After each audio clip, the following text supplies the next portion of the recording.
one and all dignitaries, invited guests, delegates, faculty members and dear students.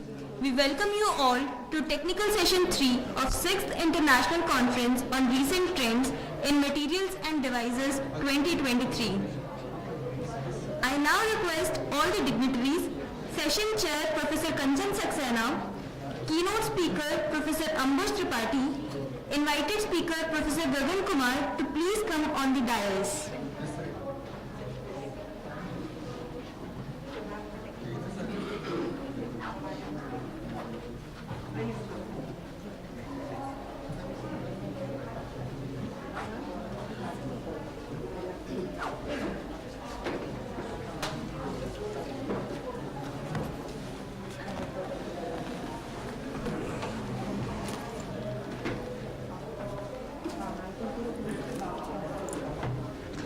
Professor Kanchan Saxena, she is a highly accomplished and seasoned academician with a remarkable career spanning 30 years. She currently holds the prestigious position of Deputy Director and Head at the Amity Institute of Renewable and Alternative Energy. Additionally, she serves as a professor at the Amity Institute of Advanced Research and Studies, specializing in materials and devices. Dr. Saxena's academic journey is marked by an impressive publication record with 80 publications that reflect her commitment to research and scholarly pursuits. Her expertise extends across various domains within the field of renewable and alternative energy. Her significant contributions to the scientific community include serving as DST Women Scientist, Principal Investigator at the National Physics Laboratory in New Delhi. In this role, she has led and directed research initiatives contributing to the advancement of scientific knowledge in her respective field. She was awarded UNESCO Fellowship to pursue postdoctoral fellow at Tokyo Institute of Technology, Japan. She also worked with Technical University Darmstadt, Germany. Dr. Saxena has also served as Senior Research Associate under the CSIR Pool Scientist Program at the National Physics Laboratory in New Delhi. This position underscores her excellence in scientific research and her standing as a recognized expert in her field. We are honored to have you with us, ma'am, as a session chair. Thank you. So today in this session we have two invited speakers, Professor Ambush Tripathi and Dr. Gagan Sharma. And first, I would like to introduce Professor Ambush Tripathi. He is a distinguished scientist D and serves as program leader. It's okay. I think it is audible. So, he is a distinguished scientist J and serves as the program leader of the material science group, showcasing his leadership and expertise in the scientific community. His significant contributions to the field have been instrumental in the establishment of various cutting-edge facilities, including the material science beamline and in situ online capabilities such as in situ STM and online in the elastic recoil detection analysis and in situ XRD. His profile research output is evidenced by an impressive publication record with approximately 250 publications. The impact of his work is further underscored by a substantial total citation count of 3,713 and an H index of 34, reflecting the significance and influence of his contributions within the scientific community. As an invited speaker, Professor Ambush Tripathi brings a wealth of knowledge and experience to the podium. His expertise in material science, ion beam interactions, and nanostructure characterization positions him as a sought-after authority in this field. Attendees can expect to gain valuable insights into the latest pioneering research.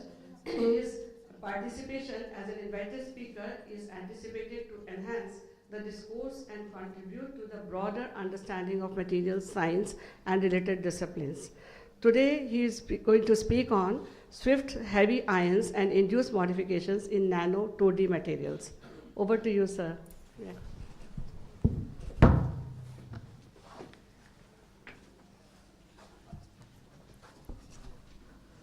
So, good morning, everyone. Uh, it's my pleasure and honor to be here.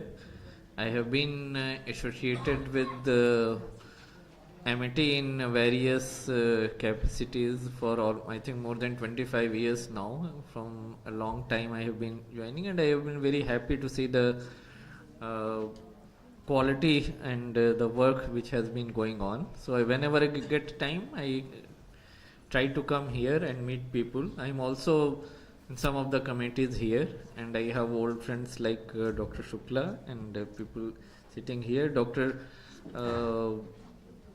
Sunita Ratan I don't see, but again we have had a long association. We also had a student as a common supervisor, so it's always my pleasure. What I will do is, because the time is slightly shorter than that, so because for the students I had some slides. So first 10 slides are about our facilities. It's you can take it as a advertisement or you can take it as a information. So I work in IUAC, which I have done now more than 35 years. I have been working here. I'm presently program leader there. And we have what we call iron beam related facilities and swift heavy iron related work we do. So this is where the iron beams come into picture, and you can do the modifications and different type of materials in nanomaterials. So I have taken two examples to cut it down. So I mostly will talk about what we have been doing on graphene and what we have been doing about MOS2. So that will be the most of the things which I will try. But first, as I mentioned, some of the slides on the facilities.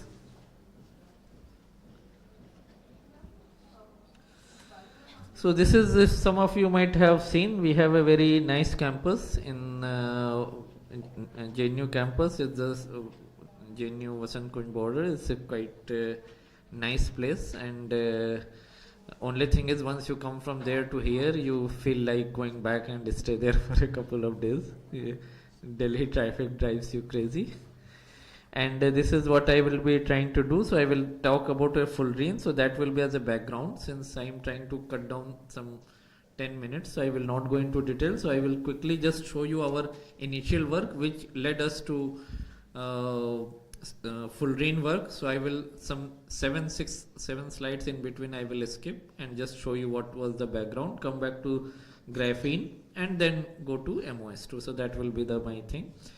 If you nowadays, if you want to see, we have our website. You can always, this is for students, you can always go and have a look.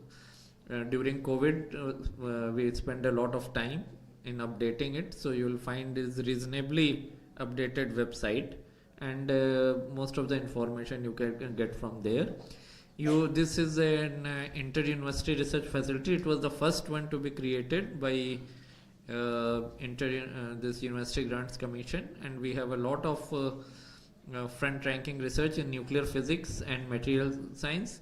I will not go into nuclear physics, but there are 3 national facilities of the funded by Department of Science and Technology. So we have in nuclear physics, we have what we call heavy ion reaction analyzer, gamma, Indian National Gamma Array, National Neutron Array, and recoil mass spectrometer.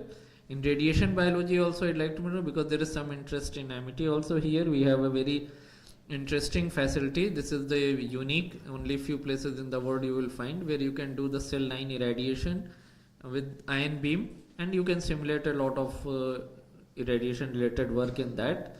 And we have now one more very major facility coming into it. Is started with the accelerator mass spectrometry. Now we have a national geochronology facility, and this facility has grown so much that we are now taking up a campus in Noida. So one small campus is going to come here, which will be housing our geochronology facilities. So for students, we run programs for PhD students program, we run MSc students program. So all these facilities you can see, we have BSc summer students program and different visits. You can, all our programs you can find on our academic calendar. We have experiments running 24/7, and last year we had around 50 user experiments. And we have couple of facilities which are now being, we have our accelerator user committee, which is a national committee which allocates the beam time, had suggested to take up, give priority to the national projects of national importance. So we have a facility which was created with a lot of ISRO people use it. So initially they were not giving details, but this year we asked them to provide what they have been doing, means publicize it. So if you'll go in our website in this year's annual report, you will see ISRO has used our facility for validating some of the electronics which was used in some of the important missions like Gaganyaan 3. It is in Gaganyaan, it is in Aditya, it is in Navik. So a lot of this validation work, they come and do it here. And we also have a validation project for IG car Kalpakkam, where you can do this validation thing. We do, of course, a lot of conferences, schools. You will go on our site and see. The last one we did in collaboration with UPS and in November. And otherwise, the second one you'll see, this was on the radiation biology with BARC. And school which we do regularly here. We have many accelerators to give you energies of this ion beam from KeV to MeV, and beam lines you can see on the side the details, so I will skip. Since during introduction she mentioned about in situ facilities, Professor Saxena had mentioned, this is also a unique facility. This is in India, at least it is the only one. In world there are 3-4 where we have put an XRD machine in the beam line, so you can do this radiation work in situ. So we have the similar system for Raman and or ERDA, so you can just do without changing the sample this online radiation work. Some of the characterization facilities which I will skip, and this is what I was telling, we also have a now a irradiation facility for in the proton beam line for IG car projects. And this is the facility I mentioned about radiation biology. So these are some of the research areas, so I will skip that and come. We had started working on the C60, this carbon based materials, and our whole work is mostly focused, which I will slightly tell you, is that a general opinion is that irradiation damages the samples, but we had shown that if you choose properly the energy and the fluence, so you can modify the material for the better. So annealing effects what we refer to. So I will skip the first 2 slides, but I am just showing for the reference that in 1999 we had started this work, and one of the research scholars, Dr. Lotha, now is in faculty in Northeast. He had started, was doing this work, and there we had seen. Okay, is there a pointer? Okay.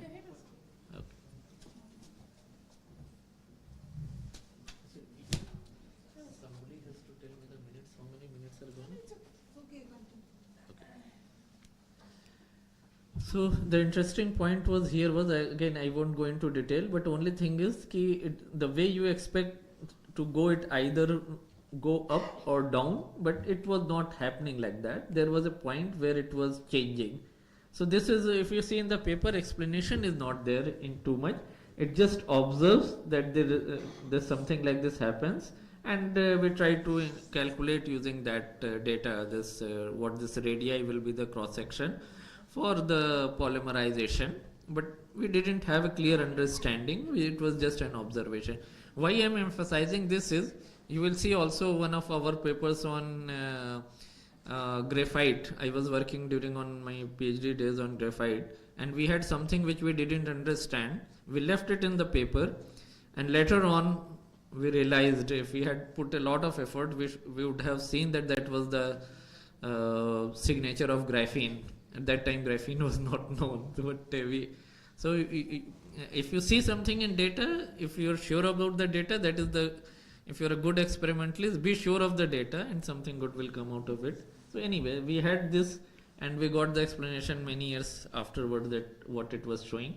So we tried to explain that ion beam which it goes, there is a central portion, there is a surrounding portion, and central portion goes does damage, and then there is a zone where less damage takes place, so something else happens. So it depends on finally the temperature which is created by the ion beam.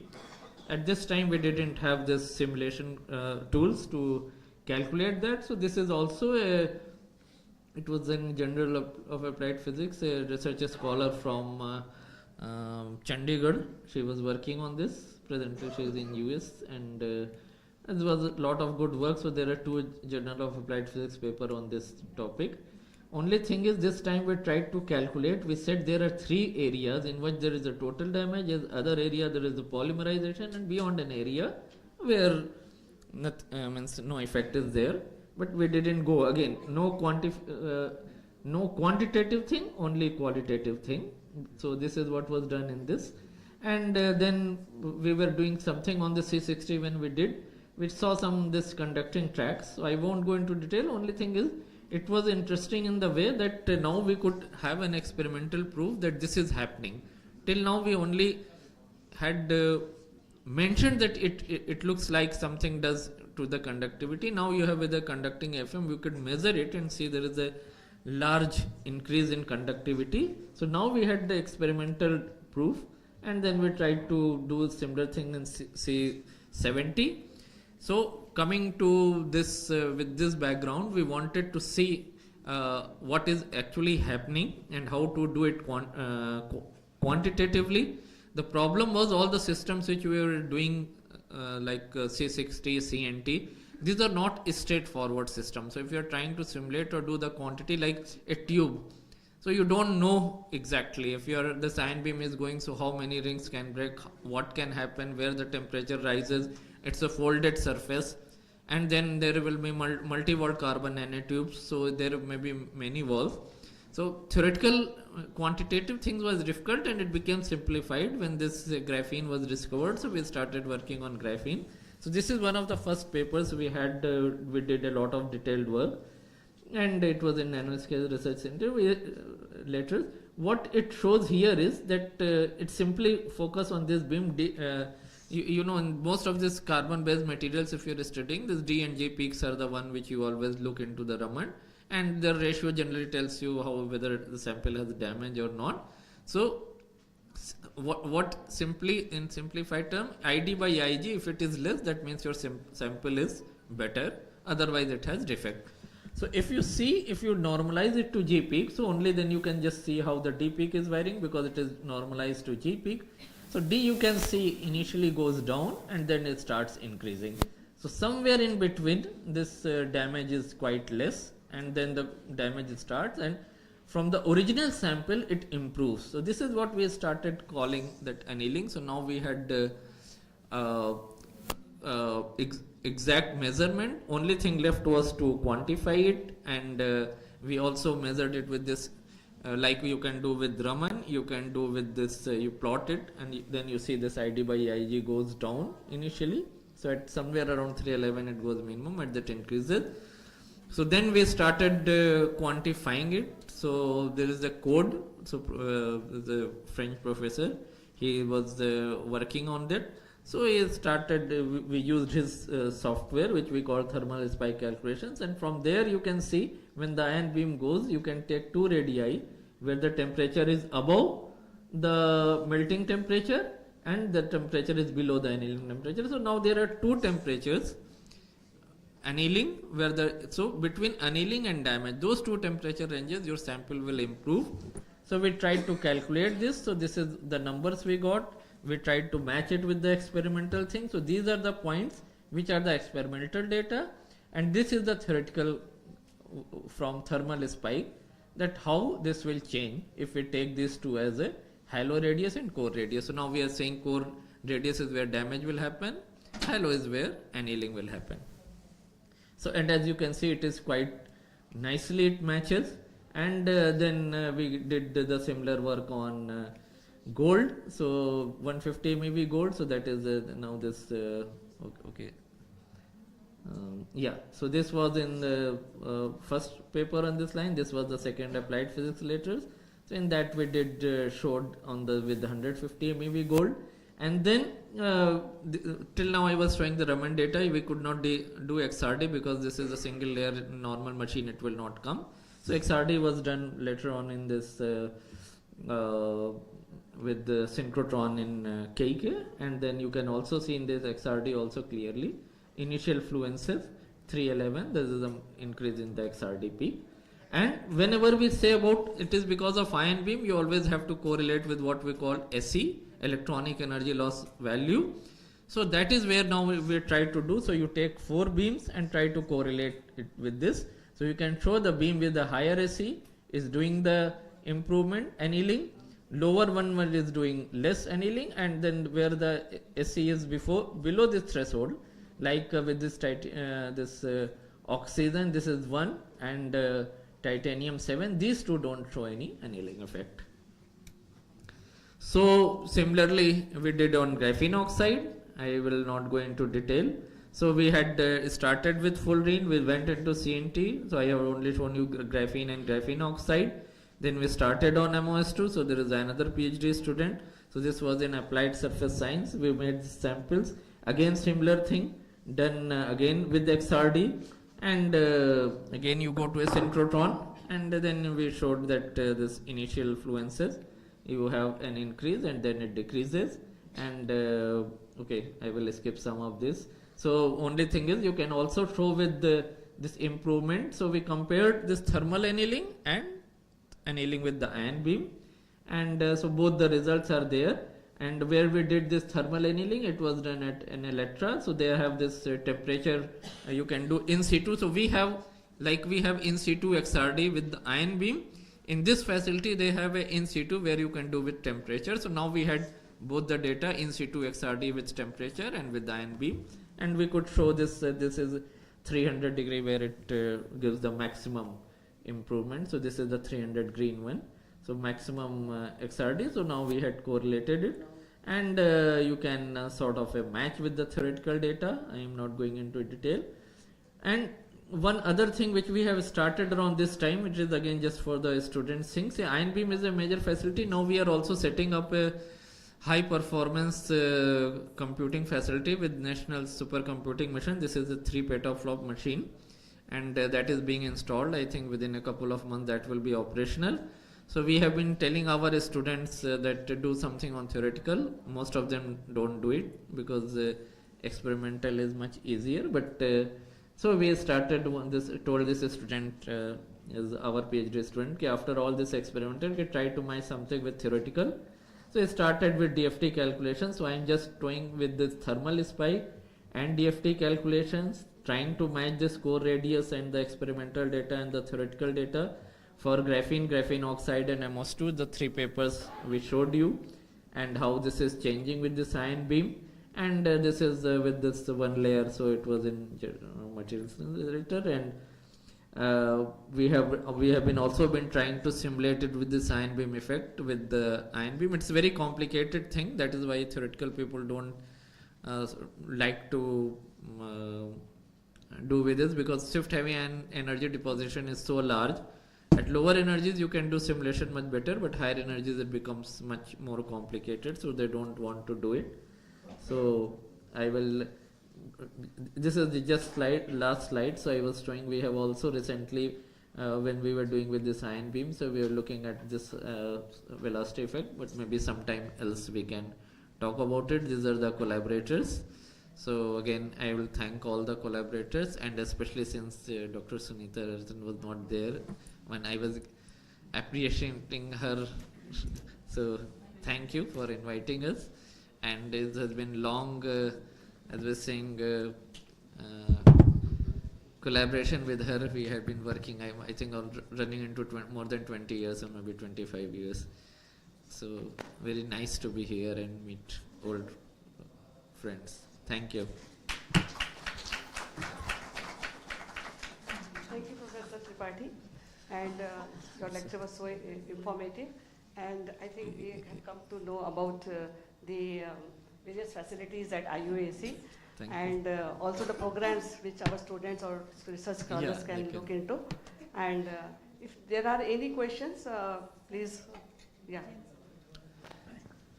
As you have this ion implantation, have you done sometimes this silicon nanowires from silicon, and especially we are working on that silicon nanowires from silicon, then graphene oxide. So we have seen many times we have modified the junction, this barrier height. Have you done some type of study of this type?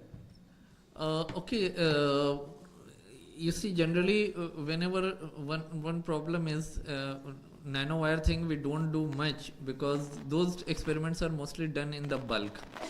Shift heavy ions, when we are trying to do like this tracks etc. I am showing is that this is correlated with the ion beam range. Ion beam range will be in microns or something like that in the material. So whatever modification or whatever you do will be limited to some modification. If you remember, some of the people say, which we had discussed a couple of times with the doctors, that some people say if you want to make it in this sort of a bulk, chemistry is the right way. So because there you can make these things in a bulk and you can make long. If you make a kilo of we have like if you're doing with this ion beam and you are doing with this silicon nanowire, as you're saying, if you grow it, you will grow one along the ion track, and what chemistry people will be doing it in millions of these nanowires in a bunch. We will be counting 1, 2, 3, 4. So anything, if you want to work with the like devices or whether you want to do that, so those type of things. So that is why you will see trying to make nanowires with ion beam, not people will do much because it's commercially will not be viable. Somebody will say, how much, why do you want to put so much money in doing this? So, actually I have learned the effect of ion beam on graphene from sir only, but my only question is that there are any investigations where the tracks are uniform or they are non-uniform in the Okay, it is very easy to look into it. This again, if range is small, so what we show is that this continuous or discontinuous will depend on the total energy deposited. So it will depend on SE. So Yogendra Mishra was doing PhD. He has a couple of papers where we have shown as you increase. So either there will be dots, so disconnected dots, then elongated dots, and then continuous dots. And you can also study with this grazing angle irradiation. So as I said, if I am doing like this, I can go only in micron, but if I do grazing angle, then I can have a track, very long track I can see, because now it will go a long way. But only thing is, then you have to do cross-sectional TM to look at this. So like in Yogen's work, we have done this cross-sectional TM after that. So this is all I showed was planar. You know, cross-sectional, you will prepare one sample, it will take days together, and then not too many people work because it takes too long, but it has been shown and it is directly correlated with this electronic energy loss, and of course the surrounding material, because in matrix, if it is say if it has a large conductivity something, so even track will be difficult because energy will dissipate very faster. So in insulator and somewhere like C60, it shows very nicely. Semiconductors it will show, oxides it will show, but yeah, so depending on the material. Any more questions? Yes. I need your suggestion. We already prepare MOS2 by using hydrothermal method, but the yield of material by hydrothermal method is very less. So when we go for commercialization purpose, we need to how much amount of material. So please suggest a suitable method for MOS2. You have somebody sitting just next to you who will be much better answer, chemistry people. So that is why I was telling Dr. Sunita will be the right person to do that. They are the expert in that. So we also take samples from them. One of students has worked here. So this is the. Any more question? Let us thank Professor Tripathi for his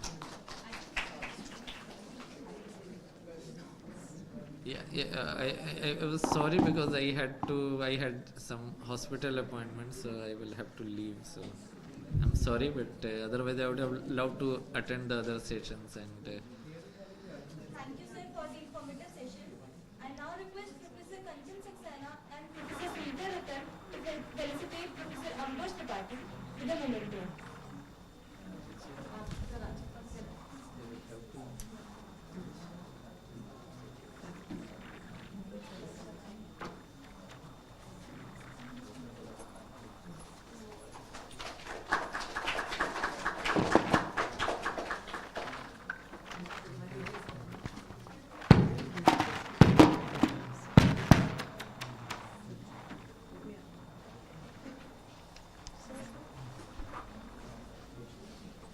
Now I request Professor Kanchan Saxena to introduce our invited speaker, Professor Gagan Kumar.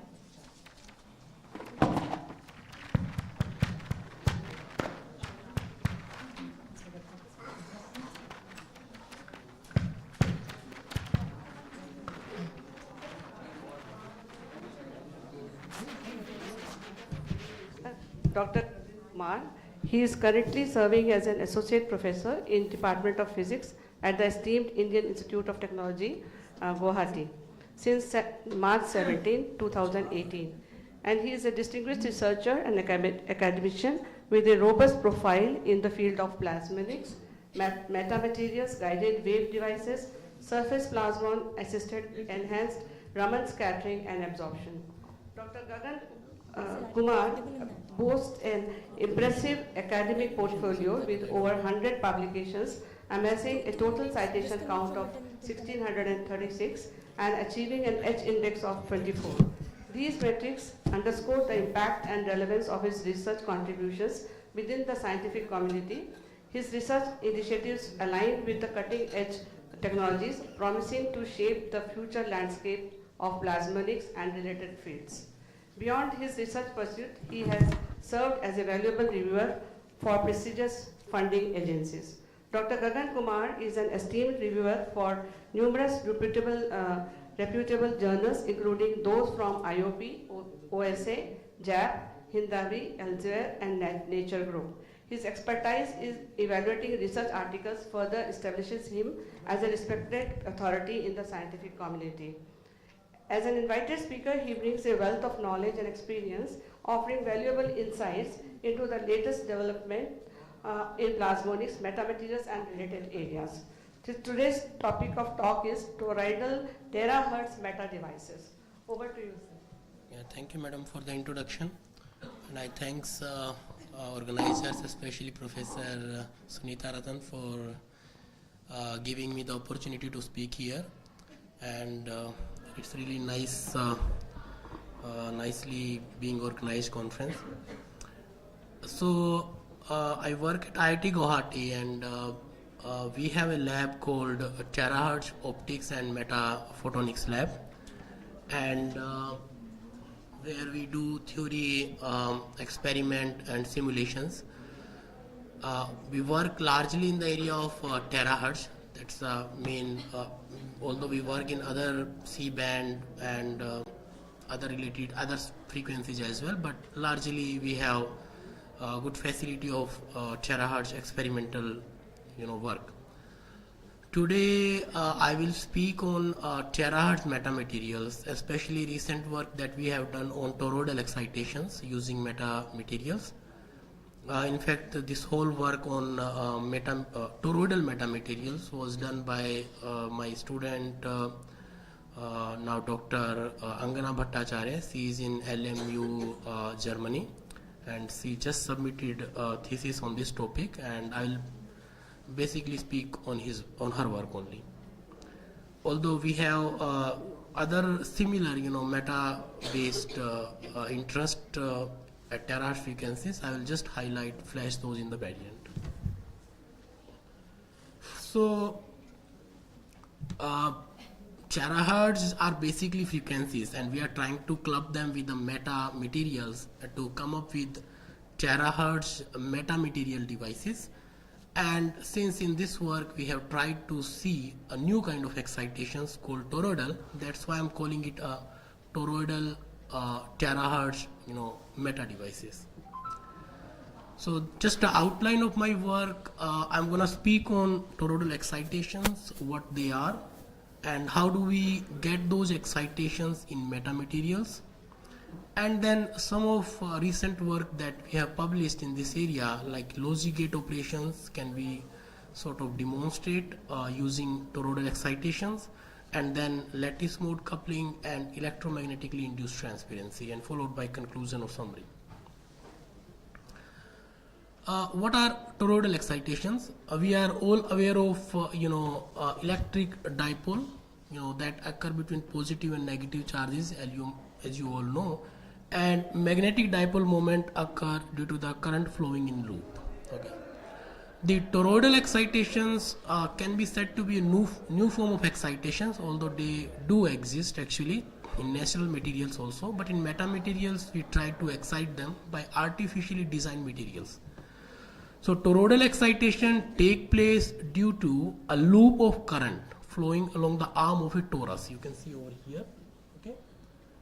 And this current loop, basically these current loops makes an arrangement of magnetic dipoles from head to tail kind of arrangement, back to back. So when we have this kind of head to tail kind of arrangement, of magnetic dipoles, then it lead to a new kind of excitation called the toroidal excitation, right in this vertical direction perpendicular to this one. Why they are so important? One is the inherent curiosity. Well, people are always looking for the new kind of excitation, but well, they have also significance because they have low losses. It has been found that the radiation losses are low, the resonances are quite sharp in case of toroidal excitations as compared to the electric or magnetic excitations, and that's why when the line width is sharp, then you can have better sensing features, you can minimize other kind of circuit losses, and several biological tissues have this kind of inherent toroidal excitations, and in order to understand those biological tissues also, these toroidal excitations are useful. Anapole excitation, basically it is formed by the destructive interference of electric and toroidal. So once we have an idea about anapole excitation, people can actually get more information about the substance also, and we basically have tried that okay, they can lead to EIT or maybe polarization conversion, all those work that I'm gonna discuss. But in natural materials, these kind of excitations are pretty weak and very difficult to observe. So what we do in our lab, we kind of try to make some artificial structures, artificial atoms, okay, sort of you can say meta atoms, and then we try to excite them and then use it for different applications in photonics. So now the question will come that what are meta atoms or meta materials, although I'm not going to discuss this thing in detail because of the time constraint, but normally when I say that artificial atoms or meta atoms or meta materials, basically this is a periodic arrangement of some resonators. We call them split ring resonators here. Okay. Normally in the natural materials, this kind of lattice arrangement is there with the atoms, and we have some natural frequency of oscillation. But sometime that may be weak, or we won't at some desired frequency, at our own frequency, where we want to make our photonic devices.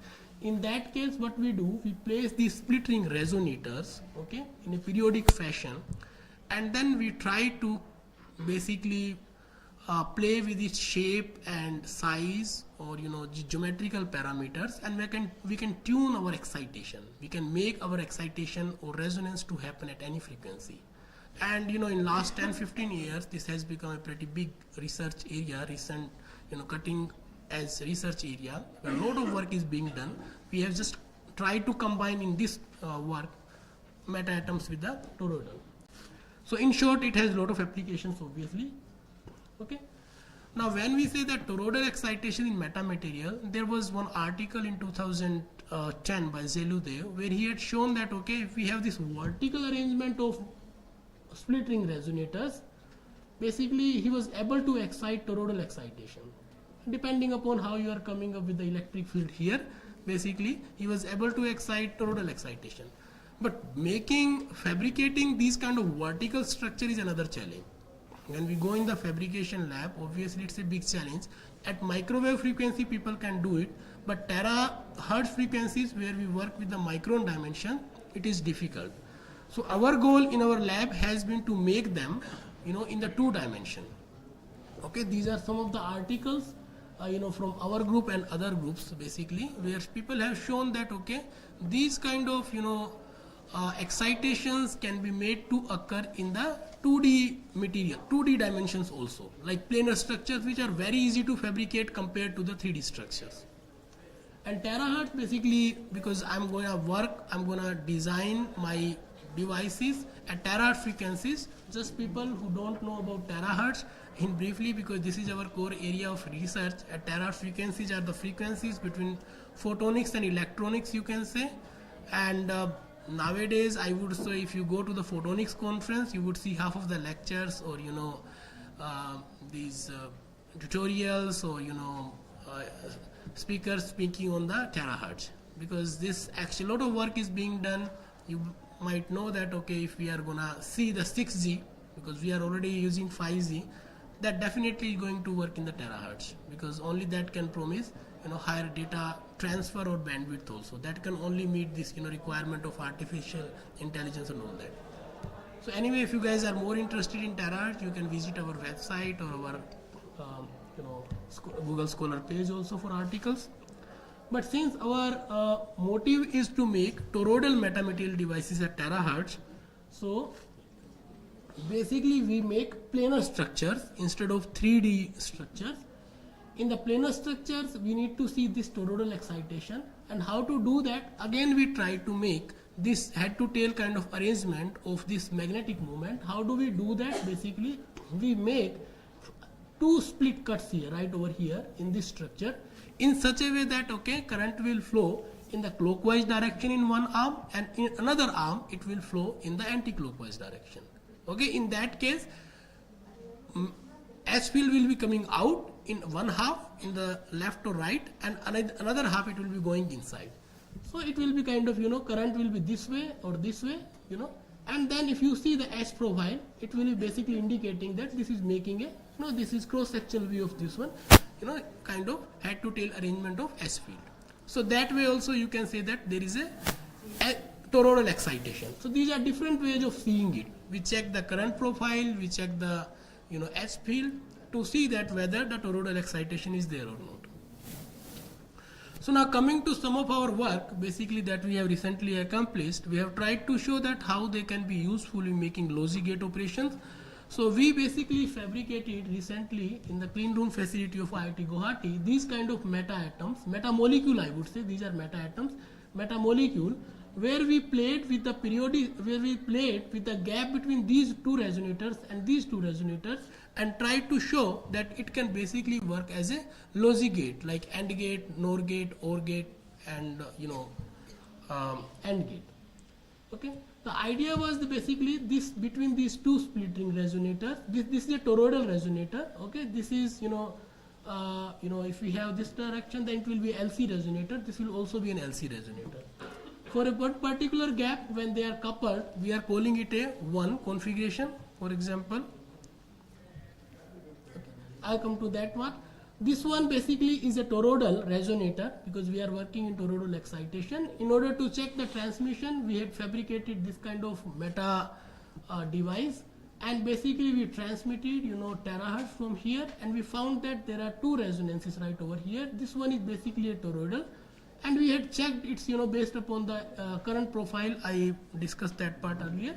Basically it leads to a toroidal excitation. So what I am trying to say that if the gap in between these 2 is very small, like 10 micron, they are strongly coupled, and then we are calling it like it's a 1-1. They are coupled configuration, we are calling output 1-1. When this gap is larger, this is smaller, is 1-0. When this is smaller, this is larger, 0-1. And when both are larger, like these are, they are non-coupled, not coupled one, and then we are calling it 0-0. And when we study the transmission, we consider these are passive, sort of logic gate operation. When we basically study the transmission, this kind of transmission occur. This is from the simulation. So when we take one particular level of output and try to see the output, corresponding to these 3 resonances, 1-1, 1-0, 0-1, 0-0, then we see that, okay, that particular output basically correspond to the some AND gate operation or OR gate operation or NAND gate operation, or maybe NAND gate or NOR gate operation. So this was also done, at different frequencies. Okay, this was also verified experimentally, and we were able to demonstrate that pretty nicely. So another work that we have recently done on toroidal excitation is the polarization independent lattice mode coupled. Okay, lattice mode basically coupled are the one when we change the periodicity at certain frequency depending upon the periodicity. Basically these modes can be found to occur when we have exactly the same periodicity, okay, of these, because we already have here the toroidal excitation. In this case we have checked that through current profile or S profile. This is a toroidal excitation. We found that basically when we change the periodicity of this lattice coupling, basically we change, then this can be made narrower. Like here, right here, we are changing the periodicity, but at a certain periodicity, P is equal to 97 micron.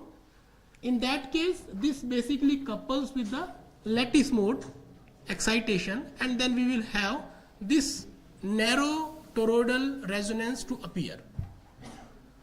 This narrow toroidal resonance basically has significance in terms of basically making a very good sort of, you can say, a sensor, because it has further narrowed down the resonance. So this is another experiment that we had done with this same thing. These are all published work. We have another experiment done by fabricating the sample in the clean room ambience of IIT Guwahati, and then we found that basically it also matches with our simulation results. So another good thing about this geometry was that it was polarization independent. We don't have to care about the incident polarization direction. So it works for both X and Y polarizations.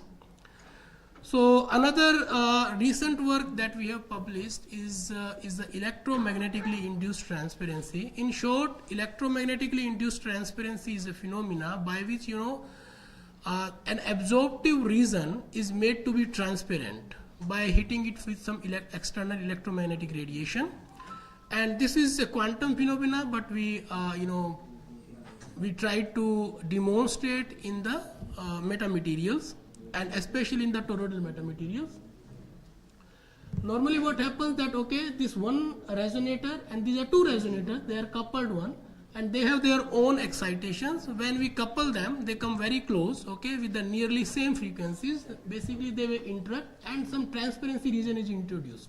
Otherwise it was basically an absorptive region. So this is called electromagnetically induced transparency, and it has applications in sensing, basically in making buffer photonic devices at terahertz frequencies or slow light devices, because a huge steep dispersion is caused in this region. This basically indicates that how the transparency happen. At one particular frequency only one resonator will excite, at other frequency another resonator will excite, but when we are looking at the middle frequency, both the resonators in coupled configuration, they will be excited. So this is a dual electromagnetically induced transparency where we introduce another resonator. Now this time basically because this is another resonator, there will be a coupling between these two and then coupling between these two. So instead of one EIT, one electromagnetically induced transparency, we will have two. So basically multi-band transparency or multiple frequency slow light system we can make.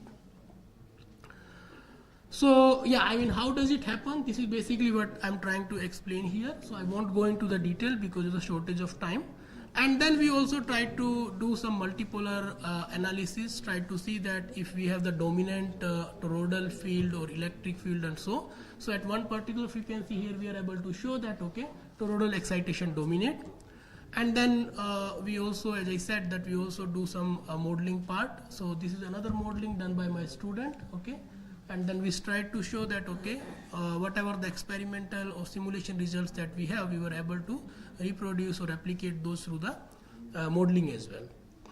So this is all I will speak. This is summary where basically we in our recent work we have tried to show that the toroidal excitations can lead to a lot of different application, whether it is EIT, polarization independent response of the output terahertz, and lattice coupled toroidal excitation as well. They have applications in terahertz photonic, in the construction of terahertz photonic components. Just giving you a brief overview of the activities that we do, because I just presented our work on toroidal excitations. We also work in terahertz plasmonics. We have a lab, as I said, terahertz optics and metaphotonics lab.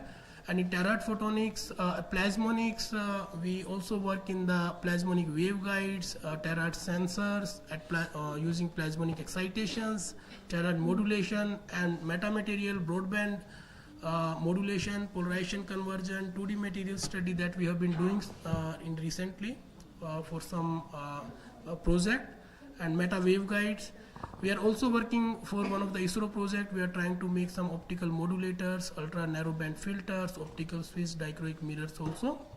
And these are my students basically working on different aspects. So Angna, I'm postdoc that the work I presented, she has left for LMU.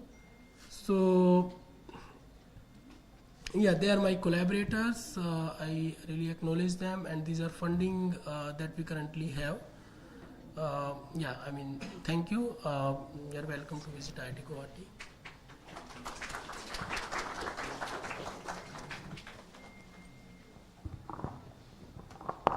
Thank you, Dr. Gaganji. If there are any questions, we can take up some.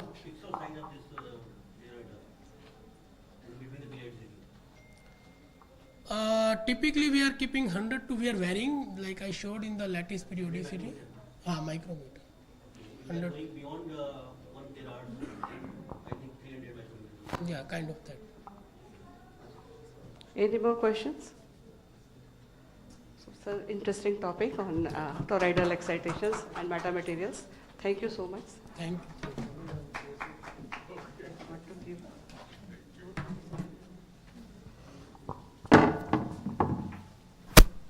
Thank you for the informative and interesting sessions.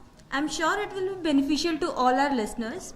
We would now like to invite our delegates for oral presentation. The time limit for the presentation is 8 minutes and 2 minutes for question and answer. Our first presenter is Mr. Deepak K. Dubey from Solid State Physics Lab, DRDO. We welcome you, sir.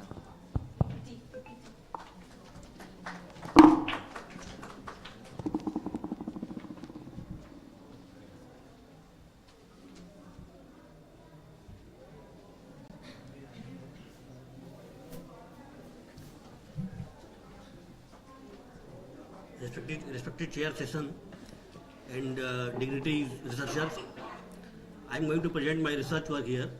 I am associated with the Amity University also in terms of research and working in the SSPL DRDO. I am presenting my work in the ICRT-MD 23 as a presentation oral 13. My topic is effect of nucleation layer on the structural and surface properties of gallium nitride grown on the sapphire. Outline of talk is introduction, motivation, work plan, results and discussion, and further conclusion. In introduction, I would like to tell that semiconducting materials are very important, and nowadays there are many semicons are going on. Gallium nitride is such an important material which has numerous properties, like it has high critical electric field, high thermal conductivity, wide band gap, electron mobility is also high, and low dielectric conch. These properties make them very wonderful materials. High critical field, electric field make them work in the high voltage region, high thermal conductivity in the high temperature region, and also wide band gap make in the high temperature region as well as high power region. High electron mobility because of they have some 2D electron gas in the heterostructures, so it makes them in the high frequency region. Similarly, dielectric constant lower also make in the high frequency region, as well as there is less parasitic losses, so it make the low R on resistance. They have high power density. High power density means they can be miniaturized more. If you compare the other material gallium arsenide, then they 10 times more it can be miniaturized. So this is the requirement of the world and country. High temperature application already discussed, high efficiency and the high frequency application. Even we can go into terahertz regime also by the various heterostructures. In power devices, we compare them materials in terms of figure of merit. there are two figure of merit, Johnson figure of merit and the Valiga figure of merit. Both are very high for gallium nitride because they are depending on the saturation electron velocity, which is high, 10 times higher for the gallium nitride, and breakdown voltage also high. Valiga figure of merit where the mobility is high as well as wide band gap. This is 3.4 electron volt band gap in comparison to the silicon where 1.1 electron volt is. For the application point of view, nowadays the word is hunger for this power, the energy crisis. So we need a material, such type of material we require so that it can fulfill all the energy crisis. Gallium nitride is such a material which can work from the low voltage, medium voltage to high voltage, including electric vehicles and all other energy, meeting all other energy requirements. These are the works the people, companies are developing. What are the challenges with this material and the devices developed? Since there is no native substrate available, so these materials are developed on the non-native substrate like silicon, sapphire, as well as this silicon carbide. These materials, these substrates have the lattice mismatch with this gallium nitride and also mismatch with their coefficient of thermal expansion. And these mismatch gives us dislocation defects. And these identification of dislocation and defects is very challenging. Otherwise, device will not work and there will be current collapse and many other things.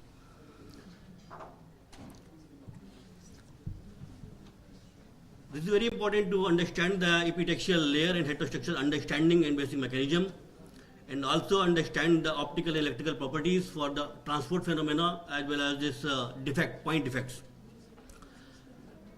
And cost-effective material development is also very requirement at the high frequency regime. Now coming to the original research, the study of gallium nitride based epitaxial layer with different nucleation layer. Being non-native material, there is a nucleation layer requirement. So nucleation where there is a very less mismatch with this substrate, so aluminum nitride and gallium nitride is considered for that purpose. So these materials are prepared by the MOBP technique, metal organic vapor phase epitaxy. So there are three samples we have taken. One where is nucleation layer is of nucleation layer of gallium nitride, and other two of aluminum nitride. They have been grown at different conditions, so they are E2 and E3, and they are grown on the substrate of sapphire and further on gallium nitride 1.5 micron. These are optimized structures, and they have been studied with the XRD studied in AFM. So we have carried out XRD rocking curve measurement on the symmetrical plan as well as asymmetric plan 002 and 1012. And we have seen the FWHM. We have estimated this dislocation density screw and this edge, and surface morphology by scanning 2 micrometer by 2 micrometer and 5 micrometer, 5 micrometer, and strain in the layer also, and then for the lattice constant. So we can see that from these results, symmetric plan and asymmetric plan, the FWHM of this gallium nitride sample even is 552 arc second. And when we are going from this E1 to E3, this FWHM going to down 255 arc second. Similarly, for the asymmetric plan, this trend is also like this, and dislocation density screw and edge dislocation density, which are estimated from this formula, where this FWHM of this rocking curve was used and Werger vector. The rocking curve is also this FWHM. They have so many factors like this rocking, the rotational broadening as well as dislocation, and the fundamental. Fundamental is very less. So only the dislocation density was considered because they have the bigger role. So dislocation density is also 5 to 6 times larger in comparison in gallium nitride based nucleation layer. Surface morphology is like this. There is a, we can see that there is a 4 micrometer to 0.4 micrometer surface roughness. So that can be, this is a inversely relation, but that can be considered, this 0.5 micrometer to 5 micrometer can be considered. So this has been discussed. So conclusion, the results obtained from the XRD and AFM, we can consider the structure which have this less dislocation density. 10 to the power 8 per centimeter square considered better for the device, although it is not possible in other, but gallium nitride, they have the scope.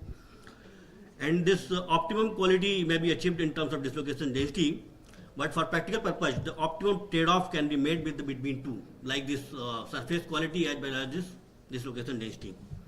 Many other work is also needed, like point defect, point MP estimation of point defect by photoluminescence, and also this transfer property by Hall measurement. That will also be continued. But because of the paucity of time, this has been not discussed.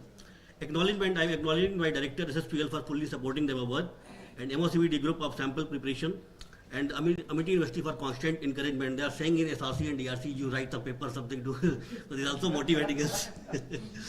Thank you very much.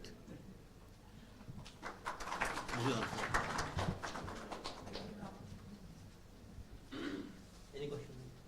We'll take up it all together. Okay. What a delightful presentation. Next presenter with us is Miss Anu Shukun from CCS Haryana.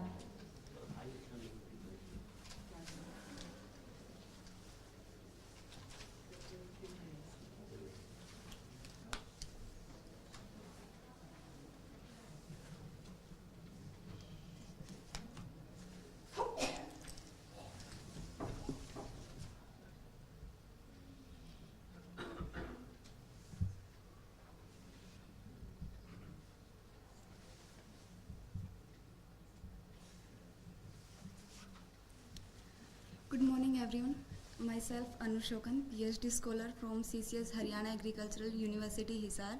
Today I'm going to present my research work on metal organic framework template assisted synthesis of iron oxide. Firstly, I'm going to discuss about some properties of alpha iron oxide and how beneficial is the template assisted synthesis using my metal organic framework as template is useful for the synthesis process. Then the complete synthesis process of the study will be discussed, and after that the characterization results of prepared alpha Fe2O3 material will be discussed, which will include XRD, FTIR, FESAM and UV visible spectroscopy of the material. And finally the some highlights and the conclusive and future prospects remarks of the study will be discussed. So iron oxide is a typical multiphase metal oxide which is existing in 4 major phases. Out of all the phases, alpha phase is the most stable phase of iron oxide, which is also known as hematite. It has a rhombohedral structure which is similar to the structure of alpha aluminium oxide structure, and it is a N-type semiconductor with wide band gap. It is also non-toxic, have low cost, and corrosion have high corrosion resistance. So due to these remarkable properties, it has wide applications in various fields such as catalysis, gas sensing, energy storage and water treatment, etc. If you talk about all these applications, then the important parameters are electronic and structural properties of the material.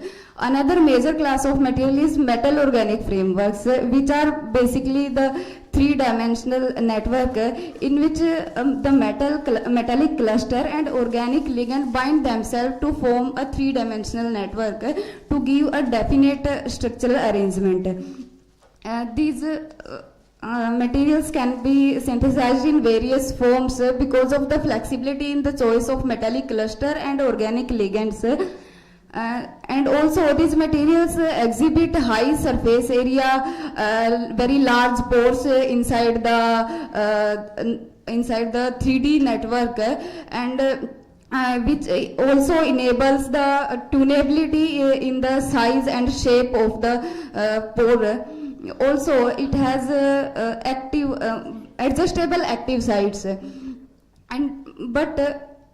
so these are also very suitable materials for those applications, but these have some limitations, like most of the metal organic frameworks have very low conductivity, and also under certain conditions most of the metal organic framework shows instability of their organic ligands, which restricts their applications in real field, or we can say practical applications.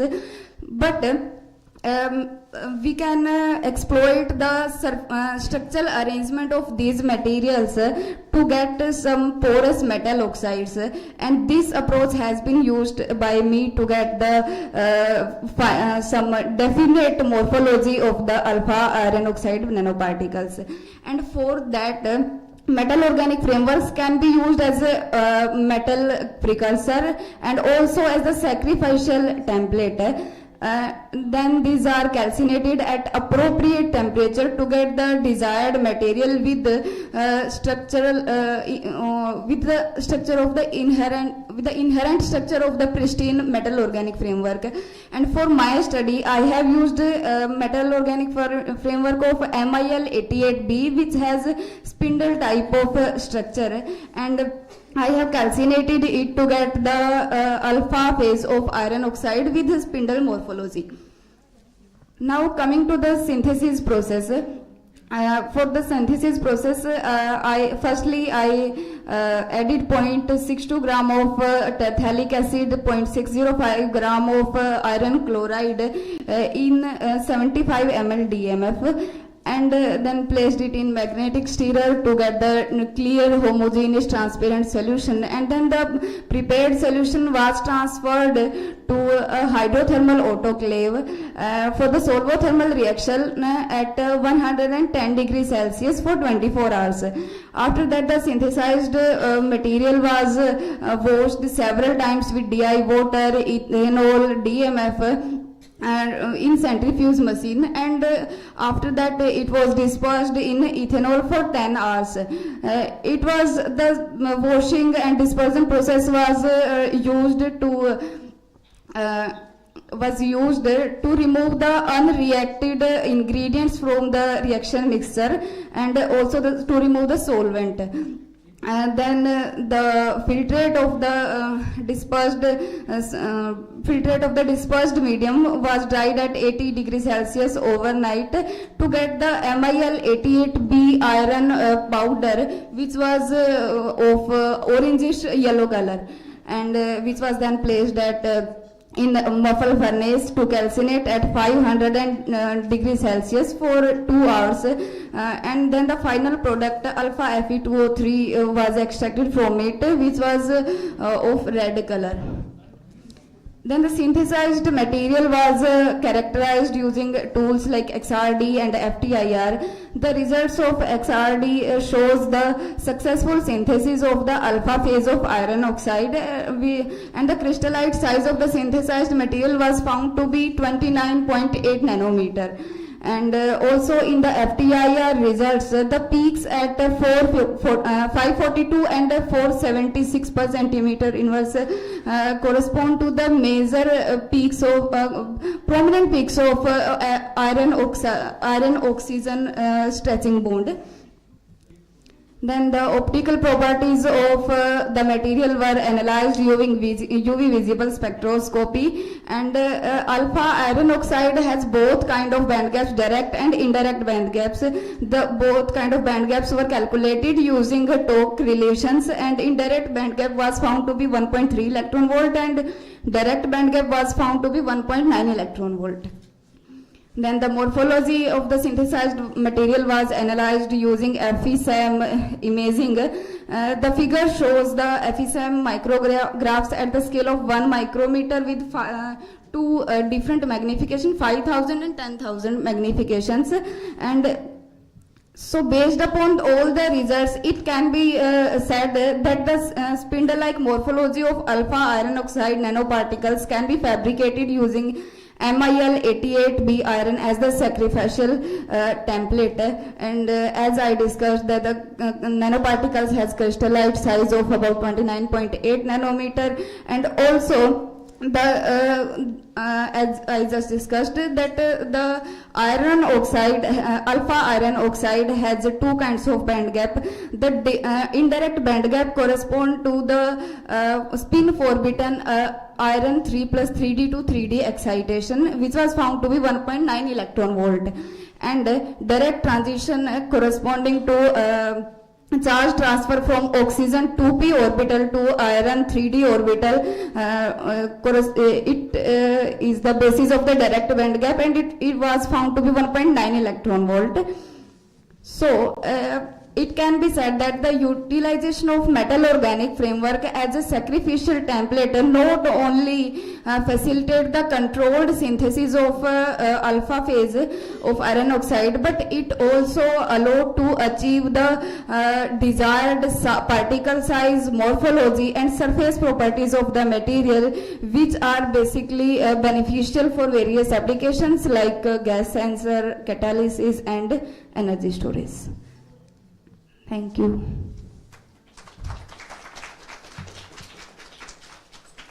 Indeed, it was an informative speech. Our final presenter for technical session 3 is Ms. Monica Chaparia, Amity University, Rajasthan.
Good morning, everyone.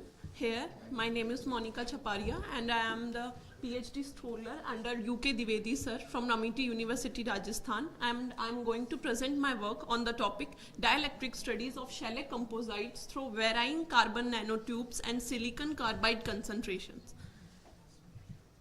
Here is my table of contents, what I am going to tell you about some shellac composites, why I selected only shellac, and the research relevant to that topic, and the synthesis process, resultant discussions, finally conclusions and future end scopes and references. First of all, I want to introduce composites. What is composites? As we all know, composites are the specific combination of two or more distinct substances that are characterized by disparate physical or chemical properties. And primary objective in employing these type of composite materials is the attainment of a synergetic blend of properties that offers superior performance compared to the isolated constituents. So here is my topic, which is a shellac. Why I choose shellac? Because shellac is a biocompatible and a non-toxic material. And shellac composites I have made by doping some shellac with silicon carbide, which is a semiconductor, and secondly carbon nanotubes, which is a conductor. So let's see what happens with these composites and their properties from next slide. Why I have selected shellac, just as I told you, that it is very biocompatible, non-toxic, food safe and renewable and sustainable, good electric insulator, and have natural dielectric properties. It is inherent by, it is have a good adaptability and can adapt with, and my main aim to reduce the environmental impact of electronic waste by the use of shellac. Relevant research, here are the two papers which have a high, published in a very high impact factor regarding this research is the Alexandre et al. Reported a conductive ink made of carbon particles that is dispersed in a solution of shellac, and they show that ink is compatible with several industries relevant 2D and 3D printing techniques and achieving a 200 micrometer resolution with screen printing and robocasting. Secondly, Rahul Nazif Hussain et al. Prepared shellac paper composites as a green substrate.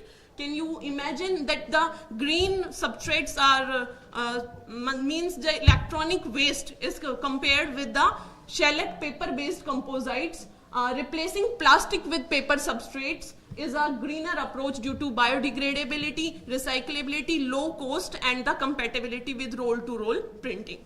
Next, how I synthesize the silicon carbide shellac composites and the carbon nanotubes shellac composites. Firstly, I have taken these composites are prepared by the melt mixing method, which is I have shown in the diagram by the heating. First of all, I have heating at some 50 degrees Celsius temperature, and then I have mixed the powder of the form silicon carbide and the secondly carbon nanotubes. Then I have done hand mixing, and then at the end a cylindrical shaped pin sample was obtained by the use of molder.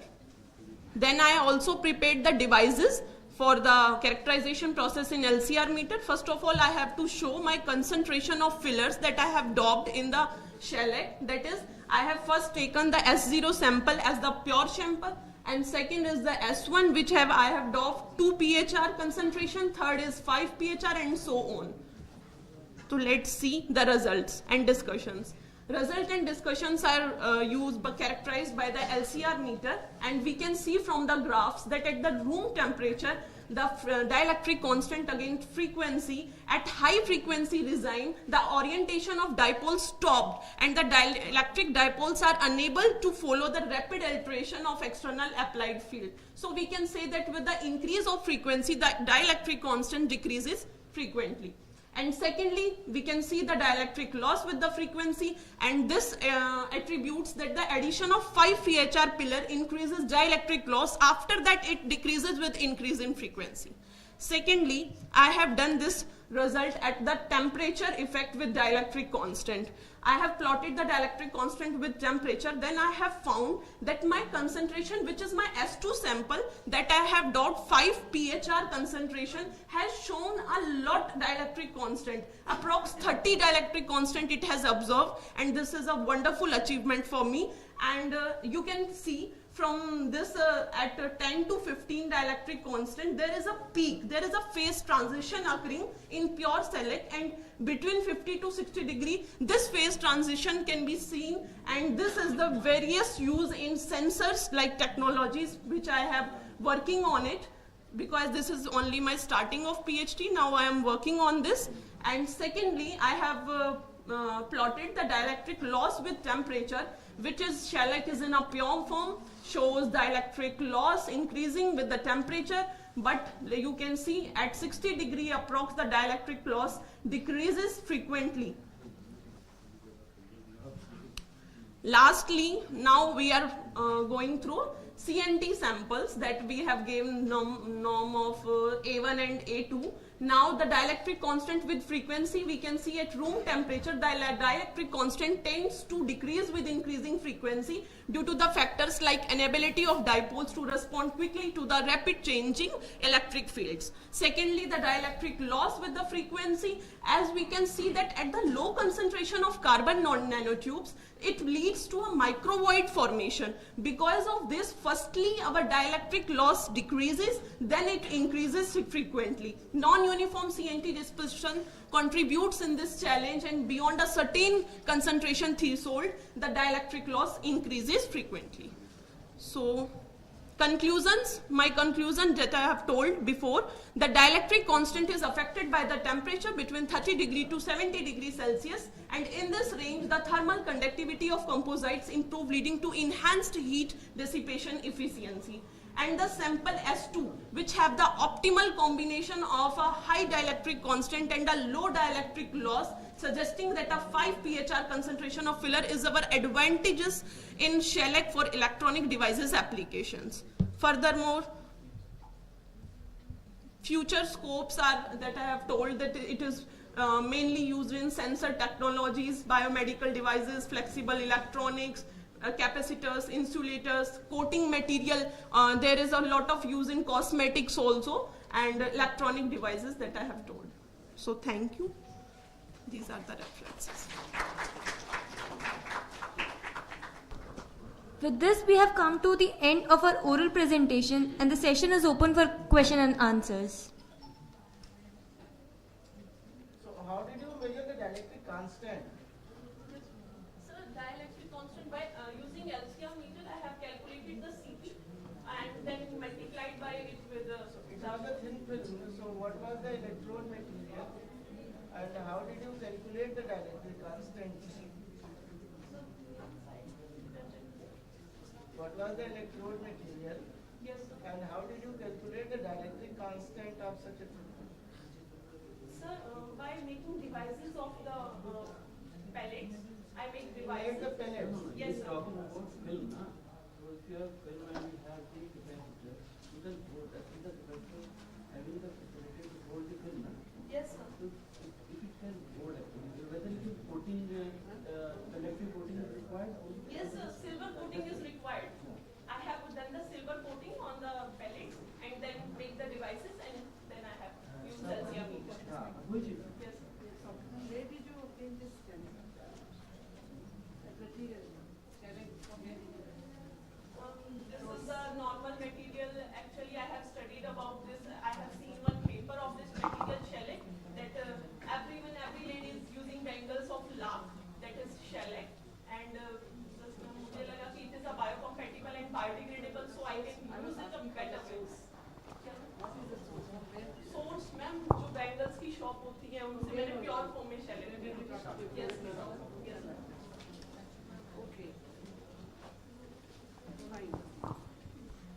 I now request Professor Kanchan Saxena ma'am and Professor Sunita Ratan ma'am to felicitate Professor Gagan Kumar with a memento.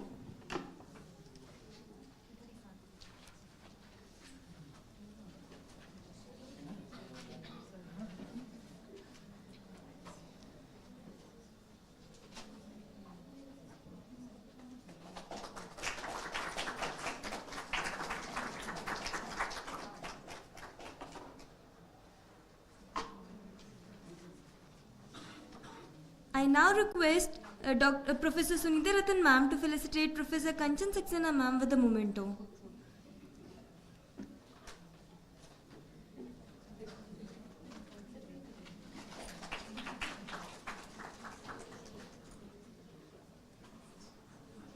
Thank you all. We would like to invite you all for tea and request to please join us for the technical session 4 in F-3 Seminar Hall G04 in 10 minutes.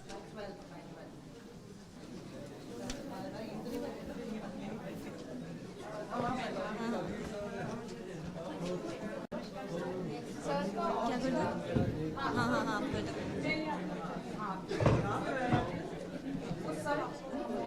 invited guests, delegates, faculty members, and dear students.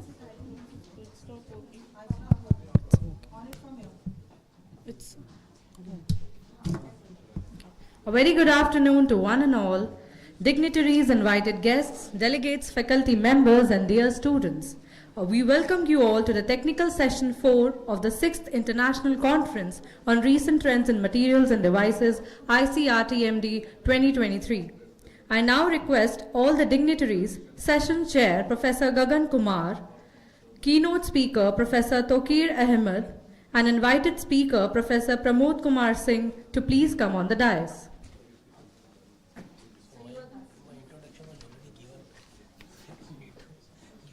लेकिन जब sir का शुरू होगा तब तो हम यहाँ पे बैठ के यहाँ के नीचे ही आ जाएंगे। तो यहाँ से कैसे शुरू? हाँ हाँ।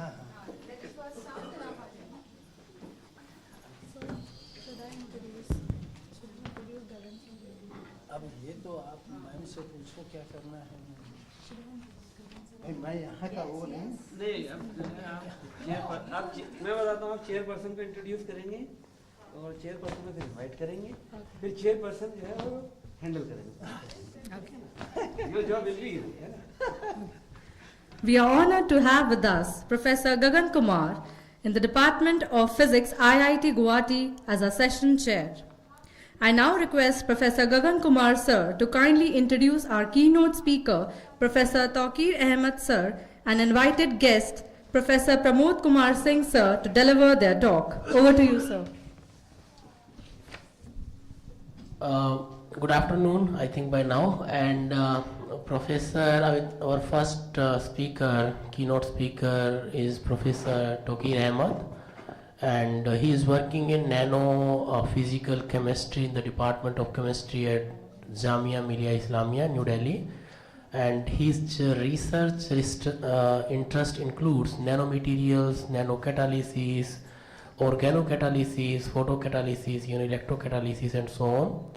and he has authored more than 200 papers with a total citation of more than 6,000. So I think we can definitely start with him. And when it comes to Professor Pramod, I think, sorry, so then we can introduce that time it will be better. Yeah, please, I think let's have a, because we are already late, I think let's start the session. So yeah, please. So how much Please time go is ahead. to me? You have 20 to 25 minutes.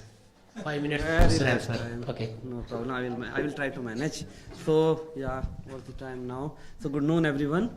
So first of all, I am thankful to Amity University, especially the organizers, Professor Sunita Ratan and my colleague Professor Seema Garg, for actually inviting me for this at this place, and my friend Vijay is also here, Professor Vijay. And though actually this is my very first visit to Amity, though actually I am having several connections with the Amity actually through the online program. So today I am going to speak over our actually very latest work that we have done in 2022 or 23. So most of the paper actually work we have published just actually before the this lecture.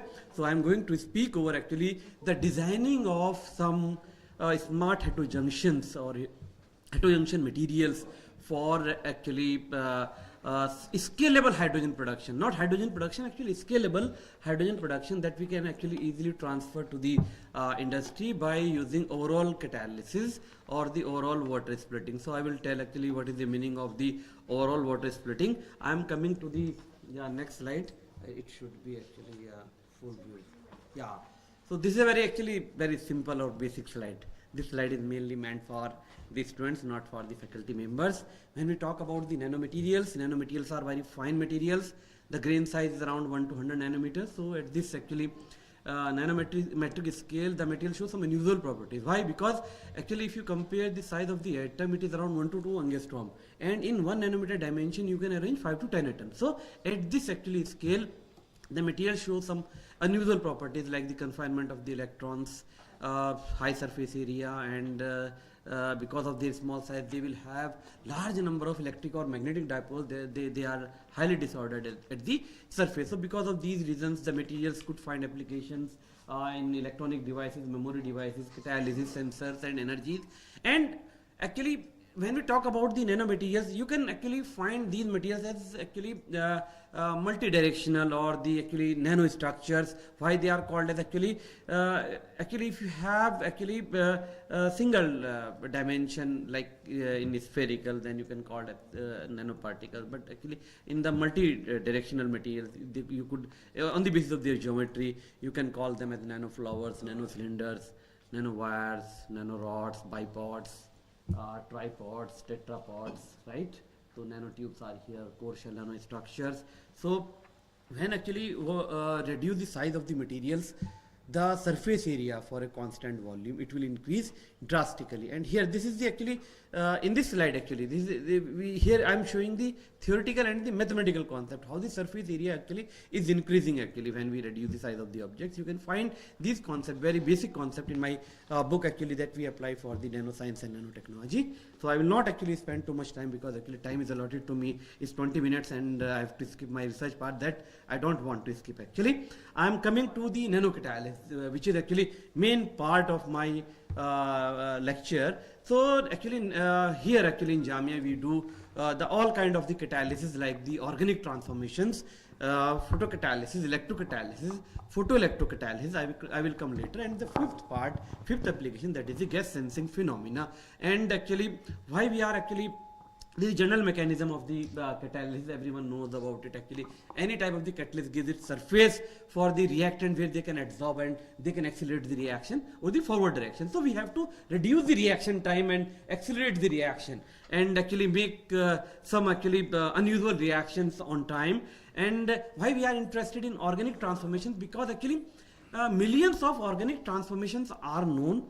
And if we actually convert those organic transformations that are supported by the catalyst in the form of nanocatalysis, right, then actually it has a very huge scope and a large number of actually publications you could have in this area in the organic transformations, right? Why actually people are looking for these organic transformations or the organocatalysis? Because actually several industries actually are looking for the industrially viable compounds, which are actually generally these are the medicinal plants or other actually important these materials are having. So we generally actually promote these reactions by using organocatalysis. So since actually we have for this actually we have designed a large number of materials which are actually structurally important, like the pure metal oxides or the doped metal oxides, and we have used these metal oxide nanomaterials for the several organic transformations involving the oxidation, amination, electrophilic cyclization, hydrogenation, carbon-carbon coupling somewhere in the molecule actually, which is actually involved during the organo transformations reactions. But I am not going into the detail of this. I am coming to the hydrogen energy. So for producing hydrogen, we generally use the water splitting phenomena. So for water splitting, we generally break the water molecule into the elemental hydrogen and the oxygen. But this phenomena is not as easy as actually it is written over here. It generally requires the presence of the catalyst and the presence of the light. And if we talk about the light actually, the cheapest light is the solar light, because actually this is natural light. So if you see the solar spectrum of the solar light, then you could see the maximum component of that solar spectrum is the visible component, visible light, which is around 46 to 47%. So we need to design the materials, either these are the heterostructured materials or some doped materials whose optical band gap are in the visible region, so that actually material is the visible light active, and we can use these material for the splitting of water. So how we do actually to make these material visible light active, we actually need to make some chemical modification, either by doing some doping of some metal ion over the host metal crystal, or by making the heterostructure, so that actually we can tune their optical band gap into the visible region by increasing their surface area, so that actually if they are in the small size, they will have the high surface area, so they will have the high active sites which actually promote the catalytic reaction. So actually this is what actually we are doing doing for the catalysis type of the reactions. So why we are actually interested in the hydrogen? If you see globally, actually you could see the energy of the crisis, and there are three main components which are responsible for the energy crisis, like this actually population, consumption, or the infrastructure, and number of reasons are there. And the green hydrogen actually is considered as the alternate actually, or the renewable source of energy, which can actually achieve this energy crisis, because the hydrogen is a clean fuel, green energy, right? And it is carbon free and highly abundant, and it is environmental free and has zero impact over the environment. And the processes which are called as photocatalysis, electrocatalysis, and photoelectrocatalysis, overall these three phenomena are called as overall catalysis or overall water splitting, and these methodology are considered as prominent methodology for producing hydrogen by splitting of water. So this is the actually schematic actually presentation, schematic slide that actually we have in my research lab at Jamia Millia Islamia. This is the setup actually that we use for the hydrogen production, where actually we have to make the we have to design the material, means either heterostructure or whatever kind of the material which is used as the nanocatalyst. Then actually you need to mix with the sacrificial agent and the required amount of the water. Then there is special glass cells that you have to evacuate and provide the inert atmosphere. Then you place the light source actually, and for the light source actually you need to use the particular bandpass filter, because actually the wavelength of the light should match to the optical band gap of your material. So if everything actually goes perfect, then actually it will generate the electrons over the conduction band. These electrons are used to reduce H plus into the hydrogen gas, whereas the holes actually they are used to actually, the sacrificial agent actually are used to sacrifice to occupy the whole structure, where they can get oxidized actually. And the rest phenomena is the electrocatalytic water splitting. This is the oldest phenomena actually which is available for the splitting of water, right? And actually very effective also. But we make this phenomena, electrochemical workstation, is more effective when we use the light source. So when we use the light source, then this methodology is called as the photoelectrochemical water splitting. So we actually use these three phenomena, and we have achieved a very high amount of the hydrogen. So I am showing one by one actually how we have actually elevated or increased or enhanced the hydrogen production. So actually I am showing here some material where actually we have designed the binary heterostructures. So for the binary heterostructure there are two components. So first component actually we have fixed, that is the graphite carbon nitride. So this graphite carbon nitride we have published last year in the AC Applied Nanomaterials. So we have prepared this graphite carbon nitride by just taking the melamine, and if you anneal melamine at around 520 degrees centigrade temperature, then it produces the graphite carbon nitride, but it is the bulk. And if you exfoliate the bulk graphite carbon nitride in sulfuric acid concentrated or the concentrated HCl, then it produces a very beautiful nanosheets of the graphite carbon nitride, and in the electron microscopic image you could see, and the tilting of the sheets you could see with the help of the FES image. So why we have chosen actually graphite carbon nitride? Because it is an ideal candidate for the photocatalytic water splitting because of its excellent alignment of its band edges with the water redox potential. So when you actually prepare any type of the material, we generally go for the primary characterization. So I will not go into the detail of the primary characterization, because actually you have to go for the X-ray diffraction, for the phase identification or some impurity if it is there or not. Then you go for the UV DRS studies to calculate the optical band gap or any type of the transition. Then the BT surface area, right, XPS, and number of techniques are there, like actually you do the PL or the TPRL spectroscopic techniques for getting the information actually that is useful to establish the primary structural information as well as the mechanism which actually facilitate the water splitting phenomena for hydrogen production. And then actually when you actually make sure that your material is as you want for the application part, go for the application part for water splitting. So for the photochemical water splitting, by using graphite carbon nitride, we have made the two set of reaction. In one set of reaction, we have used the trithenolamine as the sacrificial agent, and in another set of reaction, we have used the combination of the sodium sulfide and the sodium sulfite as the sacrificial agent, right? And we have found that, we have observed that the trithenolamine can generate 470 micromole per hour per gram of hydrogen in micromoles, not in millimoles, micromoles, right? And this sodium sulfide can generate 230 micromole per gram of hydrogen, and the apparent quantum yield for the trithenolamine is around 12%, and for the sodium sulfide is the 7%. So the trithenolamine can give us the best result for the hydrogen production, and we do the recyclability for this material for seeing the stability in the hydrogen production up to the consecutive cycles. Then we go for the photoelectrochemical water splitting, and here you can see this is the HER plot, hydrogen evolution plot. This is OER plot. This is the Taffel slope plot and the turnover frequency plot. So here actually you could see the low value of the onset potential as well as the low over potential by using Taffel slope shows the high HER activity in the H2SO4 media, means acidic media, for significant HER reaction, and the turnover frequency actually we have actually calculated for looking for the intrinsic activity of the graphite carbon nitride. Now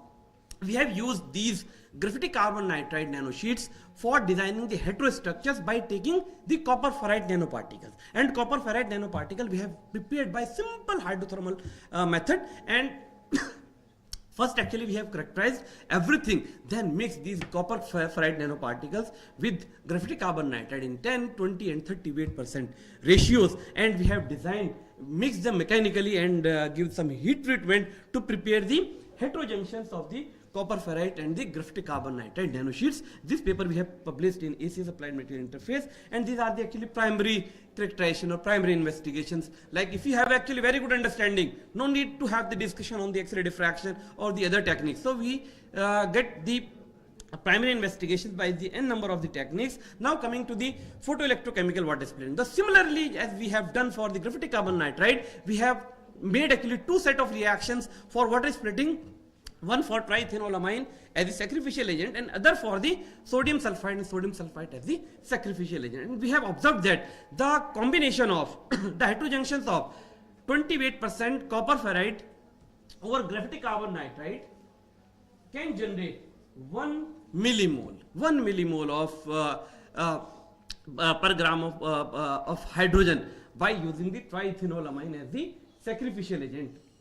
Okay. And we have seen the actually recyclability test with an apparent quantum yield of actually 25%, and actually the high loading of over the 20% of the copper ferrite can actually reduce the light absorption by the highly porous graphite carbon nitride nanosheets which provide the d-stability in the electron hole pair recombination. And the trithenolamine in all the cases gives the best results because both the catalyst and the sacrificial agent, these are the non-polar. So if they are both the non-polar, then the wettability or the catalyst surface, it could increase which helps to explain why trithenolamine can give the best results. So then this is charge transfer dynamics, which we have used to explain the band structure mechanism as well as the high amount of the hydrogen production by using these heterostructures. So this is the electronic impedance spectroscopic plot. These are the Mott-Schottky plot. So here you could see the positive Mott-Schottky plot, which shows the N type of the semiconductivity in graphite carbon nitride. And here you could see the negative Mott-Schottky plot in copper ferrite, which shows the P type of the semiconductivity. And whereas the heterostructure can give the positive and the negative plot, which shows the p-n heterojunction formation for the copper ferrite over the graphite carbon nitride. And if you see the PL intensity graph, then it shows that the PL intensity decreasing, which suggests the low recombination rate of the electron hole pair, which helps the high amount of the hydrogen production. If you have the electron density, means highly populated electron density over the conduction band, then it helps for the production of the hydrogen. So this is the band structure mechanism. This is the band structure of the copper ferrite. The line is missed. I don't know how it is missed. It is shown over here. And this band structure of the graphite carbon nitride. But before the heterojunction formation, but when you mix them, the Fermi level alignment occur. And during this Fermi level alignment, the electrons which are present in the conduction band of the copper ferrite tunnels to the conduction band of the graphite carbon nitride, whereas the holes from the graphite carbon nitride in the valence band tunnels to the valence band of the copper ferrite. So these electrons are used to produce hydrogen, whereas holes are used to oxidize the sacrificial agent. Now coming to the next slide, these are the electrochemical water splitting. So the low value of the onset potential and the over potential suggest, or the low value of the Teffel slope suggests the high HER activity for these S-prepared nanostructures, and we have achieved the maximum Faradic efficiency, which is around 95% for this copper ferrite over graphite carbon nitride. Now coming to the the next material that we have designed. This is the heterostructure of the copper oxide with the graphite carbon nitride, and here we have prepared by using the same methodology that I have discussed in my previous paper. So here if we go for the hydrogen, this is DFT calculation, theoretical calculation. So if you see the structurally, this copper oxide and graphite carbon nitride, so there is a structural dissimilarity. So when you make the structural similarity, means index in the same structure, then the conduction band become more populated, and which is helpful to explain the high amount of the hydrogen production for our as prepared copper oxide with graphite carbon nitride heterostructures. So here it is showing the maximum amount of the hydrogen we have increased to 3.5 millimole per gram per hydrogen with an increased apparent quantum yield of the 18%. So we are the first in the literature who have reported so much amount of the apparent quantum yield in the literature. And here you can see the recyclability, which shows the stability of our as prepared heterostructures for this hydrogen production up to the 4 consecutive cycles, which we run. How much time? Oh my god. So this is the okay, no problem. So I will show the important results. So this is the HER and the OER investigation in the electrochemical investigations, which shows that this material showing the comparable result to the commercially available iridium oxide. So we have shown the possibility in the literature that our material could be useful as iridium oxide that is available for the industrial use. Now coming to the next. This paper just accepted in the ACIS catalysis. Here we have designed the cadmium selenide quantum dots over, we have grown over the graphite carbon nitride by using the SILA method, and by using this material these are the basic characterizations. We have got the high amount of the hydrogen, which is around 4.3 millimole per gram of hydrogen with an apparent quantum yield of the 24%. Now coming this actually HER or excellent HER and the OER investigation for the hydrogen production we have actually added in the literature. Now coming to the next actually material, this is the cadmium sulfide. Quantum dots we have grown over the graphite carbon nitride, and actually this actually heterostructure can actually generate 14.8 millimole per gram of hydrogen with an apparent quantum yield of 28%. So very high actually, very excellent result actually we have obtained for this material. Now coming to this, these are the actually electrochemical investigations for this material. This is the actually molybdenum sulfide actually, molybdenum sulfide with actually graphite carbon nitride. So this molybdenum sulfide we have prepared by using the hydrothermal method, and then we have designed these heterostructures in 10, 20 and 38% ratio, and then you could see actually these are the basic investigations, and the time is not there to discuss. 18 millimole of millimole per gram of hydrogen with an apparent quantum yield of the 34%, and all the papers actually are published in the top ACS journals.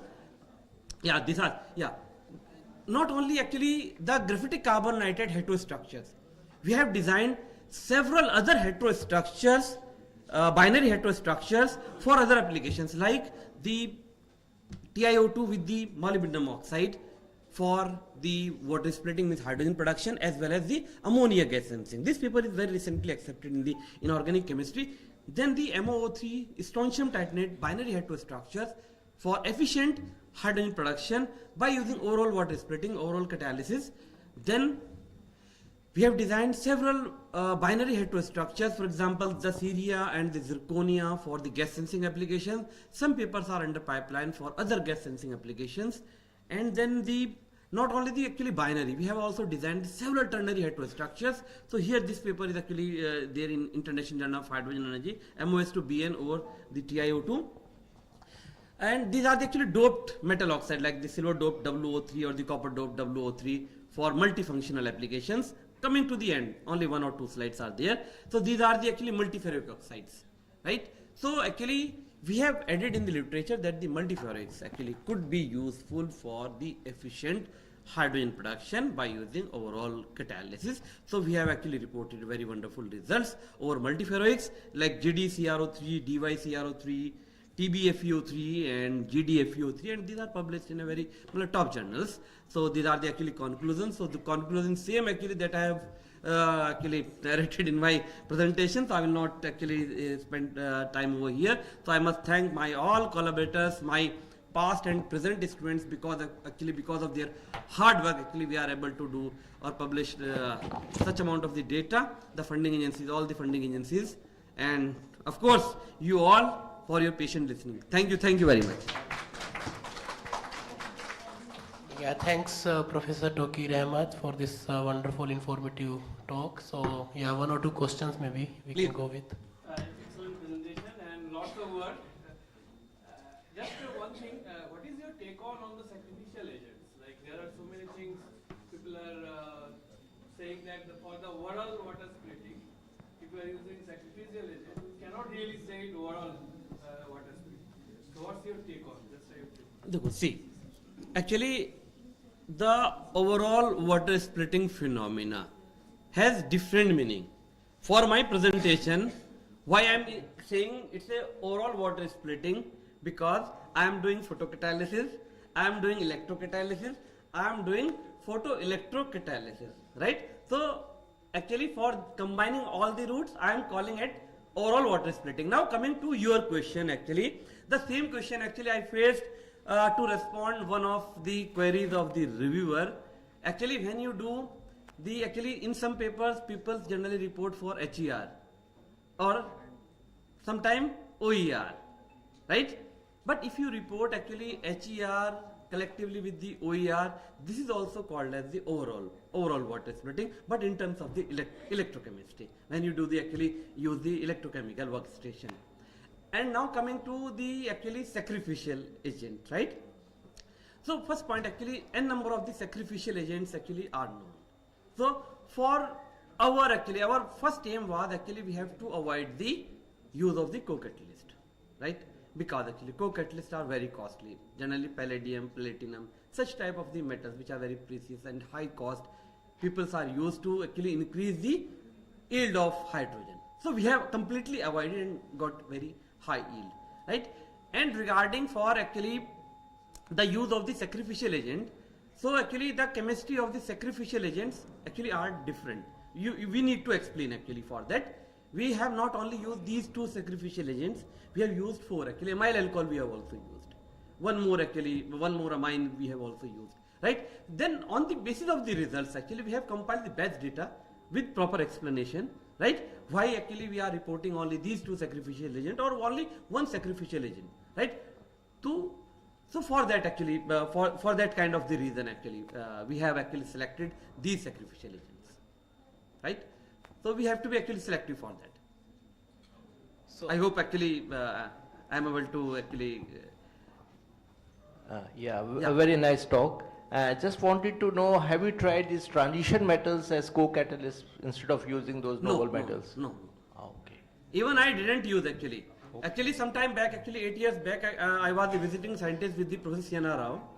So that time actually I have used this platinum, palladium and the platinum co-catalyst. But when actually I come to Jamia, I didn't use because actually it was very costly. The whole project amount will go actually. But about nickel, cobalt? No, I didn't. I didn't try actually. Oh, you didn't. Actually, I am getting a scalable hydrogen production at the laboratory scale. Yes. Unable to see actually such kind of the result in the paper. Right? Yeah, thank you. So no need to use the co-catalyst. Why you add actually the top up actually for the reactions to make actually more costly? So you need to make actually less costly. Then you can actually use these material at the industrial scale. Yeah, please. So, what is the modification of C3N4 structure before and after acid treatment? We use bulk C3N4 and you are using sulfuric acid to make it modification. So why don't we use bulk C3N4? What is the problem? And did you characterize by actually yes. Actually bulk why we have not used. Actually for bulk actually we have calculated the surface area of the bulk graphite carbon nitride. It was there in my slide also, and the nanosheets of the graphite carbon nitride.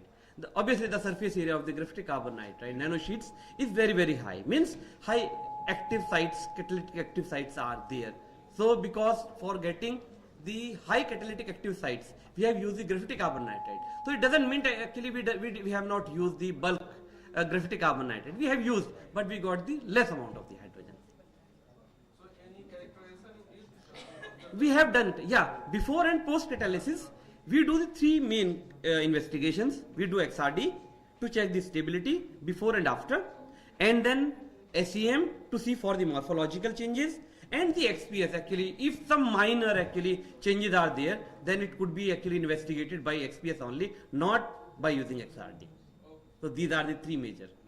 So in one paper actually for the ACS catalysis you can't imagine actually, it was actually accepted in after 3 rounds, and there was actually no technique over earth actually which is actually not in my knowledge. The reviewer didn't ask, and we have done all that, all techniques actually. Difficult to actually call actually. You do this, you do this, you do this in one revision. Okay, you have done this, you do this, you do this, you do this. What is this?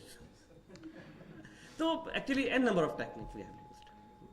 So yeah, I think if you guys have further questions, you can discuss over lunch. So with this, I think because we are running short of time, sorry for that.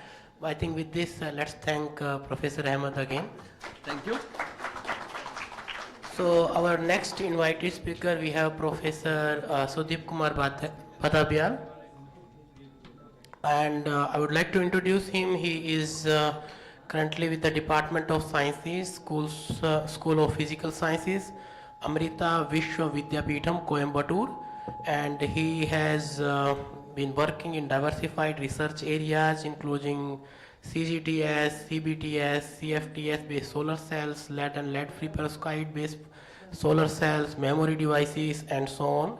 And his research work, he has published more than 50 articles in international journals including Nature.com, Advanced Materials, ACS Nano, and Advanced Energy Materials. With this, Professor Sudeep Kumar, I think over to you. Yeah, please. Good afternoon to all. So in the beginning, I just want to thankful for the organizer to give me a chance to share my some recent research experience. From the introduction, you can see I am actually a solar cell guy. I did my research from PhD to postdoc all in solar cell. But recently I am trying something new. So I just want to share something. So it's actually water treatment plus power generation. So we are doing some interfacial solar evaporator and evaporation induced power generation.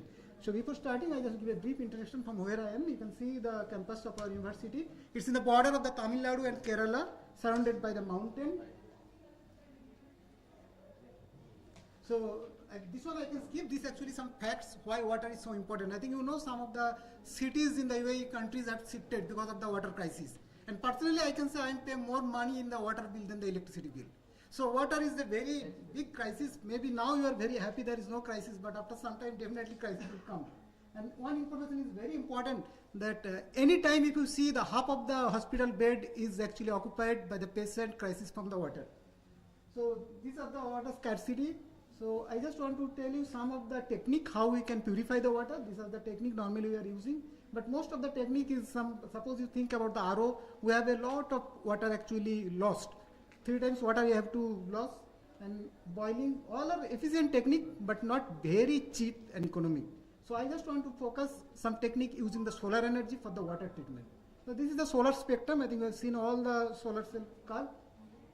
So I just was to use this solar spectrum because if you use or not use, solar energy is there and it's totally free. So what is the solar steel? You can see this is a solar steel. You can take some water, put in the sunlight, water will be evaporated. Now this water vapor you can condense, you will get a distilled water. So this is a simple solar steel, but if you use this type of solar steel, so this is the container, is the water, and if you have you can put some glass or something, water vapor actually condense on the glass and you can collect the water. So normal solar steel can give you, I think the best paper I found 3 liter per meter square of water in whole day. If you just keep 1 meter of water container, you can collect 3 liters of water. So definitely it is not a sufficient for using. So that's actually my motivation of the work, whether I can enhance that water collection by using some nanostructured material. So that way I am using some solar thermal interfacial evaporator. What is this? Because when you evaporate the water, is a phase change in the interface. Water actually transforms to water vapor only on the interface. So, but if you put in the solar energy going to the bulk water, so it will increase the temperature of the water, which is not useful for the vapor generation. So interfacial solar water evaporator is something you have to put some nanostructured material on the interface of the water. So it's actually trap the solar energy and it's efficiently use all the energy to converting the water to water vapor.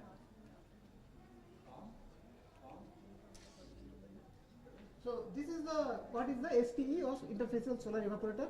So you can see you have one nanostructured material which is definitely absorb the solar energy, convert the solar energy to heat energy to transform to water vapor.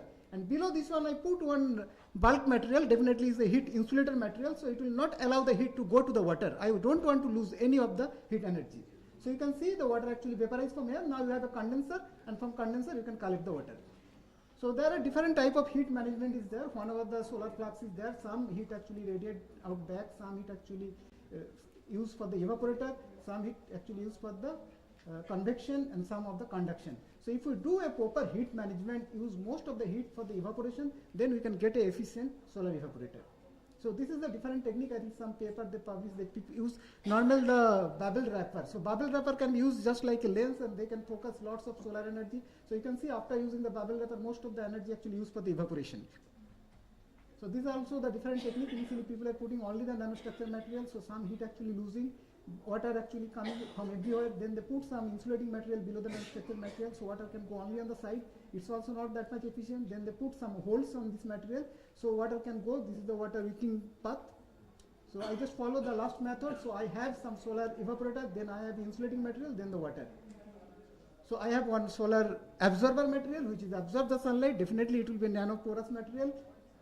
And this type of absorber material I can use either carbon-based material or the plasmonic material. The science is very simple for carbon-based material. When it absorbs the sunlight, hot electron will be generated. When electron will come back to the conduction band edge, it will transfer the extra energy to the phonon, and that phonon energy will be used for the vapor generation. Or you can use some plasmonic material.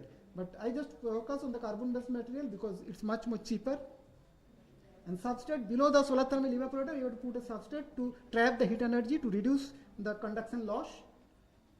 This is our effort, whatever the work we have done. Initially we start with some biomass derived highly efficient solar thermal absorber. Then from the biomass I shifted to some robust material, and then last from the robust material we want to try to generate some power. So first work is on the banana pseudo stem. You can see this is a banana stem. So banana stem actually we are using because they have a lots of pores. So if you float them in water, water can come through this banana stem, and top actually we are putting some activated carbon. Activated carbon is a very highly surface area carbon with very small size pores are there. So water come from the banana stem to this carbon, and carbon actually absorb the solar energy and give this thermal energy to the water to evaporate the water. This is the ACM result. You can see very nice stems are there in the banana stem. Very nice pores are there. So water is coming through these pores, and this is the result. So first curve you can see this without any ST. If you keep the water in the direct sunlight, this is changing the mass change.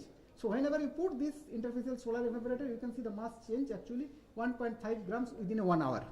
So this is a very small experiment. We take a 50 ml beaker, you put this one on the beaker and put in the weighing machine and put the solar simulator.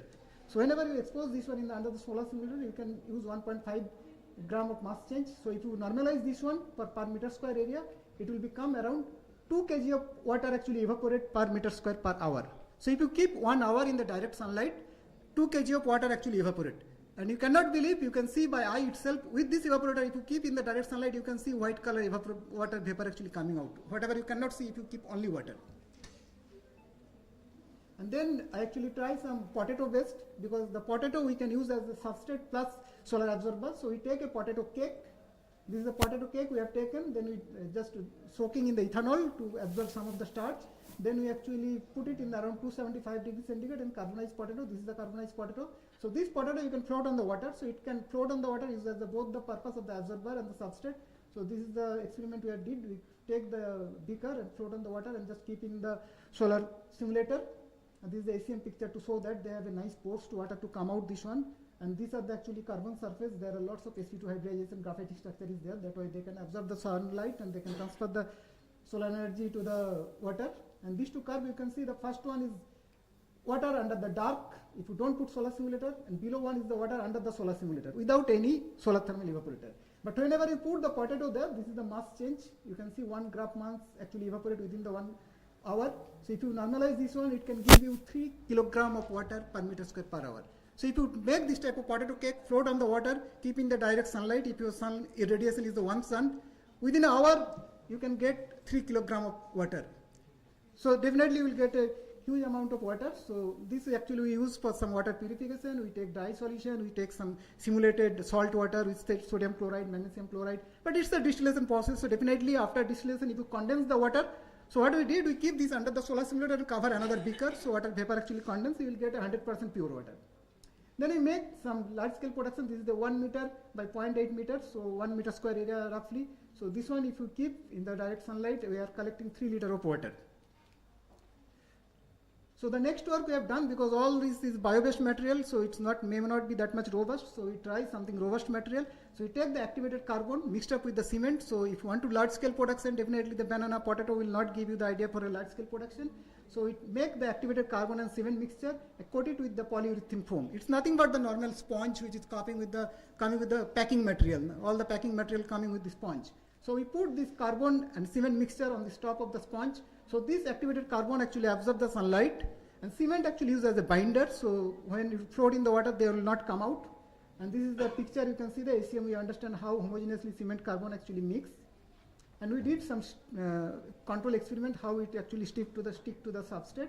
And this is the result. We have done some water purification. This is the muddy water. From the muddy water, we can get very pure water. So there is a salt reaction experiment also you have to done, because if you keep for a long time, salt will be deposited there. But there is a continuous path along the sponge to the carbon. So whenever some salt is deposited, salt again actually come back to the water. So there will be nothing will be covered on your solar thermal evaporator. This is the IR camera picture, how the temperature actually increase. You can see the temperature can be increased around 60 to 65 degrees centigrade if you keep in the under direct sunlight, because the carbon actually absorb the solar energy and convert this one to the heat energy. Normal temperature is around 25 to 30 degrees centigrade. This is the result for the large scale experiment. I think no, this is the laboratory scale solar steel. We put only the polythene. It is a container. We put the sponge covered with the activated carbon and cement, and put a polythene there to collect the water. And here we can see we are getting around 180 ml of water per day.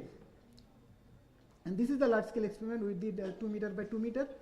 So it's a 4 meter square area, and this can be give you around 10 liter of water. You just keep in the outside. So this is a container. This is actually float on a thermocol. You just take a thermocol. Inside this is a hollow space, and this hollow space we are putting a big sponge cover with the carbon and the cement. So if you keep, this is a small pond we actually dig outside the lab, and if you float this one on this pond, it can give you around 10 liter of water. And we did some experiment. This is the different day, the collection. This is per meter square we did. Per meter square it will come around 5 liter per meter square per day. And we did some cost calculation. If you take this one, actually run at least 2 years, because nothing is there, only some silicone glue is there. We are putting some silicone glue to glue the polythene. This is also polythene cover. Definitely if you put glass, your collection will be much more better. But I just want to make a very cheap version, so I put the polythene to collect the water. So I put mostly cost is the labor cost. So cost if you put around 5,000. If you run it is for 2 years, the water cost is coming 1 liter per rupees. So definitely you will not get anywhere the distilled water in the 1 rupees per liter. The commercial water cost is around 20 rupees per liter. So now I am coming to the another new concept, hydrovoltaic power generation. So when water actually evaporates through a porous material, so you have a gradient of water. On the top, water actually always evaporating, so amount of water is less, and below you have a water source. So there will be gradient of water. And because of this gradient of water, if your porous material has some swage group or negative group, H plus will be attached to the surface of the pores. So they will form some electrical double layer on the surface. So you definitely will get a gradient of double layer along the thickness of your material. Also along the diameter of your material, on the surface you have a more H plus, center you have a less H plus, so there will be gradient of the H plus ions. So I just want to see whether this gradient of H plus ions can generate some electricity. So this is called the hydrovoltaic power generation. So whenever if some water actually evaporate, you can see there is a gradient of the H plus ions. So if you put 2 electrode on the top and down, definitely it will give you some electric power. So this potato cake, you can remember, this potato cake we have just put some aluminum foil, wrap it with some rubber band, and if you connect some electrometer with this one, you can see how much current and voltage it's giving. So this is, I think, the same picture, how the ports are there, so water is coming there and water actually evaporate. So this is the result. So you can see for this one simple potato cake is giving around 0.2 volt and current about 3 microampere current. So whenever you put this one under the solar simulator, so if you give a sunlight, what will happen? More water actually evaporate, you will get a more gradient. So definitely your performance will increase. So we are getting around 0.5 volt. So nothing you needed, you no need to make any complicated device. You take a potato cake, put 2 electrode, float it in the water. Whenever the water actually evaporate, you can get 0.5 volt of current. And if whenever you light up, the voltage is actually coming down. So that actually proved that the responsible for the power generation is definitely the water evaporation. So we did lots of control experiment. We did the airflow, we give the different humidity, and we find out the voltage actually generated because of the evaporation. Whenever you have a more evaporation, you have a more voltage generation. Whenever you have less evaporation, you have a less voltage generation. This is the, if you increase the temperature also, because if you increase the temperature of bulk water, your evaporation rate will be increased, your voltage generation rate will be increased. So then we put some aluminum foil by this type of shape, and we can see the voltage actually, whenever, this is actually dry condition, there is no water. So whenever you add 1 drop of some water is there, because of the water evaporation, voltage is generating. So without water, you will not get any voltage. Now we connected in series and parallel connection to add up the voltage and current, and you can glow LED very easily. So now I think next work, we take a plastic tube. So this plastic tube, I think small diameter plastic tube, whatever we are attaching for the water tap, that transparent plastic tube we packed with the activated carbon. This is generated from the coconut shell activated carbon. So now you put this one in the water source, so water actually go through this along the length of the plastic tube and evaporate from the top. Definitely it will give you some voltage. So we put some electrode on the top and the down. I think this is the real picture. Yeah, this is the real picture. You can see this is the aluminum foil, this is the aluminum foil. We put some cotton there to hold the water. So if you put some water in this cotton, when water actually evaporates, it will give you the voltage. This is the mechanism why it is giving the voltage, because the gradient of the electrical double layer. And this is the characterization of the activated carbon, and you can see the result, how much voltage you are getting for a single device whenever we put this one in the solar simulator. 0.8 volt it's giving. So this is the result. It's giving 0.8 volt. This is the length of the tube, 1.5 centimeter, 1 centimeter, and 2 centimeter. Because if you take a very long, it's very hard to get the voltage, because the total resistance also will be increased. We did the light on off experiment also. Whenever you light on, your voltage will be much more high. You can see near about 1 volt it's giving the one device. And you did some control experiment to understand what are the responsible for the voltage generation. We did the humidity change. We add dry and water condition, pH variation. All actually give the conclusion that the power generation is particularly from the water evaporation. Then we did some series and parallel connection, and we found out that it's actually, there is nothing to degrade. It can run year over year. Actually, we did the experiment under 5 or 6 months. So whenever water dry up, you add some water. You will get the current and voltage. Only you have to give the supply of water. But definitely you can recycle the water. You can put some evaporator and condenser, then same water can be recycled. This paper actually published in Journal of Power Source. I think potato paper published in Journal of Environmental Chemical Engineering. And that cement evaporator paper is published in Journal of Cleaner Production. Then I think the last work, it's not published yet, the communicated work. So what we understand that is the responsible phenomenon is the water evaporation and the surface charge. Why not we use some very cheaper material? No need to use the activated carbon. So you just dig some soil from the garden, we pack a plastic tube with this soil and we make a water hydrovoltaic power generator. So this is the soil we collect. We just sieve to take some fine powder soil and we seal in a plastic tube. This is the real device you can see. This is a plastic tube. We put to aluminum foil and you make a device, and it also can give you 0.8 volt. And current is around 90 microampere current. So you don't need anything. You need a plastic tube and some aluminum foil and you can make a power generator. But definitely you need some water. Water have to evaporate throughout the device. So this is the series and parallel connection. So it's a very cheap material. So we can make 100 of device very simply. So you can do a series and parallel connection. So glow the light. That light can glow year and year. There is nothing. You can put some water. This is the ice tray from the fridge, I think. So you take this ice tray, put this tube, and if you put this box, you can put some water. Definitely your light will be on for a long time. And my student actually, because the current you can see is very low, 90 microampere. So making a mobile charger is very tough. So what he did, he put some capacitor there to charge the capacitor. So capacitor can give you the more current, so you can make a mobile charger. So this much soil packed with a plastic tube is enough to charge this mobile. Then we try to directly put the plastic tube in the garden. So if you just put 2 electrodes, it's very hard to get because all the electrodes actually short circuit. So you have an insulating plastic tube. So whenever you put the plastic tube directly in the garden, it's giving you the same voltage and current. Just you have to put some water in the down. I think this is the same device. The last work I can just tell you some idea. We did some graphene oxide. I think the last work you are telling the graphitic carbon nitride with H2SO4 treatment. So we did the graphene oxide, then we reflux in the concentrated sulfuric acid. The purpose is to attach some sulfonic group on the surface. So whenever we found that sulfonic group actually attached in a huge amount, if you keep this powder in a petri dish in overnight, morning you can see lots of water in the petri dish full of water.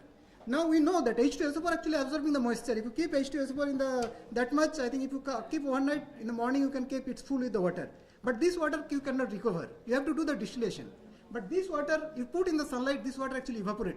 So what we did, we actually functionalized the graphitic oxide with the sulfonic group and keep in the night time it will absorb the moisture from the atmosphere, and daytime if you keep in the solar still, it will evaporate and you can collect the water. So this is called the air water harvester. So we use this one for the air water harvester, collecting water from the atmosphere. Then we found for all our photovoltaic devices, you have to supply the water. Whether you can use this one without supplying water, whether you can generate the power for taking the moisture from the air. So this also actually uses a very good water hydrovoltaic power generator. So for this material, you don't need to supply water. It will actually harvest the water from the atmosphere and it generates power from the evaporation of the water. So that device actually we did some tricky. We take this plastic tube and the middle actually we open. So it's when it's absorbed the moisture, middle part we actually open, it's absorb the moisture. Now you put the top and down part 2 electrode. So night time you can keep it open, it will absorb the moisture. Daytime you can close, so evaporation from the top side and you can get the current and voltage. So I can conclude my talk. So solar thermal evaporator is an advanced technique to generate fresh water using sunlight as a very cost-effective method. Simultaneous generation of power from the device is a huge attention in the energy conservation sector. This hybrid property of the device poses strong commercial application for the market and globally. All the work actually already we applied from the Indian patent and US patent. This patent is pending. So definitely there is a high aspect of the commercial application from all this product. And lastly, I should be thankful for all my PhD students and 2 of the project. One, the first project from the solar energy research development from the evaporation, and second CRG grant from the hydrovoltaic power generation. Thank you all. Loka Shangasta Shikino. Yeah, thanks for this very interesting talk. I think if you guys have questions, so please you may ask. We can take 1 or 2 questions. The water, whatever we are getting after the distillation, is it allowed to drink? Because distilled water doesn't have any salt and other things. No. It will be quite similar in distill. We just do some testing with the TDS and pH. pH is coming around 6.8 in this range. And TDS? TDS is going very low. It's nothing. Very low TDS is also not good for health. Yes. For distilled water, I think it's maybe useful for industrial purpose. Distilled water will add up some salt. You cannot drink. Yes.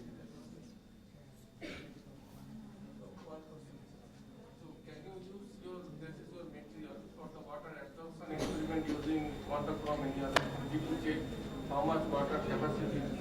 For the last material you are telling? Or almost, yes, for the last. Because the activated carbon, I think almost know all the properties. And the previous methods also for the, did you get any isotherm for the water? No, actually our purpose is not to absorb the water. I just want to flow the water. So for the potato cake or the activated carbon, I have some ports. And that ports I purposefully keep some hydrophilicity because water has to flow through this one. That is why if you need it, that would be also. Yeah, because for the potato, if you heat it very high temperature, when all the organic part will go out, it's not worth that much. Because water is a water repelling property on that case. So purposefully I keep I actually optimize the temperature. Whenever it's 275, it's giving the best result. If you go 350 or something, the result is very low because they have some water repelling property. So I have purposefully some COH group is there. So some water actually may be absorbed. What I am telling is correct. So as I don't see any further hands raised for the question, so with that I think we can thank the speaker again. Our next speaker we have Professor Pramod Kumar Singh. So Professor Singh is the HOD of Physics and Environmental Sciences in SBSR. He obtained his PhD from BHU India and he is currently working as a professor, Department of Physics, School of Basic Sciences and Research, Sharda University. His area of research interest includes solid polymer electrolytes, nanomaterials, supercapacitors. Dr. Singh has published more than 200 articles in national and international journals. With that, I think over to you, Professor Singh. So, thank you, Chairman, for giving me this opportunity. And before going to start, let me thank with my friend, you can say Professor Sunita and Professor Seema, who invite me here and giving this task. And most of time, I think, in earlier lectures, people have already heard about chemistry-related things with my good friend, you can say, Professor Tokir, and then water splitting. So here I am presenting both, you can say, combination of these two departments. So within Sharda University, which is very near to this place, you can say we are in nearby university, and which is located in NCR region. I am heading two departments, physics and as well as environmental science. So I am thankful that some of my faculty members, our colleagues, also present here to present their own work, and I am collect here with my students so that they can bound maybe better environment in, you can say, neighbor environment and other things. So let us start with something which I have chosen for today's presentation. It's related with polymer electrolyte. Because polymer electrolyte is my backbone. I got my PhD degree from Banaras Hindu University, and that time my thesis title is something related with polymer electrolyte. So with this polymer electrolyte journey, I have gained some experience with some friends' help and some other friends' help. I moved to some postdoctoral study. I have moved to some different countries, and from there I have collected some experience. I want to share some experience with all of you. So in our own laboratory, which is situated in Sharda University, we are collectively working together with, you can say, different area. Different area means different area. I am lucky enough as HOD because I have assigned with the all faculty member and which 80% backbone, you can say, in material science area. So my almost all colleagues are working in different area. That's why they are working here as a, you can say, reviewer or presenter in different session. So they are very, and we have also, you can say, I must highlight my higher authority, you can say, consistent assistance, because they have provided me one good laboratory, which is known as Center for Solar Cell and Renewable Energy, CSRE, and it's totally, you can say, you can see here, it's totally governed by a carbon cycle light. Means it's a carbon cycle, you can say. I am heading this center along with the head of two departments. So head myself, you can say, and members are my colleagues who is present in different sessions. Then it's totally managed by core team. Core team is my PhD member. He is also present here in different session. And then these PhD students, you can say, they are gathering our UG and PG students. And you are lucky enough to know that we have very good collaborative work. Means we have collaborative work from, you can say, Gautam Buddha University along with MIT University also. So we have gathering some students, or you can say bright student in this common platform, and whatever we have, we are trying to give you for students, and it's open hand collaboration. So this my presentation is open for collaboration point of view. I am not going to tell many more things because I am thankful to this chairperson. It's the time slot is too much minimized, and it's also giving me advantages. I do not want to tell many more things. So we have a very good, you can say, collective team. You can see number of PhD produced with almost all with my faculty member and some of PhD student who is continuing there. So basically we are working, or my main work is only focused on polymer backbone, polymer electrolyte and carbon-based material. I have developed some novel polymer electrolyte, novel in the sense it's a good conductive in property and other things. And if you want to go for a device, particularly for me, we are straightforward working in electrochemical area and electrochemical device point of view. Many people are working in different electrochemical devices like fuel cell, batteries, you can say dye-sensitized solar cell and supercapacitor. So directly we are developing polymer electrolyte, and we are applying these polymer electrolytes along with this carbon-based material as a electrode material and polymer electrolyte as a electrolyte material and sandwiching them. So it's you can say just like a electrochemical device where you can just put a sandwich bread. Morning time we are going to take tea with, you can say, bread, and in between that one there is slice of sandwich. So sandwich type of things you can say it is the polymer electrolyte, and these two breads are just electrode material. So I think I have already told you many things related. We have a very good, you can say, characterization. I am not taking that we have too much expensive, but in our own laboratory, Center for Solar Cell and Renewable Energy, we have electrical characterization, you can say. We have some structural characterization like FTIR or UV visual absorption spectrum. Dr. Sunil, my colleagues, he is also sitting. So it's managed by all of my colleagues. So I am thankful for my team members only for managing all this. And the another one part is solar simulator, which is just funded by my own university. That's why I want to highlight. Solar simulator is just to measure solar cell efficiency. So all these facilities are available in CSRE, means Center for Solar Cell and Renewable. So particularly for students, we are open-handed. You can come, contact. Otherwise, we are not going to tell you many minutes. So you are thankful to your teachers who invite us here.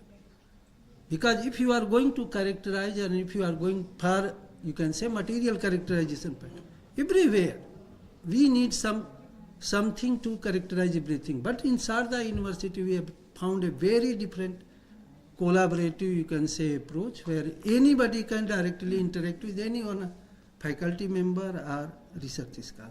So I am not going to tell many more things. These two devices we are currently working. One is known as dye-sensitized solar cell, and another one is, supercapacitor. So these particularly two devices, you need electrode material and electrolyte material. Electrode material we have developed using plastic weights. So I think earlier prominent speakers, you can slightly see their evaluation. Now after COVID and before COVID, government also funded project with very clever way. Now in earlier, you can say earlier taught material, I can say in old material, they are not even giving you fund.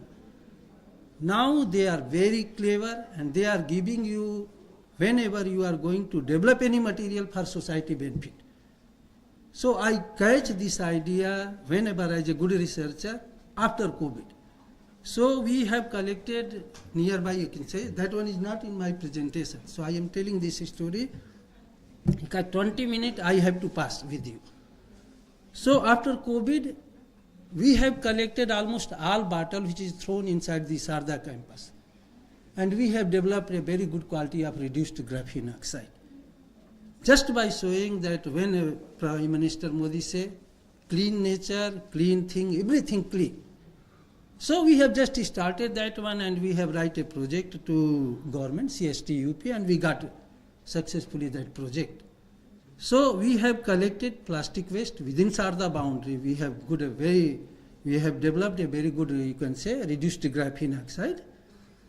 And we have used that material for our electrode material, you can say. And polymer electrolyte, since it's my backbone, I got this PhD degree from within that, you can say, embedded in polymer electrolyte. So in that area, I think we have a lot, you can say, long experience, where I have collective, you can say, experiment and many things we have already published. The publication point wise, since we have already characterized two things. Characterized means we have differentiated two areas. One, electrode material, and one is the electrolyte area. So electrolyte is my basically, you can say, my specialized area. The only good thing about this electrolyte which I want to tell that you need to recover for any electrochemical devices the middle portion where I minus is written. I am not going to tell many things about dye sensitized solar cell, how it's working. But I am lucky enough that during my postdoc I work with this man who teach me how I can make dye sensitized solar cell using polymer electrolyte. So Namgyu Park, he is in South Korea, very renowned personality working in this dye sensitized, or you can say perovskite solar cell area. So I have large experience, at least past 4 years with this guy, and he teach me.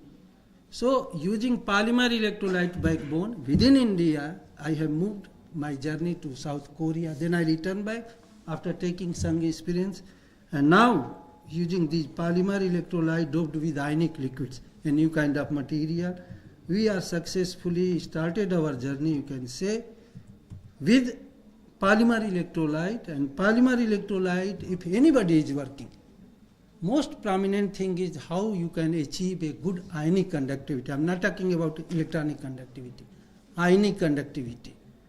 Because the polymer which we are using, it's a polyethers, or you can say insulating polymer, which conductivity is nearly 10⁻⁸. It's looking like as a, you can say, insulating in nature. So many additives you can add, but we are using ionic liquid, which is very new. Although it's costly, we are not making ionic liquids, we are just purchasing ionic liquids, and we can simply develop a polymer electrolyte which you can give you conductivity nearly 10⁻⁻3.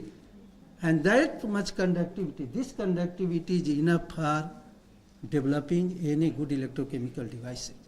So many things, means we have worked, I think sir already know, Tawqir Ahmad sir, that we work along with journey, you can say more than 10 years or 12 years.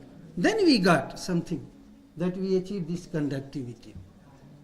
So this one is our backbone, and using polymer doped with different ionic liquid, anybody can very easily get this much conductivity.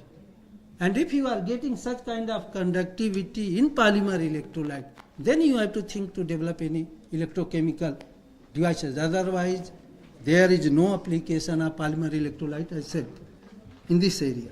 So we have characterized almost our all sample with very nicely way, and I think this one is, you can say, my last slide. Last slide in the sense I have started this journey with dye sensitized solar cell using polymer electrolyte. Now you can see it's 0.1% efficiency. When I was doing postdoctoral study in South Korea, so 10 years back. And now with this experience, now I came here in Sarda University. I have joined this Sarda University in 2009. And now we are successfully able to develop 1 by 1 centimeter, you can say, dye sensitized solar cell. I'm not talking about a big area. 1 by 1 centimeter square area dye sensitized solar cell with 4% efficient solar cell at one certain condition. So I have started journey with 0.1 and now you can say we have achieved 4%. And we can, maybe my student, my teachers, my everything, they are working hard to get more than that one. So within these kind of things, it's always come from, you can say, your hard work and patience. And particularly for that one time, maybe I want to invite my all students. If you want to learn something, you have to knock something, or you are maybe going to kick someone and going to replace someone. So that race is continue going on. So with that one kind of things, I think I am also hungry, feeling hungry type of things. So I am going to stop my journey, and I think anyone things related to these slides, you're most welcome. My mail ID is there. I am always here. Within these 2 days, anybody can contact me anytime. Thank you. Thank you very much. Thanks, Professor Singh. I think if you have questions, one or two. I believe no question because I could not tell anything. Anyway, if no questions, then you can definitely interact with him later. But yeah, let's thank him again, and we will move on to the oral presentation. Thank you, Professor Singh. We have, I think, 3 oral presentations and 4.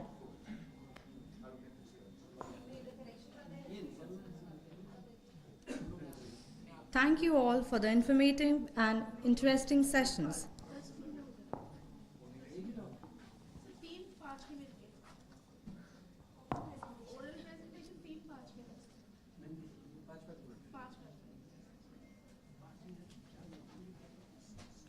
We would now like to invite our delegates for oral presentation. Dear delegates, please note that you will be given 5 minutes for presentation and 1 minute for question and answer. I welcome the first presenter, Mr. Chetan from GD Goenka University.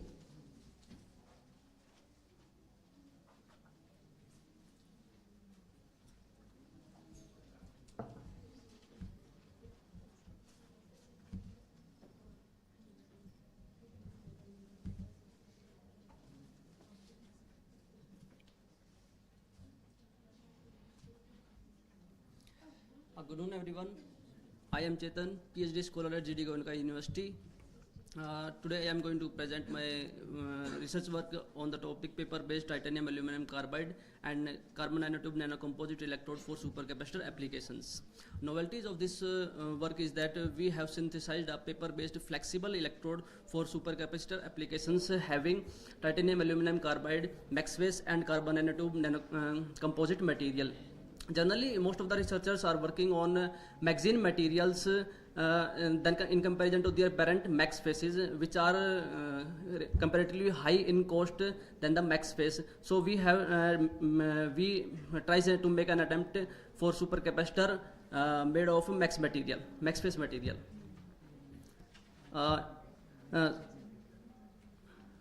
Structural, morphological and electrochemical characterizations were done in this paper. Table of content are introduction, synthesis, results and discussion, conclusion and last references. Firstly, the energy demand is increasing day by day, and the researchers are working to enhance the electricity generation for the energy demand. After the energy generation, the highly efficient energy storage devices are required which is a big challenge for scientific community. And supercapacitors in this area are have characteristics application for energy storage due to their high energy density, power density and long cycle life. Firstly, for this work we have purchased titanium aluminum carbide and carbon nanotube magazine from the Nano Amazon which is in Kurukshetra, and for the composite we have mixed a 10 weight % of carbon nanotube with the titanium aluminum carbide max phase, and after that a 10 weight % solution of PVA was added to it, and a slurry was formed, and the resulting slurry was coated on a 1 centimeter square Wattman filter paper having category number 1001-090 using a dip coating technique. And in the last, the resulting flexible paper electrode was dried in a oven at a temperature of 60 degrees Celsius for 1 hour. This is the schematic diagram for the prepared single layered flexible electrode for supercapacitor application. These are the graphite current characters. Structural morphology was done using XRD and having a range of 2 theta value from 5 degree to 80 degree. The characteristics peaks at 38.5 degree and 46.09 degree shows that there is an existence of titanium dioxide, and 77.7 degree confirms the oxides of aluminum are formed in this paper capacitor. The morphological characterization were done using field effects scanning electron microscopy, and it confirms the carbon nanotube distribution over the titanium aluminum carbide max phase. These are the elemental compositions which shows the different elements. These elements: titanium, carbon, fluorine, aluminum, potassium are present there. These are the mass percentage and atomic percentage of the prepared electrode. For the electrochemical characterization, 5 molar KOH solution was used, and cyclic voltammetry and GCD were done at different scan rates and current densities. Cyclic voltammetry was done at 5, 10, 20, 50 and 100 millivolt per second at a scan rate at a potential range of minus 1.05 volt to plus 1.2 volt. At the lower scan rates, redox couples were formed due to the existence of titanium dioxide and Al2O3. A specific capacitance of 64.75 farad per gram was observed from the CV at a scan rate of 5 millivolt per second, and from the GCDs were performed at 1 to 6 ampere per gram current densities. A specific capacitance of 75.55 farad per gram were calculated from the GCD graph at a current density of 1 ampere per gram. Specific capacitance retention of 85.74% was observed after 2000 GCD cycles at a current density of 6 ampere per gram. Also, the energy density and power density are calculated are 52.8 watt hour per kilogram and 1119.9 watt per kilogram. These are the 2000 cycles. In this research work, we have successfully synthesized a single layered flexible electrode made of max phase material, in which titanium aluminum carbide max phase is used as active material, carbon nanotubes used as conducting agent, and PVA used as binding agent. And 75.55 farad per gram specific capacitance was observed, which can be enhanced by preventing the max phase from oxidation by using careful experimentation, and this technique will lay down a foundation stone for futuristic flexible supercapacitor devices. Thank you. These are some references. Thank you.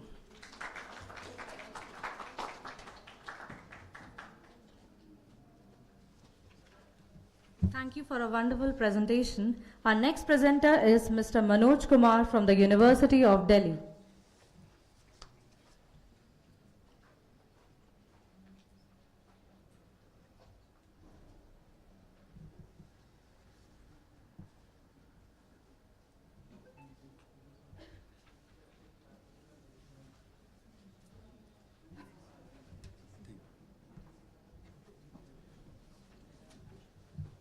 Good afternoon, everyone. Myself, Manoj Kumar. I am currently pursuing PhD under the supervision of Professor Manoj Khanna, Department of Electronic Science, University of Delhi.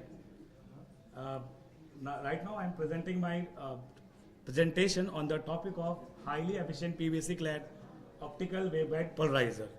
So, in this paper, what is the novelty of this paper? The novelty of this paper is that in this paper, I have achieved a very high extension ratio of by using superstate layer. I have achieved very high extension ratio, which was never achieved in previous article, and I have published this PVC based paper with buffer index by using buffer index. In that paper, I have published that particular paper in elsewhere. So in that paper, I have achieved an extension ratio of around 1800 dB per centimeter. So, and in comparison to my previous research, in this paper, I have introduced one more layer, which is called superstrate layer. By introducing the one more layer, I have achieved a more appropriate real, or I can say a more highly efficient waveguide polarizer. So now I'm going to present my next. This is the outline of this topic. In this, I will give some introduction, behavior of PBSC, then PBSC clear optical waveguide, conclusion and reference. So in this first slide, this is my basic structure. This is my 4-layer basic structure. In this structure, I have used 4 layers.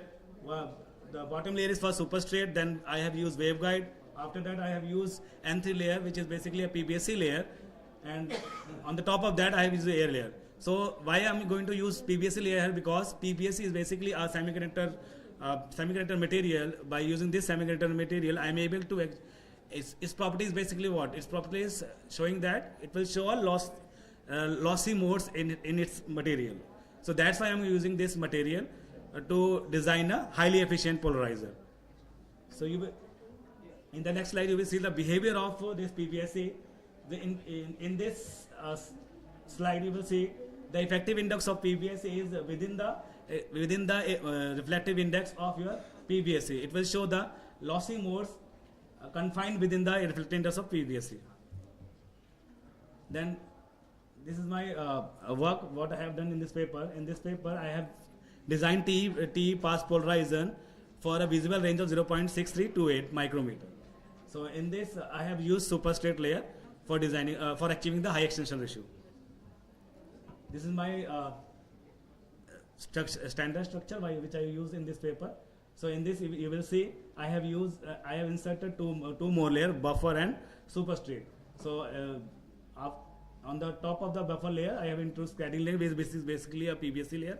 On the top of PBSC, I have used superstrate layer. Why I am using superstrate layer? Because by using the superstrate layer, I am able to achieve very high extension ratio. And why I am able to achieve high extension ratio? The reason for that is that because of using the superstrate layer, the attenuation characteristics of TM mode will going to increase exponentially. So that is the reason why I am using superstrate layer. So you will see this is my specification. I have used superstrate layer for 3 different index structure. So this first graph is attenuation curve. In the left hand side, you will see a TE curve. On the right hand side, you will see TM curve.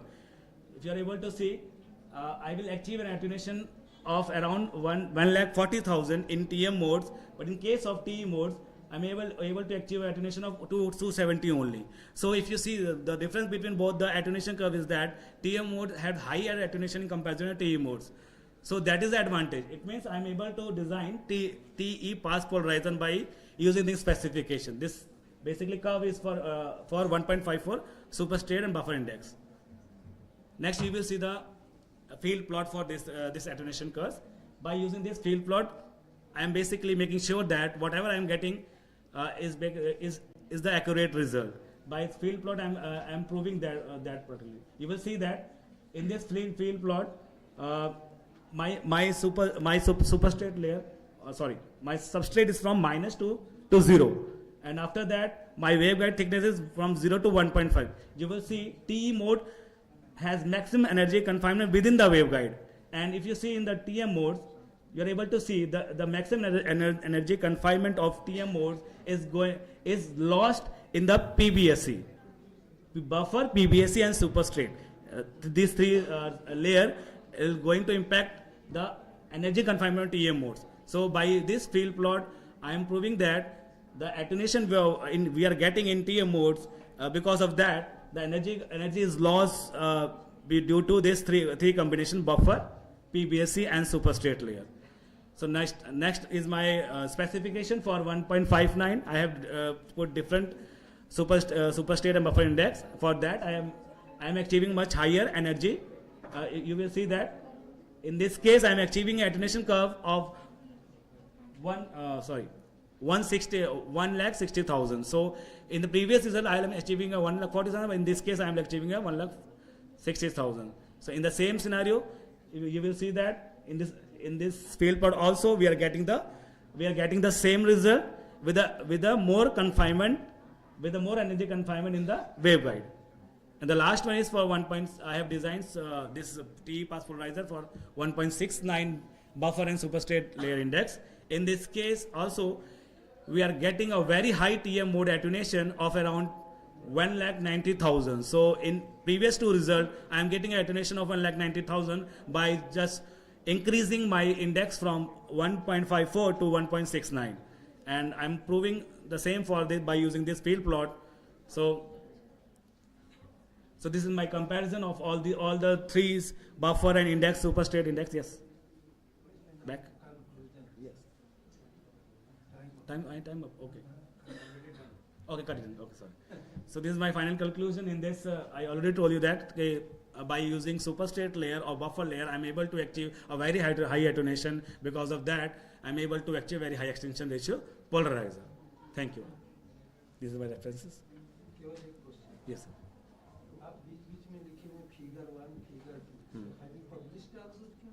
No, not. No. I have published the previous comparison between the paper. Initially, same paper, but in this paper I have added more layers. So this is the new paper. Thank you. Thank you for your presentation. Now our final presenter for technical session 4 is Dr. Sucheta Sen Gupta ma'am.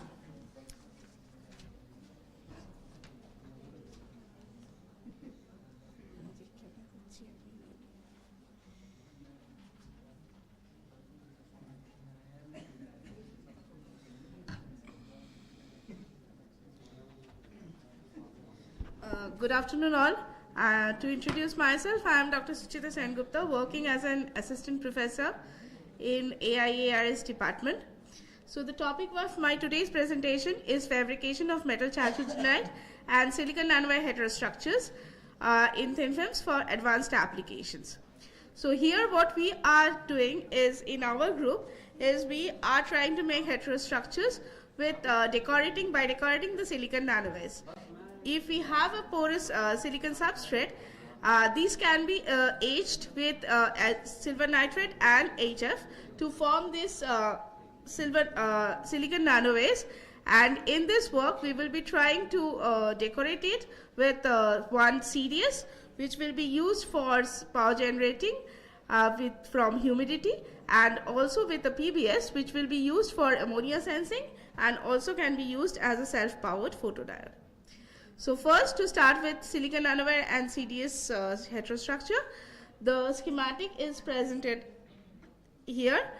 So it shows that you start with the silicon wafer, you age it to form the silicon nanowire, and then you decorate with CDS nanoparticles using chemical bath deposition. So this is the pristine SEM image of the pristine silicon nanowire, and this is after decorations, where you can see the width of the silicon nanowire increases. And also, if you can zoom a little bit, you can see that there are the spherical particles of CDS decorated over the silicon nanowires. So this is the SEM, which shows that CDS and cadmium and sulfur and silicon are present all over the things in a uniform way, and also in a stoichiometric ratio to ensure the uniformity of the sample. And now CDS is known as a humidity sensor. So what we try to extend is this, as we put this device in a humid environment, and we try to measure the output voltage and the electricity. Like sir wanted to generate electricity from the capillary action of the water. Here we are trying to generate electricity by absorbing the humidity or the water vapors which are present in the environment. So these was when we put it in a humid environment. These structures were found to show a resultant electricity and voltage. This is the voltage and the electricity curve with the increasing relative humidity percentage. And this shows that the generated electricity and the voltage increases with an increase in the humidity percentage. And this is reversible. Once it goes back, it also comes back. The hysteresis comes from the fact that humidity has a retention effect. So this, the reversibility of this device is shown by this on-off cycles. So once it goes, reaches its highest value of say around 300 millivolt, it also comes back to its original value once the humidity is removed from the system. Next, we have the silicon nanowire PBS heterostructures. We applied the same methodology. We started with the silicon substrate. We have the silicon nanowires which are etched, and then on the top of that, we decorated it with PBS nanoparticles. So this is the pristine silicon nanowire, and this is the silicon nanowire decorated with PBS. And we have the same and the XRD images, which shows that one thing we did was that we tried to deposit PBS in two types. One is only with the PBS, where we have the PB and the sulfur precursors. And the next one was, along with the PB and the sulfur precursors, we also added a capping agent. So what happened is that on having the capping agent, structurally it shows a more uniform structure. And also when we made a device of ammonia sensing with them, the PBS with the citrate one, with the capping one, showed a better efficiency and a better responsivity with the capping. Because once the capping is done, you are kind of removing the trap stays and increasing a better electron hole transfer, and that ensures the higher responsivity efficiency as a sensor. Now this structure can also be used as PBS is known for a better IS sensor. So what we tried to look at is we tried to investigate this structure for IS sensing mode, and we saw that this structure with on PBS with the capping agent citrate as a capping agent works as a self-powered photodetector with a responsivity. This is the amount of the on-off volt, which with a rise time of 1 second and a fall time of 0.5 second. And the responsivity and the detectivity of these structures is found to be in the order of 10 to the power 9 zones, which is quite comparable with the other PBS structures, but these are quite easily formed, and they can be tuned with the more structures, transition structures. So these are the voltage, and it also generates a self-powered voltage. That's why it acts as a self-biased mode. And these are my publications if anyone is interested.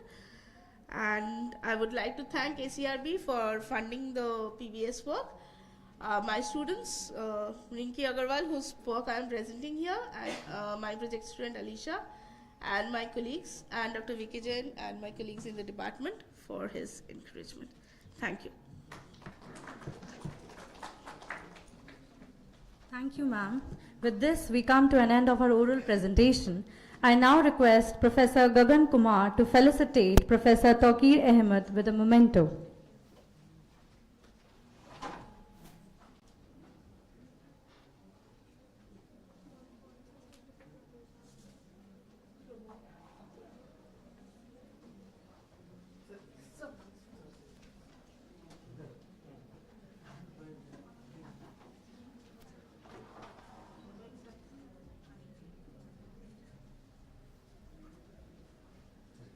I request Professor Gagan Kumar to felicitate Dr. Sudeep K. Babyatal with a memento.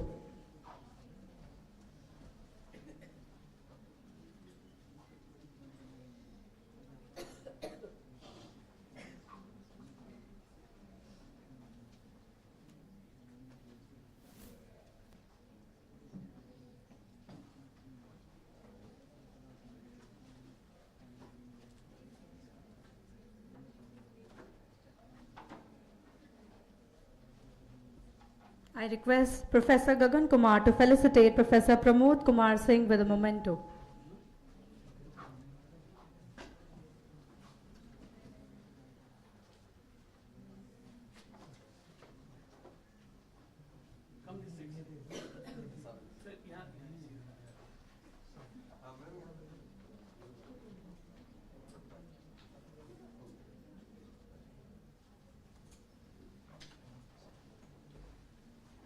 I request Dr. Manoj Rawla sir to felicitate Professor Gagan Kumar sir with a memento. Sorry. Ashok sir. ठीक.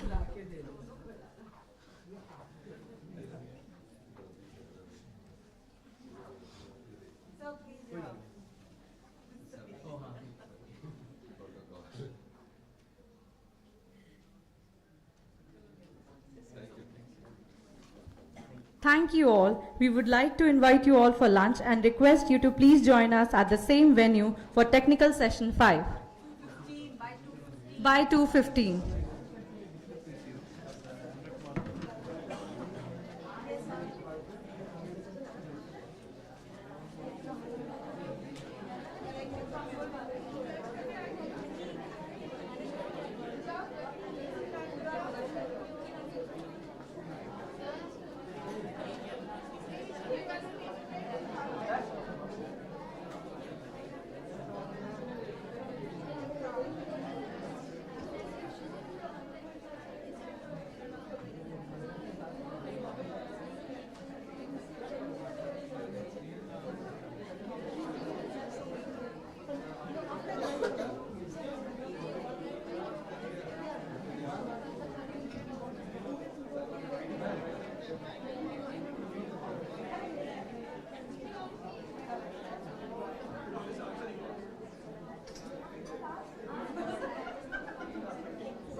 Lunch अभी start होगी. Lunch नहीं करो? I know, there is some disadvantage there. Until I was certified that. Yes. There's some, but possibility more than 90%. I'm also doing by using Prism. So we have published one paper on Prism. Prism is application. To interface a light in the waveguide, we use Prism. By interfacing light through a prism to the waveguide, so we design a sensor, there are no base sensor. So theoretically we have done published a that paper in conference. But अच्छा अच्छा ठीक है. मैं आपका presentation आपको भेज देती हूँ.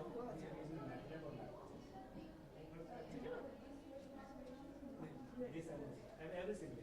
MATLAB is best tool. You can do whatever you want. You don't have any purchase. I am designing and coding that particular formula and putting in MATLAB. All this, everything. Maple and MATLAB. Maple software. Maple and MATLAB. These two software. Oh, COMSOL you can also use. The advantage of COMSOL is that you can design 3D models. model also. Yes. I'm designing a planner wafer. It's a tooling. But this I will get my advancement करना है, I will definitely working on this also. That is there are teaching completely university for last 1 year. So while teaching I'm doing the research.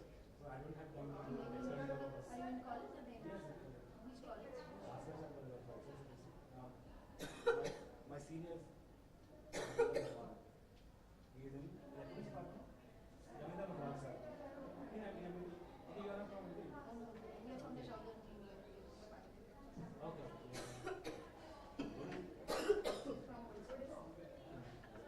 Odisha में हमारे student है उसके central university Odisha अभी हमें चल नाम दिनी If you have to implement in the experiment setup, what kind of we need a power. We need a basically we need a optical bench. First of all, we need optical bench, then we need a power source, power meter. Okay. No, but analytical characteristics, what will you use for that? Actually, frankly speaking, I'm not doing the experiment. In sensor, we have done that. In sensor, because sense means suppose you want to send some anything biosensor पे design किया था, तो उसमें आपको मान लो किसी particular body के अंदर आपको केमिकल डिजाइन करना भी पड़ेगा, तो we have designed that. So you're training like a chip? Yes, it's like a chip. It's basically a nanometer chip. It's nanometer chip with a multi-layer structure. Why are you putting the structure? So we have to fabricate that. So we need a wafer. After that, we do a fabrication by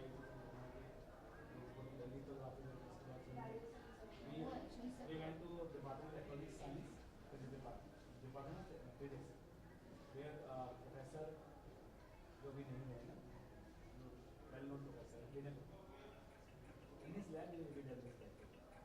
So for designing a sensor is very convenient, but to designing a polarizer, because in laser diode polarizing application there are laser diodes, filters, यहाँ पे कैमरे photography camera it is also in the same location as a polarizer.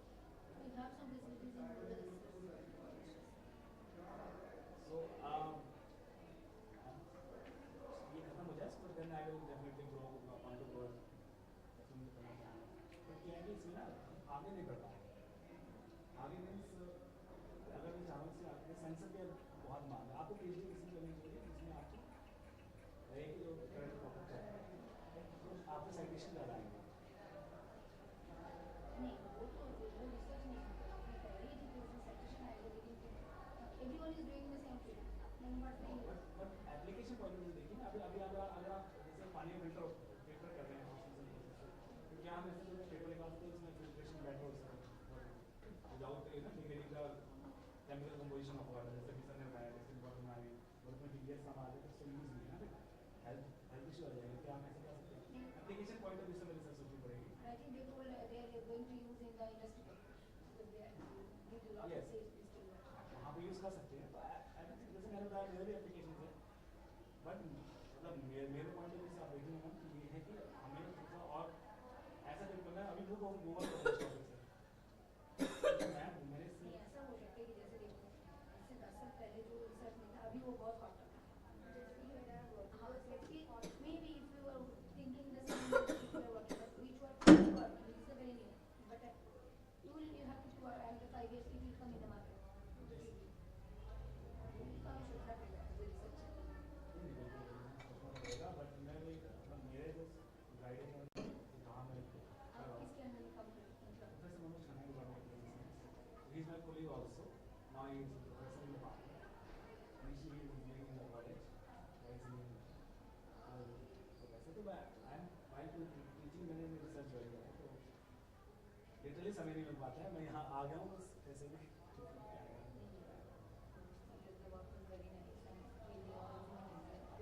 अब जो हमारा college research college now in Delhi से top 5 in Delhi से top 5 as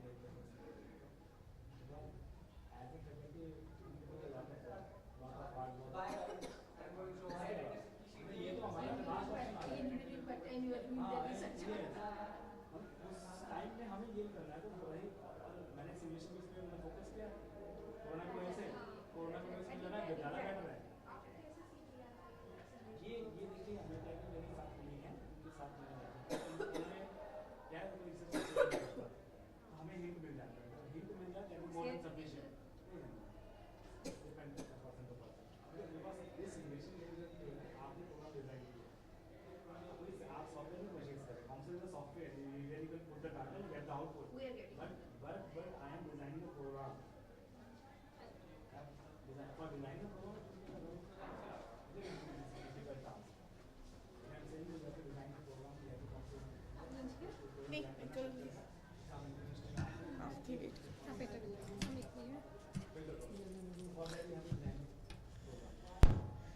ma'am ये चंद्रशेखर नहीं ICITMD 20 निकाल PPT ये वाला खोल के देखो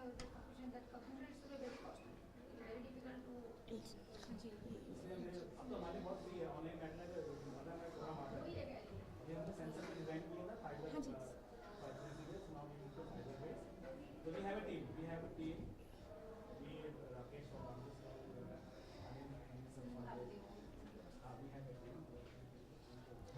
good एक मिनट ओके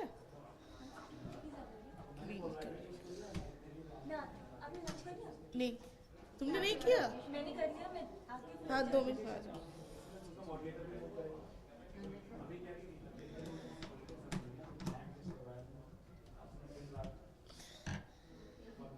कौन सा रिवेश हाँ जी प्रवेश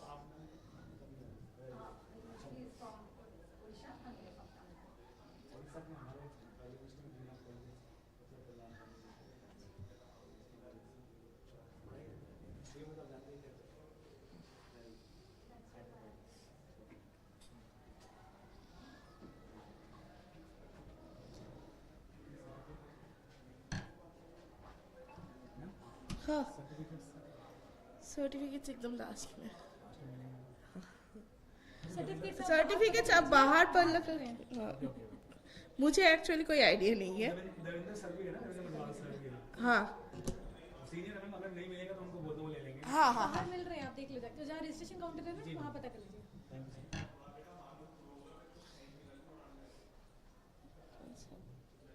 मम्मी होगा ICITM खोल के देखो हाँ जी ये तीनों गर्ल का है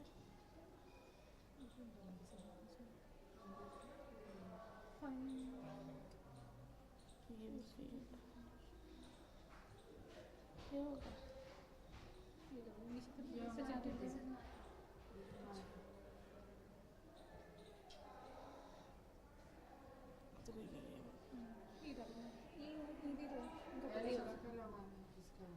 अच्छा ये है हाँ जी यही है ना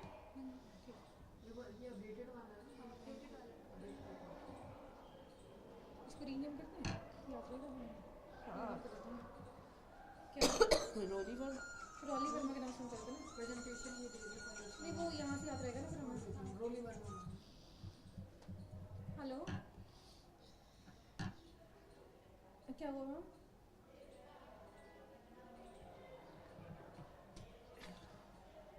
नहीं मैम सेम ही है उसमें विद प्रेजेंटेशन लिखा हुआ है वो मैम वो सामने बैठे हुए हैं ना जो रश्मि मैम दूसरा काउंटर है वो लोग हैं अच्छा मैं भेजती हूँ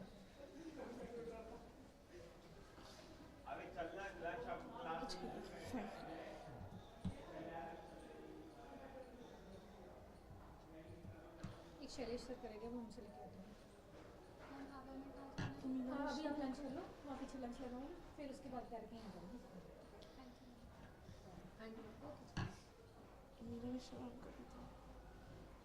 मैम ये थोड़े स्पेशल गेस्ट हैं ये अभी नहीं आई हैं अच्छा ये डायरेक्टर DRD में हाँ चेक कर लो हाँ तो मैम अगर ये नहीं आई तो डायरेक्ट हम इसे स्टार्ट करेंगे शैलेश सर से स्टार्ट करेंगे अच्छा ये अभी तक इनका ना फाइनल नहीं हुआ कुछ अच्छा ठीक है तो ये डायरेक्ट मैम ही बात कर रही हैं इनसे और मैम भी ना PA से बात कर रही हैं ये डायरेक्ट अच्छा। बात कर रही हैं अच्छा ये अगर आ गई तो इनको हम रख देंगे बीच में नहीं तो फिर मैं स्टार्ट करेंगे शैलेश से ठीक है अच्छा अब सिर्फ वो- शैलेश सर का बात हाँ सिर्फ शैलेश सर का लेके आते हैं बाकी ऑलमोस्ट सब आ गए ना हाँ सब आ गए ना बस हाँ शैलेश बाकी सर ये तीनों तो आ गए ये वो तो आगे ही बैठे हुए थे मैं उनसे लेके आती हूँ ना ठीक है थैंक यू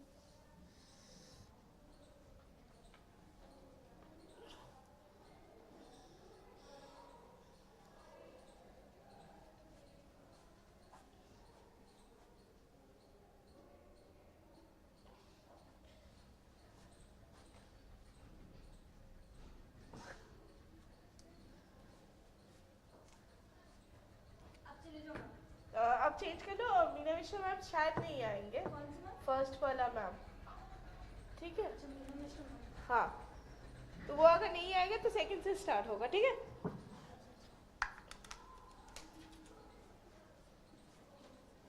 कंफर्म नहीं है, अगर आ जाए तो बिल्कुल। बाकी सिर्फ एक का प्रेजेंटेशन डालना बाकी है, बाकी आ गए सब। विक्रम सर सेशन चेयर है इसके। हाँ। मीना मिश्रा मैम की नोट स्पीकर है। हाँ, वो आएंगे कि नहीं आएंगे पता नहीं। अच्छा, बाकी कोई लगा दी है? नहीं, नीचे से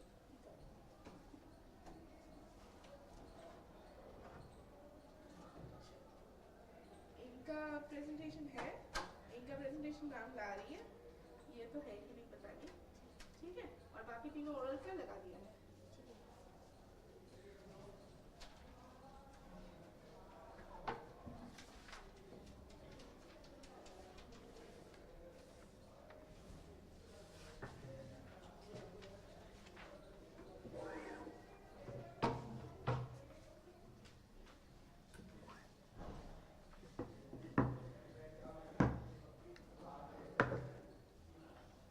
ठीक है, मैं लंच करके आती हूँ। पेन है क्या? पेन कहाँ चला गया?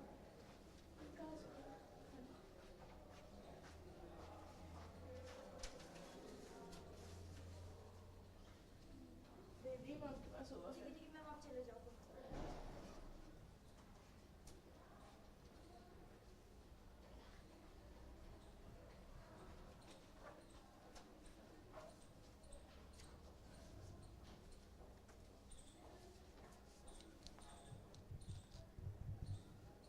Hello hello hello.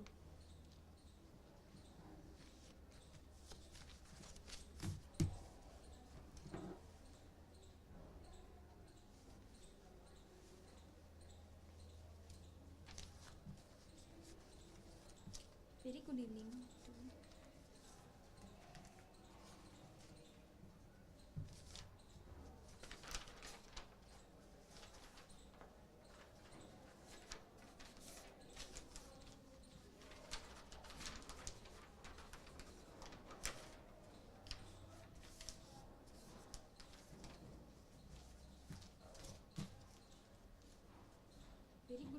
Very good afternoon.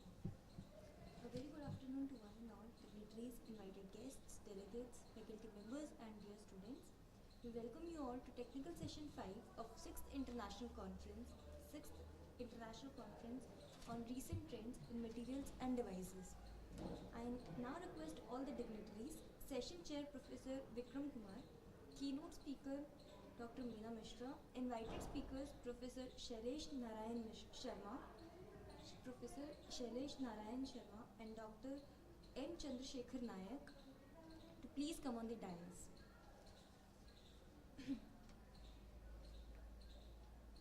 We are honored to have with us Professor Vikram Kumar. He is a prominent Indian material physicist and academician. Material physicist, distinguished as an emeritus.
Semiconductor materials such as silicon 3, 5, 7.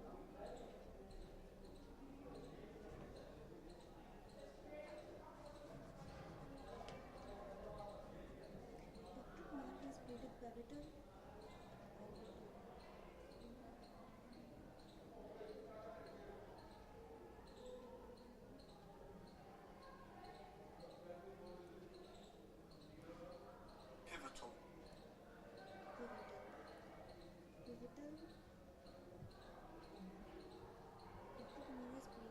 pivotal role in advancing the understanding and characterization of these materials. In recognition of his outstanding contributions to physical sciences, Dr. Vikram Kumar was honored with prestigious Shanti Swaroop Bhatnagar Prize for Science and Technology in 1992. This award, bestowed by the Council of Scientific and bestowed by CSIR, stands as one of the least accolades in the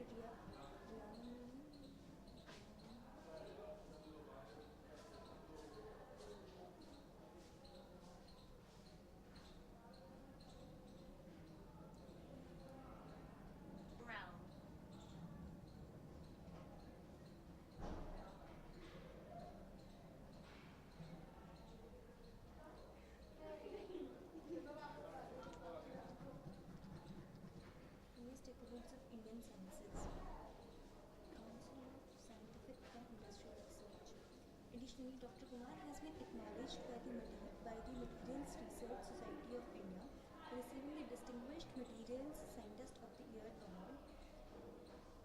Dr. Kumar's legacy extends beyond his research achievements, encompassing leadership roles, awards, and contributions to academic institutions.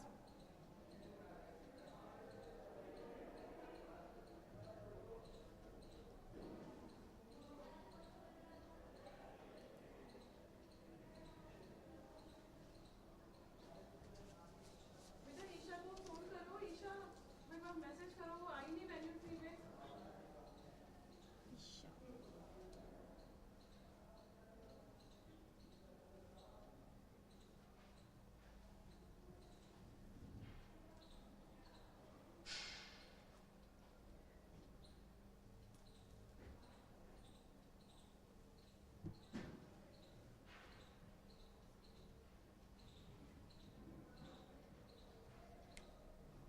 Hello Isha, आप venue 3 में बुला रही हैं Rupakshi ma'am. ठीक है, okay okay. हाँ हाँ हाँ.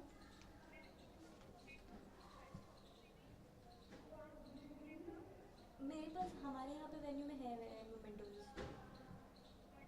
हाँ हमारे वाले पूरे हैं अभी तो.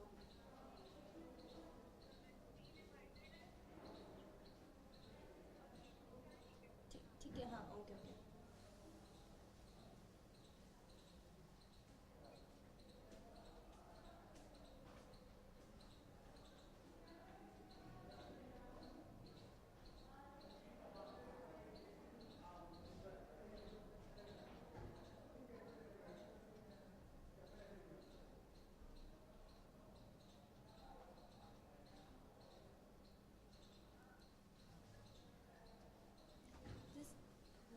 This bestowed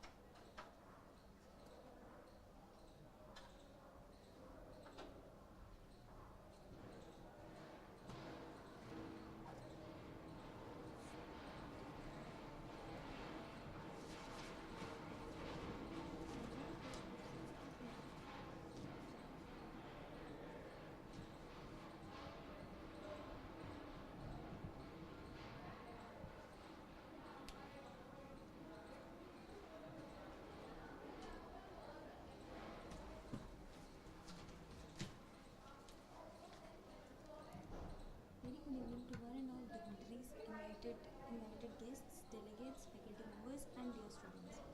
We welcome you all to technical session 5 of 6th International Conference on Recent Trends in Materials and Devices 2023. I now request all the dignitaries, session chair Professor Vikram Kumar, keynote speaker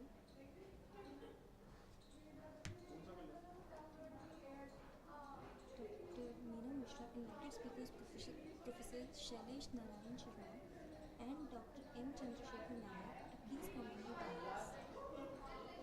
We are honored to have with us Professor Vikram Kumar from Center of Applied Research and Electronics, IIT Delhi as our session chair.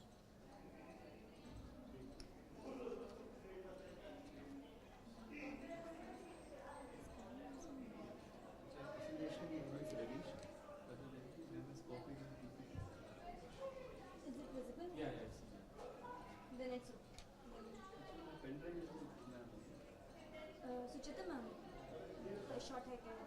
Yeah. Yeah, she'll give you. Okay. Or you can come to me after this, or in between only I'll give it to you. Okay. I'll let her know. Okay, actually, can you just check because there is one video there? Can you just check whether it is playing or not? Yeah, sure. One second. वो ma'am बुला रही थी venue 3 शायद MDP में है इधर आ गई ना हाँ Just check whether it is. Thank you.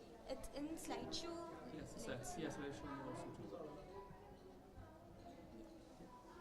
Thank you. okay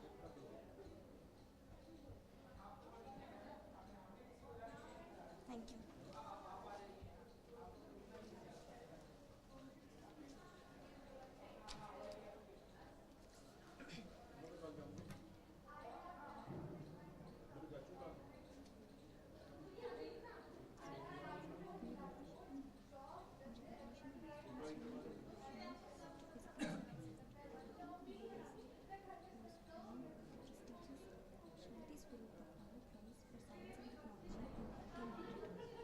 This award bestowed by the Council of Scientific and Industrial Research stands as one of the highest accolades of Indian science. Additionally, Dr. Kumar has been acknowledged by the Materials Research Society of India as being a distinguished materials scientist. मैं आपको बाहर ढूंढूंगी Okay, okay, ma'am. Please एक आपको link कर रही हूँ. Come back.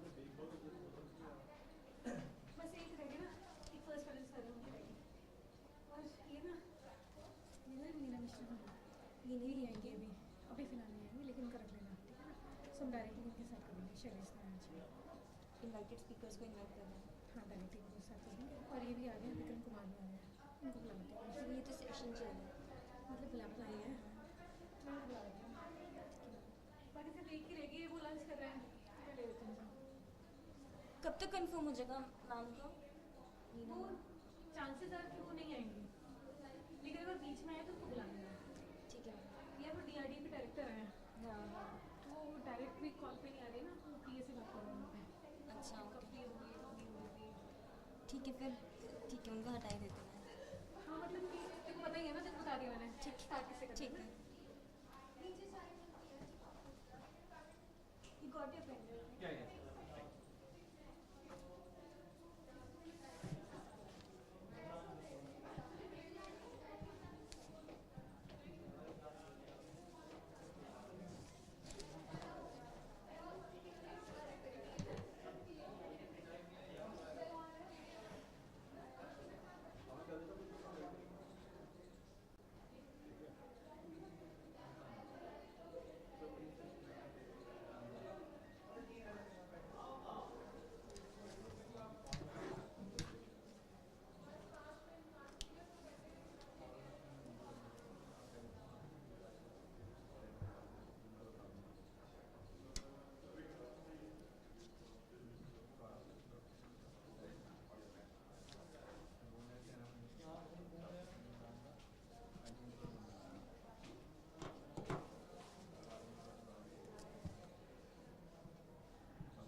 इनमें से कोई नहीं आया ना? मीना मिश्रा मैम डॉक्टर मीना मिश्रा की नोट स्पीकर है मैम हाँ आएंगे? नहीं वो नहीं आएंगे मोस्ट प्रोबेबली नहीं आएंगे वो नहीं आएंगे? अच्छा। तो मैंने उनका नाम हटा दिया इस वजह से। ये डॉक्टर सूरज नारायण सिंह अभी बाकी सबको तो कंफर्म है अच्छा अरे ये नहीं है सिर्फ एक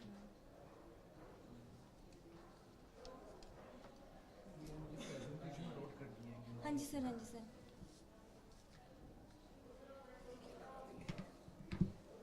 इसमें कई सारी फाइल्स हैं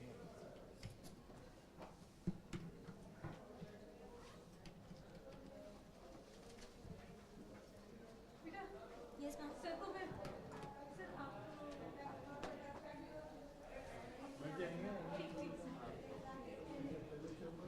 हाँ सर है सर नमस्कार sir hello hello Jaylesh hello sir how are you I am honoured to give lecture in your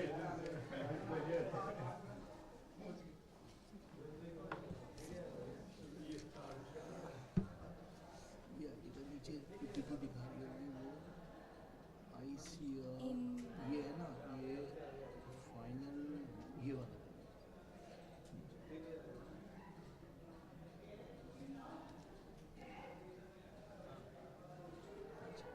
sir मैं इसको कॉपी कर लूँ कॉपी करके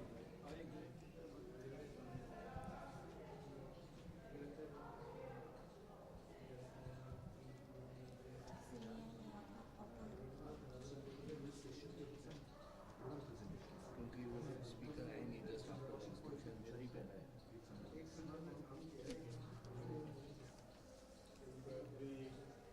अब इनवाइटेड स्पीकर है शैलेश नारायण शर्मा हाँ जी आपका ही होगा क्योंकि मीना मिश्रा मैम आई हुई है तो ये पेन ड्राइव है ना हाँ सर आपने कॉपी कर लिया कर ले मैंने मैं ठीक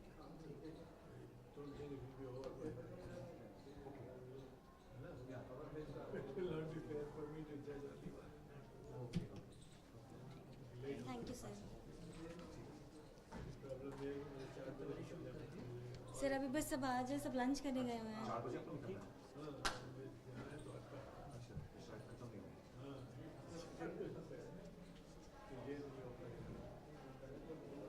You also retired? Yes, sir. Yes, sir. Months back.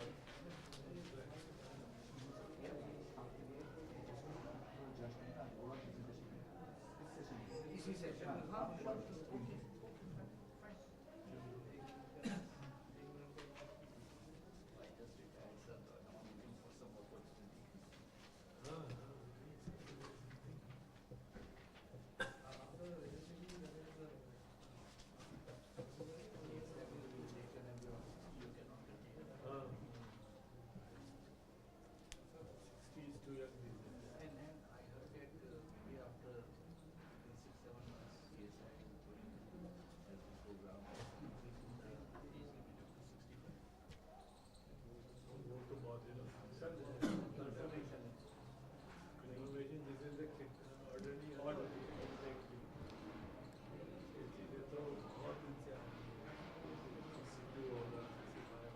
आपके समय से ही आ रही है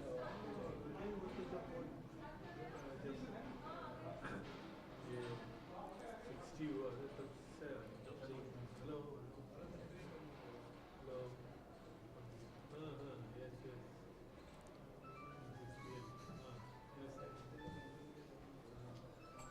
तो वही तो हमेशा से देखते हैं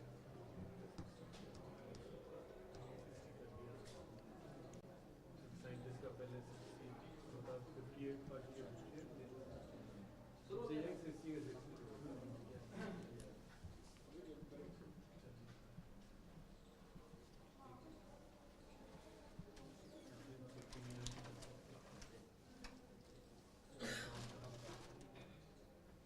आजकल तो इतनी प्राइवेट यूनिवर्सिटी सर पानी हम भी ले सकते हैं क्या should have started a year before make contact with somebody. Yes. यही कर बोला था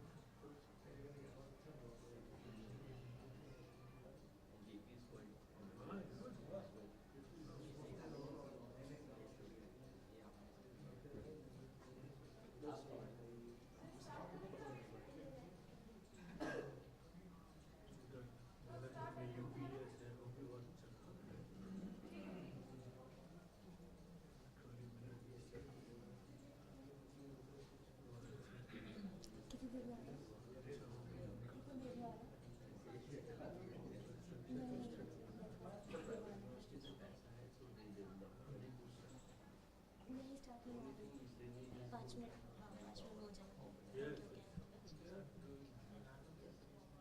आ चुके हैं मैम वैसे, लेकिन वो क्लियर हो मैम ने कहा यहाँ पे तो कोई भी नहीं है। हाँ फिजिक्स केमिस्ट्री वैसे तो मिक्स है बट हाँ ये सेमीकंडक्टर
मेरे बाद या तो उनका हो जाएगा फिर देख लेंगे जैसी बात कर देंगे। नहीं उनको टाइम लगेगा वहाँ वो उसमें गए हैं मूर्ति के साथ तो वहाँ तो बातें बहुत होगी। चलो शुरू करो।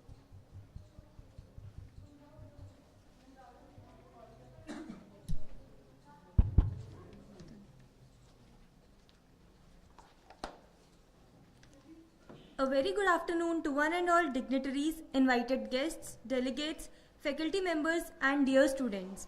We welcome you all to Technical Session 5 of 6th International Conference on Recent Trends in Materials and Devices 2023. I now request all the dignitaries, Session Chair Professor Vikram Kumar, invited speakers Professor Shailesh Narayan Sharma and Dr. M. Chandrasekhar Naik to please come on the dais.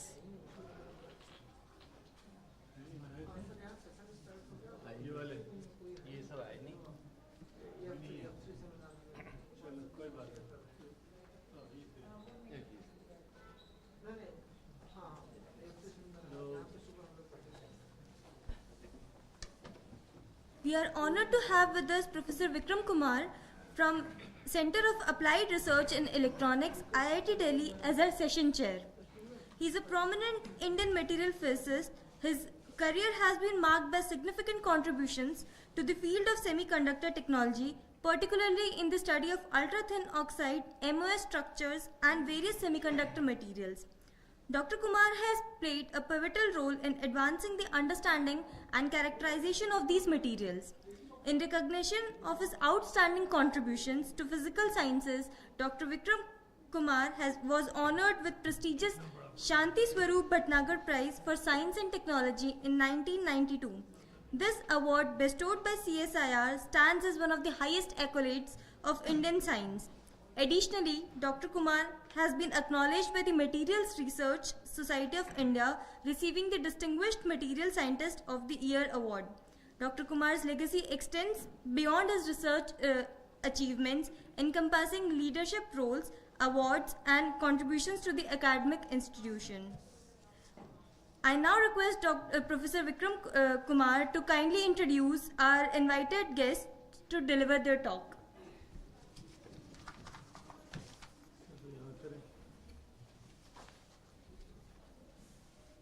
Thank you for the kind introduction. It's my pleasure. We are already running late, so my pleasure to introduce the first speaker. There is a change. Dr. Meena Mishra has not been able to come so far. She's stuck in traffic somewhere. So we'll have first talk by Dr. Shailesh Narayan Sharma. Dr. Sharma is from National Physical Laboratory. I have had the pleasure to work with him. He has just retired last month? Yes, sir. Last month only. So his research interests are diverse, covering a broad spectrum of semiconductor nanoparticles, polymers, organic, inorganic, hybrid materials. So his research extends to phase change materials for thermal energy storage, perovskites, and colloidal CZTSE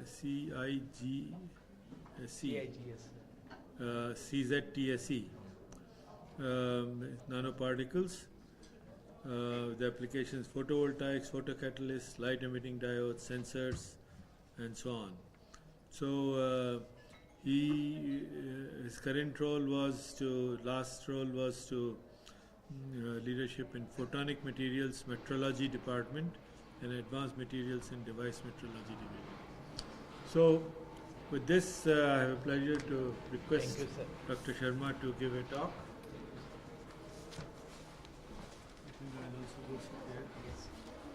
So you have about 25 minutes? Yeah.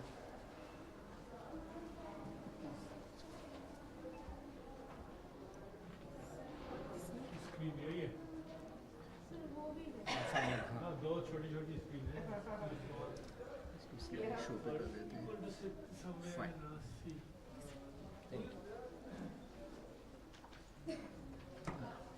Good afternoon to all.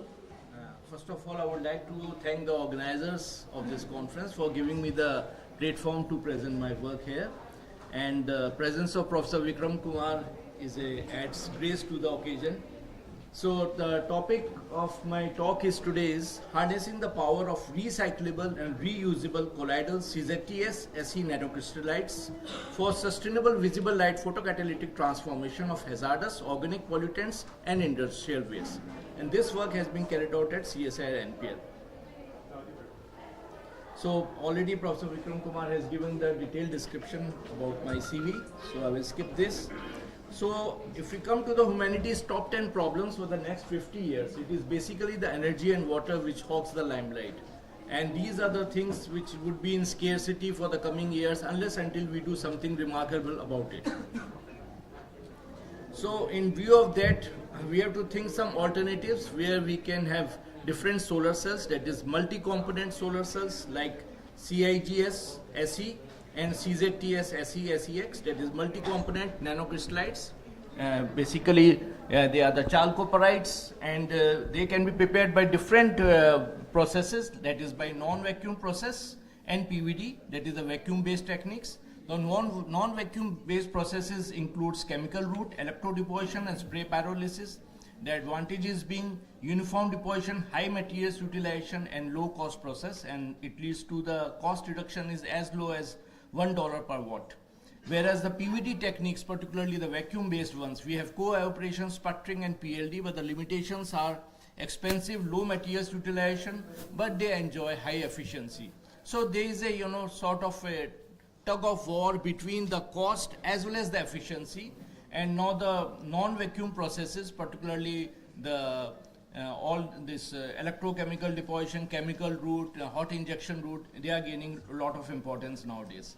Now, if we look at the critical issues which plagues multi-component chalcopyrites, they are the issues related with the interfaces, the moisture ingress, the structure columnar in these films deposited by alternate processes, and the most important thing is the cost of the absorber layer. The absorber layer has to be less than 1 micron of thickness. Now what happens, in order to improve the absorption of the sunlight, maximum number of photons, we have to increase the thickness of the absorber layer. That leads to more expenses. So the main aim is to reduce the thickness of the absorber layer to less than 1 micron. Then CIGS film stoichiometry plays a very important and vital role for uniform media deposition over large areas. And the most important thing is the sustainability of the materials like gallium and indium, particularly indium, which is highly receding element. So in order, we cannot replace the efficiency of CIG SSE, which is close to now 23% in fact. So we have to look for some alternates which have the similar properties of CIG SSE, but they are cost effective. And that is CZT SSE, where it is copper, zinc, tin, sulfur and selenium. And here we can have the benefits of both sulfur as well as selenium. It's a characteristic similar to CIG SE, which is a potential replacement for CIG SSE light absorber in thin film photovoltaics. It is an alternative for the replacement of expensive and scarce element like indium by much cheaper and earth abundant elements like zinc and tin. It replaces half of the indium atoms by zinc and other half by tin. Excellent photovoltaic material. In fact, non-vacuum process CZT SSE efficiency has been close to 14%, and which is reported recently, and it is higher than the vacuum process efficiency of CZT SSE. And not much significant work has been done in India. It has a direct and variable band gap ranging from 0.9 to 1.6 eV, and a large absorption coefficient of more than 10⁴ per centimeter, and has low toxicity. So what is the advantage of quantum dots? As we can see that colloidal quantum dots enjoys a lot of importance. The colloidal quantum dot synthesis, the colloidal chemistry, it is simple, cheap and fast. The deposition is by spin coating, and here the colloidal quantum dots are suspended in organic solvents, which is simple, cheap and fast, and you can always do ligand engineering to replace the ligands so that you can make it water soluble. So from organic ligands you can convert it into water soluble ligands and by ligand exchange processes. Then we have multiple advantages, that is, there is no lattice mismatching of colloidal quantum dots in the substrate, no limitations of materials combination, near ambient conditions, large area deposition, because you can get the solution, you can get the films in the form of inks, you can coat it on large area substrates, and right from UV region to IR region, you can play with the band gap using different semiconductors. And basically we have used hot injection technique. And why hot injection technique is important? Because you can separate the process of nucleation and growth in this by this route. So work in CSI NPL has been done on water remediation using colloidal CZTS nanocrystals, and basically what was the main objective? It was the effective degradation of the organic pollutants, and which consist of sodium, chloride and sulfide salts, and pesticides and insecticides, and the textile effluents like azodyes, volatile organic compounds, etc. during wastewater treatment using our CZT SSE based photocatalysts. Now, we have used different, as I said, different organic ligands we have used, that is topo, trioctyl phosphine oxide and trioctyl phosphine, which are the most hydrophobic ligands. So these hydrophobic ligands are very important initially to use because it controls the particle size very accurately, and later on we can do ligand exchange so that you can make it water soluble. Since you are using for water remediation process, these nanocrystallites has to be water soluble. So if you start with water soluble ligands as such, then somehow the properties are not so good. So start with hydrophobic ligands. Once the nanocrystallites are prepared, you ligand exchange it with hydrophilic ligands, and that serves the purpose. As I said, the synthesis has been done by hot injection technique. So basically hot injection technique, it is the one where we uses all the precursors of copper, zinc, tin, and it is heated to a high temperature in the presence of ligands like topotop or butylamine and octadecene. It is heated to a high temperature, and around 300 degrees centigrade we add the sulfur or selenium or in the case of CZT SSE, we add both sulfur and selenium at higher temperature so that we get CZT SSE nanocrystallites.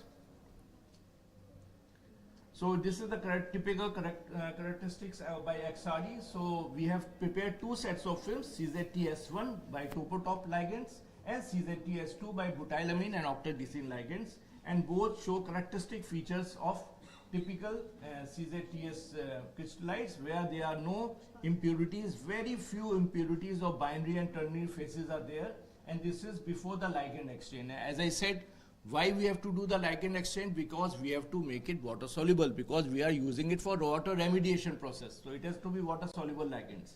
So we have treated it with L-cysteine to make it water soluble, and that is a tedious process. And the ligand, after the ligand exchange, we see that whatever impurities which were there observed earlier has vanished, and it is showing typical crystallinity.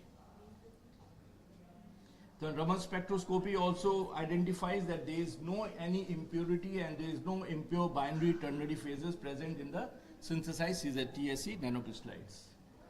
This is the UV visible spectra before and after ligand exchange. So for topotop, the band gap is 1.63 eV, which reduces to 1.50 eV after ligand exchange, and similarly for butylamine octadecene, the initial band gap was 1.75 eV, which reduces to 1.54 eV after ligand exchange with cysteine. These are the typical TM micrographs, and here it shows that nanocrystals are crystalline and some sort of agglomeration features are there, which is typical of colloidal nanoparticles, but monodispersity can be betterly observed with the help of DLS experiments. I will tell you later. And basically CZTS1 with topotop ligand show nanorods and nanospheres, whereas CZTS2 with octadecene and butylamine typically shows nanospheres, and the size is quite small, that is 2 to 5 nanometer radii. The DLS results, as I was saying, now the DLS results as such, people use it for the particle size. Particle size analyzer or the dynamic light scattering is the same. But the problem with the particle size analyzer is that normally it gives the hydrodynamic radius, which takes into account not only the nanocrystal size, but it also takes into account the ambience around the nanocrystals, the ligands, the solvent effect, it all is taken into account. So the hydrodynamic diameter as calculated by DLS is always larger in size, and it should not be treated as the accurate estimation of the particle size. For the particle size, either you can use effective mass approximation equation or you can use transmission electron microscopy.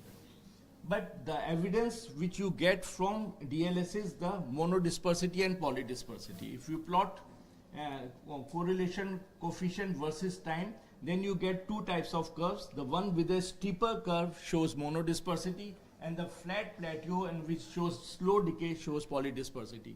And in our cases, both for CZTS1 before and after ligand exchange, the polydispersity index PDI was less than 1, which shows that they were relatively monodispersed in nature. This is the contact angle. And contact angle again is needed to show the wettability, because we have used hydrophobic ligands, and then we have used L-cysteine to convert hydrophobic ligands to hydrophilic. So before ligand exchange, the contact angle is 168 degree, which changes to 41.33 degree, is absolutely hydrophilic, and for CZTS2 from 106 degree it changes to 18.31 degree, which becomes super hydrophilic as well. This is FTIR. So we have seen that the typical L-cysteine, which is used as a ligand exchange, these amine peaks have replaced the topotop, that is phosphorus oxygen bonds from the CZTS1, and for CZTS2 the amine bonds have been strengthened by the ligand exchange. Now this photocatalysis process was done under two conditions. First was under the bare sunlight, where the intensity was maintained at 900 watt per meter square, and then we have used a converging lens to focus the sample. Now, and the intensity was the double of it, 1800 watt per meter square. So what was the purpose of using the converging lens? Basically the converging lens was there so that the photocatalysis mechanism becomes more faster, because the photon concentration increases by many folds, and hence the large number of exciton generation occurs. The electrons and holes attack the water molecules to produce oxygen radical and the hydroxyl free radicals, which react further with pollutants and impurities to convert them into oxygen, hydrogen, carbon dioxide and other harmless products, including organic, inorganic minerals or acids. And to the best of our knowledge, this is the first time report of photocatalysis of CZTS nanoparticles employing a converging lens for wastewater remediation without the usage of any noble and transition metals. As in the morning, Professor Tawqir Ahmed has already given a flare of photocatalysis, and he also didn't use any co-catalyst, and we have also not used any co-catalysis in this course. But in this case, we have used converging lens to improve the process of photocatalysis. So these are the results. We have used, typically for the organic contaminants, we have used methylene blue as a dye, and for the textile effluents, we have used a combination of dyes, that is malachite green, Congo red, and rhodamine 6G in the ratio of 1:1:1. And then we have seen that the dye absorbance decreases as we add CZTS in a typical amount of CZTS, and we observe the decrease in absorbance as a function of time. And as we have seen that within 160-150 minutes, the whole photocatalysis process takes place because the color of the dye changes from typical color to colorless. It means the photocatalysis process is active with the help of CZTS nanocrystallites, and this with the help of converging lens, the time which was taken earlier to about 160 minutes had been reduced to 60 minutes. And the rate of, although the degradation efficiency with the lens doesn't improve much, but what happened was the rate of rate constant. The rate constant improved tremendously from 0.014 per minute to 0.04 per minute. And similarly, for second set of films, CZTS2, which were prepared with butylamine and octadecene ligands, again we saw that here within 90 minutes we could see the photocatalysis process, and this reduced with the help of the converging lens to almost 30 minutes, and the rate of degradation efficiency is 98%, but the rate constant has improved from 0.04 per minute to 0.14 per minute. So this is the advantage of converging lens when we use, so that we improve the process of photocatalysis, and it shows the increase in the rate constant and the degradation efficiency. And this process has been repeatable. The material is highly reproducible and repeatedly tested for the at least 25 cycles of photocatalysis has been observed. And these CZTS nanoparticles effectively maintain the degradation efficiency with only 3 to 5% loss. And the sample allocates at different intervals of time is also shown, and showing the color degradation of the water pollutant. Then we have also recorded the photoluminescence spectra after each time of dye loading, and instead of PL quenching, we saw an enhancement which shows that there is either energy transfer phenomena. Here the emission of the donor, that is the CZTS, acts as a donor, whereas the dye acts as an acceptor. And how do we infer that it's the energy transfer process? We take emission spectra of the donor and we plot the absorption spectra of the acceptor on a single scale, and we saw that there is an overlapping of the spectra which shows that there is an energy transfer, that is FRET, Foster Resonance Energy Transfer mechanism is taking place. I could have explained in details regarding FRET, but because of paucity of time, I have to skip that. But I understand that the audience does know about the FRET mechanism. So basically, with the MG dye or with the rhodamine 6G dye, the energy transfer efficiency is 90% and 69% respectively. And then this is the table where we have compared the published literature work along with our published data, and these are the things which clearly indicates that we have improved the rate constant time, and we have improved the degradation efficiency as well, both for the organic pollutants and textile effluents. Now we come to another class of family, that is CZT SSE. Earlier we were just discussing CZTS. Now we want to have the beneficial effects of selenium as well.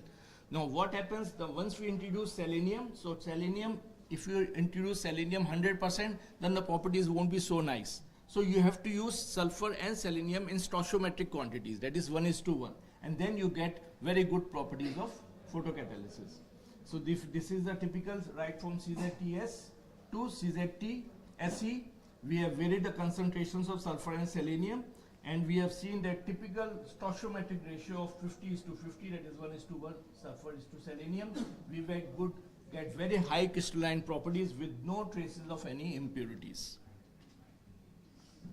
This is the typical band gap right from CZTS to CZTSE, and the band gap is found to be 1.82 EV for CZTS, and it decreases to 1.37 eV for CZT-SE because selenium, the ionic radii is more as compared to sulfur. So the introduction of selenium in the lattice, it increases the particle size and therefore the band gap reduces accordingly.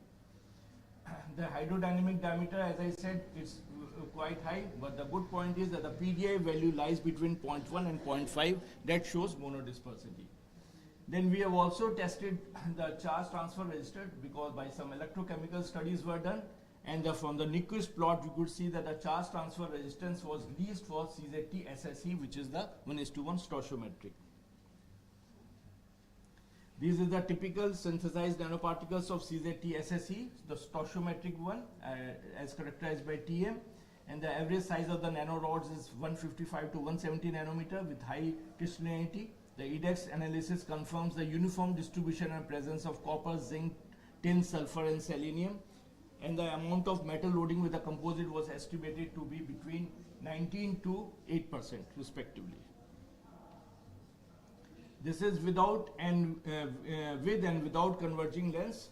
So without, as I said, CZT-SSE, here there is a marked improvement in the degradation efficiency and the rate constant with CZT-SSE. There is an improvement, the degradation efficiency has improved from 98% to 99%, but the most important is the rate constant from 0.13 per minute to 0.3 per minute. For the organic pollutants and for the textile effluents, there is an improvement in 81% to 89%, and the rate constant has improved considerably.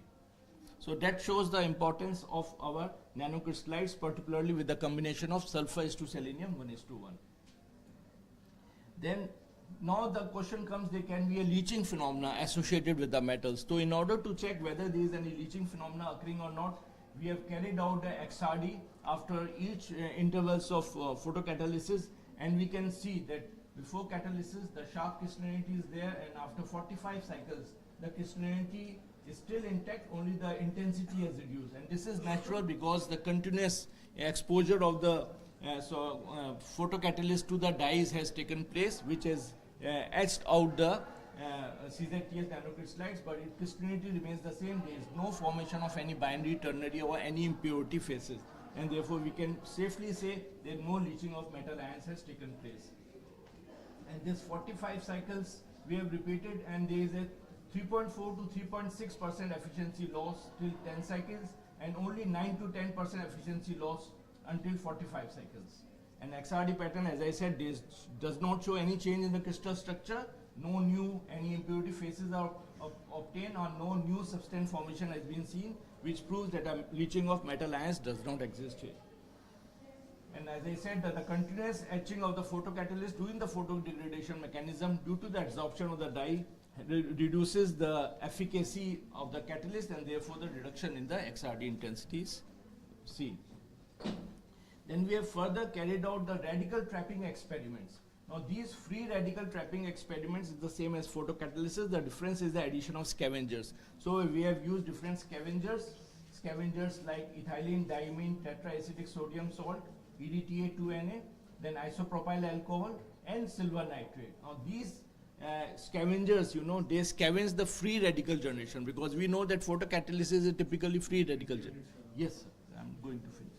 So typically we have added, and we have seen that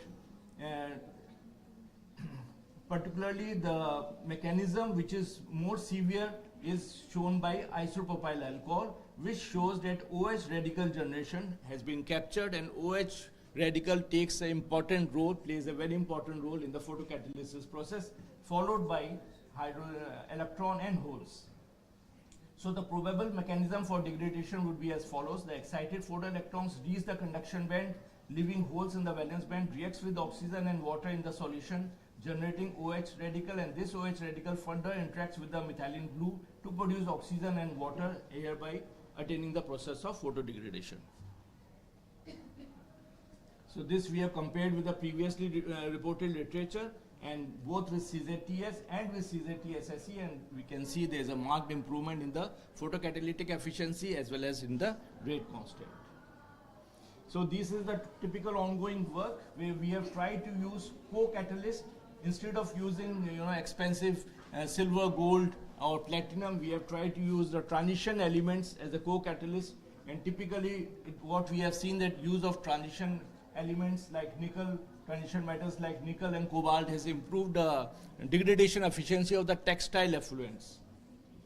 So this is the preliminary work which we have carried out, and we have seen that there is only 12% efficiency loss after 20 cycles of degradation. Photoluminescence process was also done, and here we have seen that a charge transfer process, typically when we used methylene blue with nickel cobalt CZTS. So in conclusion, we can say that we have prepared, we have done the CZT-SE, CZT-SSE based chalcopyrides. What is the USP of this work? The USP of this work is it can be prepared in a very short interval of time. Within 90 minutes, you can prepare the CZT-SSE nanocrystallites. Within a short span of time, you can prepare it in the form of ink, and you can use it for water remediation process. You can use a typical, L-cysteine process for ligand exchange engineering, and with the rate constant, with the use of converging layers, you can improve upon the photocatalytic efficiency. Another plus point is that the material wastage is negligible. The material requires only 200 microliter per 10 ml of pollutant. That is 20 ml of CZT SSE catalyst to 1 liter of water pollutant. So it is cost effective as well. So you are using earth abundant photocatalyst along with cost effective technique, non-vacuum process, fast synthesis process, along with a very small usage of the photocatalyst can be used. And this is, one can infer that this is the most, CZT SSE is the most promising material synthesized using earth abundant constituents by non-vacuum process, and it has the potential to be seriously considered for commercialization for photocatalytic applications. Thank you, and this is the group. My students, typically it's a woman power, so basically the girls, it seems they are more interested in research and they are doing very hard work, and they are, all these efforts have been possible mainly because of my students group. Thank you.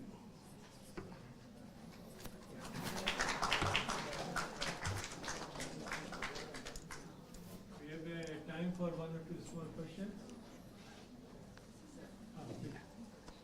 Sir, I have a question. What is the process of reusability of your material? That means after system, how you recycle your material? Yeah, as I showed you the XRD, after each cycle of photocatalysis, the XRD remains intact. There is no loss of crystallinity. Very small intensity reduction is there. That is because of the continuous etching process. Actually, sir, my question is how we can filter our material by using microfilter or any other method. No, what we do, we normally take out the material as such, because it has become colorless, and then we can operate that material, and our material still remains intact, and then we can take it out and reuse it again. Sir, how we can take it out? It's my question. Yeah, it's a size selective precipitation technique. It's a size different selective? size selective precipitation technique. It's a technique by which you can derive your nanoparticles. Okay, so different size of nanoparticles by size selective precipitation, you can take it out. Okay, thank you so much. You can centrifuge it, and the heavier particles will settle down, the lighter particles will float. You can collect the lighter particles, add some poor solvent, again centrifuge, like that. You can take out all the particles. Thank you so much. Any other questions? Yeah. Yes. Pardon? L-cysteine. L-cysteine. L-cysteine, yeah. So that is like a hydrophilic agent, that is? Yeah, it is hydrophilic agent because you have used for, hydrophobic to hydrophil. So it is amine group. Okay. So you make it water soluble. It's like a powder form, otherwise like a liquid form it is? Liquid form. Liquid form? Yeah. Okay, okay. Okay, thank you. Okay. So if there's no other question from the audience, so we thank Professor Shailesh Sharma for his excellent talk. Thank you, sir.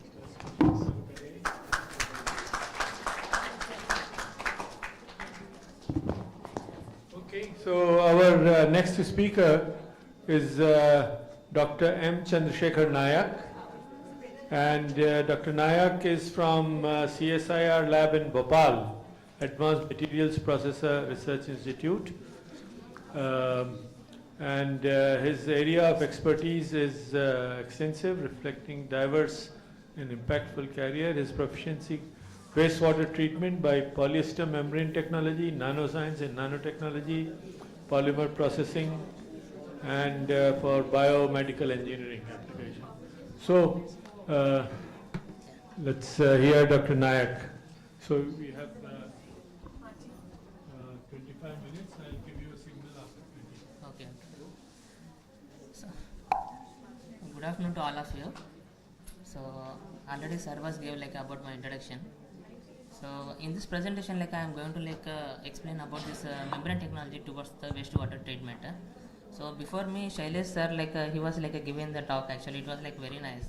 But sir's work also same like a wastewater treatment only. But sir is doing the work on a degradation mechanism. But in my case, I am fabricating the membranes, polymeric membranes. Then I am doing the a rejection experimentation actually. So in this my presentation, it will be more with a slight introduction about this what is groundwater distribution around the earth. After that, some introduction about this what is the membranes and membrane technology introduction.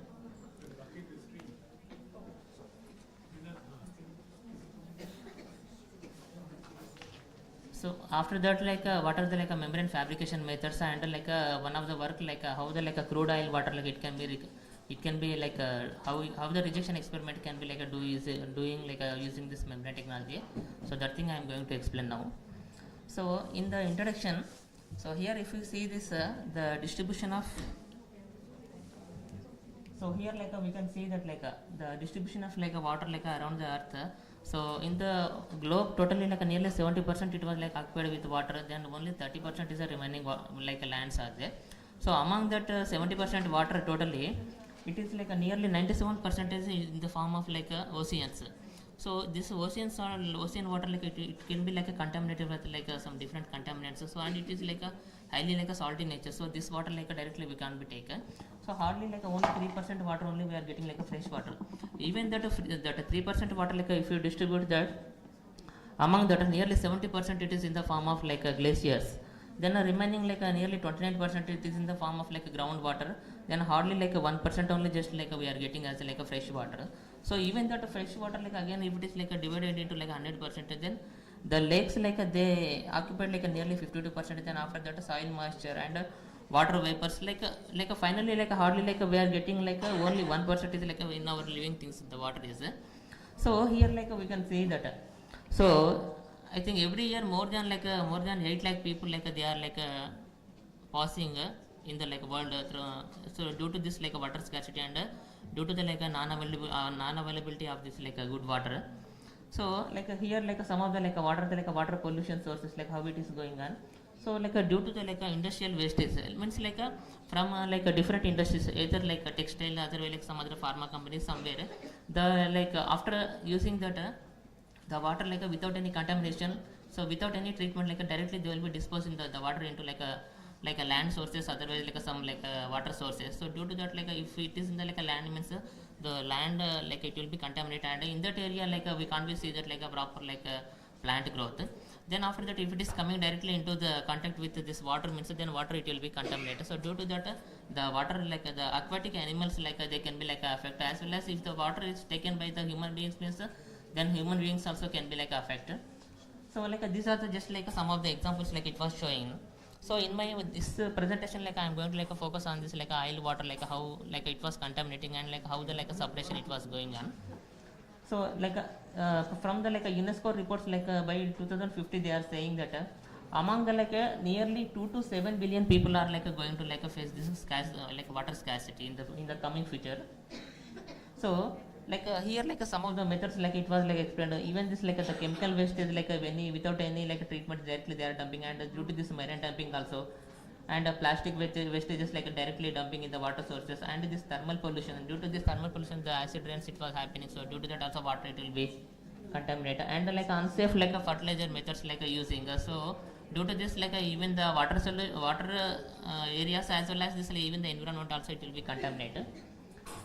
So once the oil spilling inside this water means then the oil density it was compared with the normal water it was very less, so it will be formed a layer. So due to that the aquatic animals they will be face the issues of like respiratory issues. So, and in like in birds, sometimes like the reproductive systems also it will be like affected. So these are the like marine pollution, like how it is happening. So in the like seashore areas, like we can see that like the plant growth will be like this, because the like a lot of like some like minerals deficiency will be there like due to the contaminated water. So like in the humans, like these are the like some of the side effects, like diarrhea, vomiting, typhoid, then like diphtheria, like skin related, like some like diseases we can able to like notice. So like these are the like how to prevent the water pollution. These are like we know the like a normal like these are the like rules regulations, like do not litter and like use like less water, like everywhere like we have to take like a proper, because I think so many times we can be see these things. So I think in our old days, like we can able to see that like how like our forefathers, like they were following the like water filtration, like they were using like some like pots and like they are doing that. But nowadays like the filtration techniques, like they were like water purifiers like were introduced. So nowadays like in everywhere we can see that like this type of arrangements. So actually he is the Professor Takeshi Masura. He is the like actually pioneer in this membrane engineering research. So now he is currently he is in the University of Ottawa, Canada. Then he is the second person is the Professor Ahmad Fauji Ismail. He is from the University of Technology Malaysia. He is the vice chancellor there. So he is the like one of the like a great person in the like in Asian countries. Totally he is like one of the membrane pioneer. So here like these are the like here like Loeb and Sauri Rajan. So these two persons, they are the like our Indian membrane technologists. Actually Indian like a membrane father in the like in India. So like recently like this Sauri Rajan, like I think last some 7 to 8 months back only, like he was passed actually. So in next like I am coming to this membrane history. So in 17th century like it was started. So initially like they used this fixed bladder to separate the water and ethanol mixture. In 18th century like the osmosis phenomena it was like introduced. In 19th century again the hemodialysis it was like introduced. Then after that in 1962 Loeb and Sauri Rajan they introduced this reverse osmosis phenomena by treating that sea water. Then after that in 1960-80 like a major development, it was like a major development it was happened. Means like earlier like most of the cases we can see that like by using this polymers usage in this membrane technology it was like very less. But in this 60 to 80 then after that also like even the usage of these polymers in this membrane fabric, like artificial membrane fabrication, it was like increased. So like this is like introduction about the membrane. So what is the membrane? Membranes are like a thin films and they will be like a perform like a selective barrier to permeate the selective materials pass through it and not to like others. So like normally membrane, like if you see it, so after the fabrication like it will be just like a paper actually. So that is like a flat sheet membrane. So another is like that is a hollow fiber membrane. So that will be coming in the next. So this is actually the graphical representation of the like how the membrane separation from the feed solution to like the only the like water molecule can be permeate and the like the large molecule contaminates and the solute molecules they will be like rejected through this membrane. So after the fabrication of membrane, so the membrane can be like either like symmetric, otherwise like asymmetric. So that is like after fabrication of the membrane, after doing the characterization of this same characterization, then only we will be come to know that. So like before going to like a membrane fabrication, particular polymer like we are choosing. So the polymer should be have like some like a particular ability. So polymer should be have like a good film forming ability and its mechanical strength should be little high and it should be tolerant with different like various in temperatures and like with the different feed streams, and it should be shows also like a good balance between this hydrophilic and hydrophobic nature. Then after that like it should be show some like a little like a fouling nature also. So the advantages of this membrane technology, membrane processes, if you see, so membrane processes are like very like energy efficient and they require like a very low energy, and these are like electricity free and like a very simple to operate and low investment and low maintenance costs, and like a human interference also it is like a very less required actually, and there is no side effect and there is no waste generation with this membrane separation process.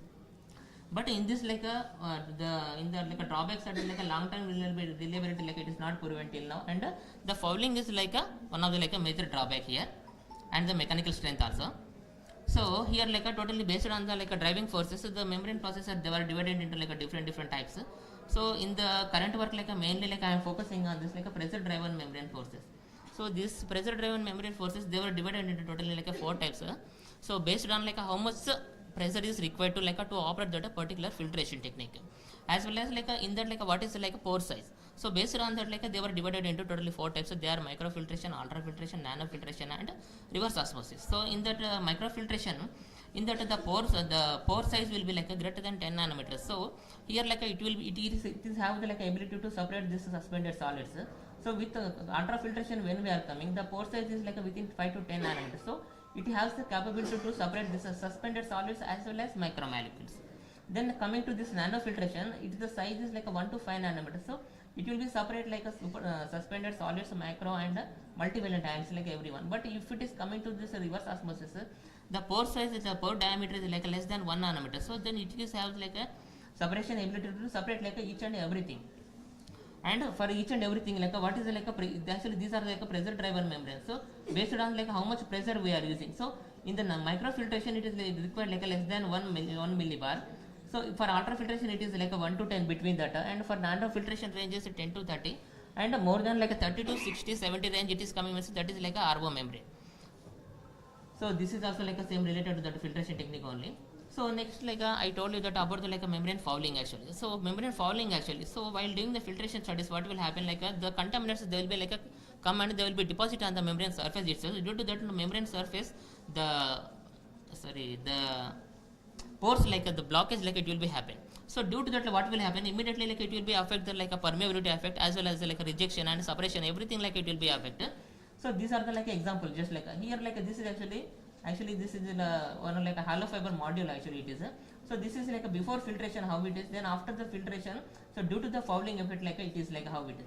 So to avoid this like a membrane, to avoid this like a fouling effect, actually the people they will be do this like a back washing actually. So due to this back washing, actually the contaminants they will be like a nearly, not like a completely, nearly half of the contaminants can be like able to like remove. Then after that, once again it is like a useful, once again you can able to like reuse that same like that module. So these are the like some of the examples of this membrane technology in various fields. So like in solvent separations, like by separation of this butanol, methanol, phenol, such things. Then decontamination of water, like bacteria, virus, fungus, as well as some heavy metals, dyes, ions. So for removal those things. And nowadays this membrane technology, it was like a turn towards this gas separation studies also. And in the biological studies also, like nowadays like a very good work is going on in this.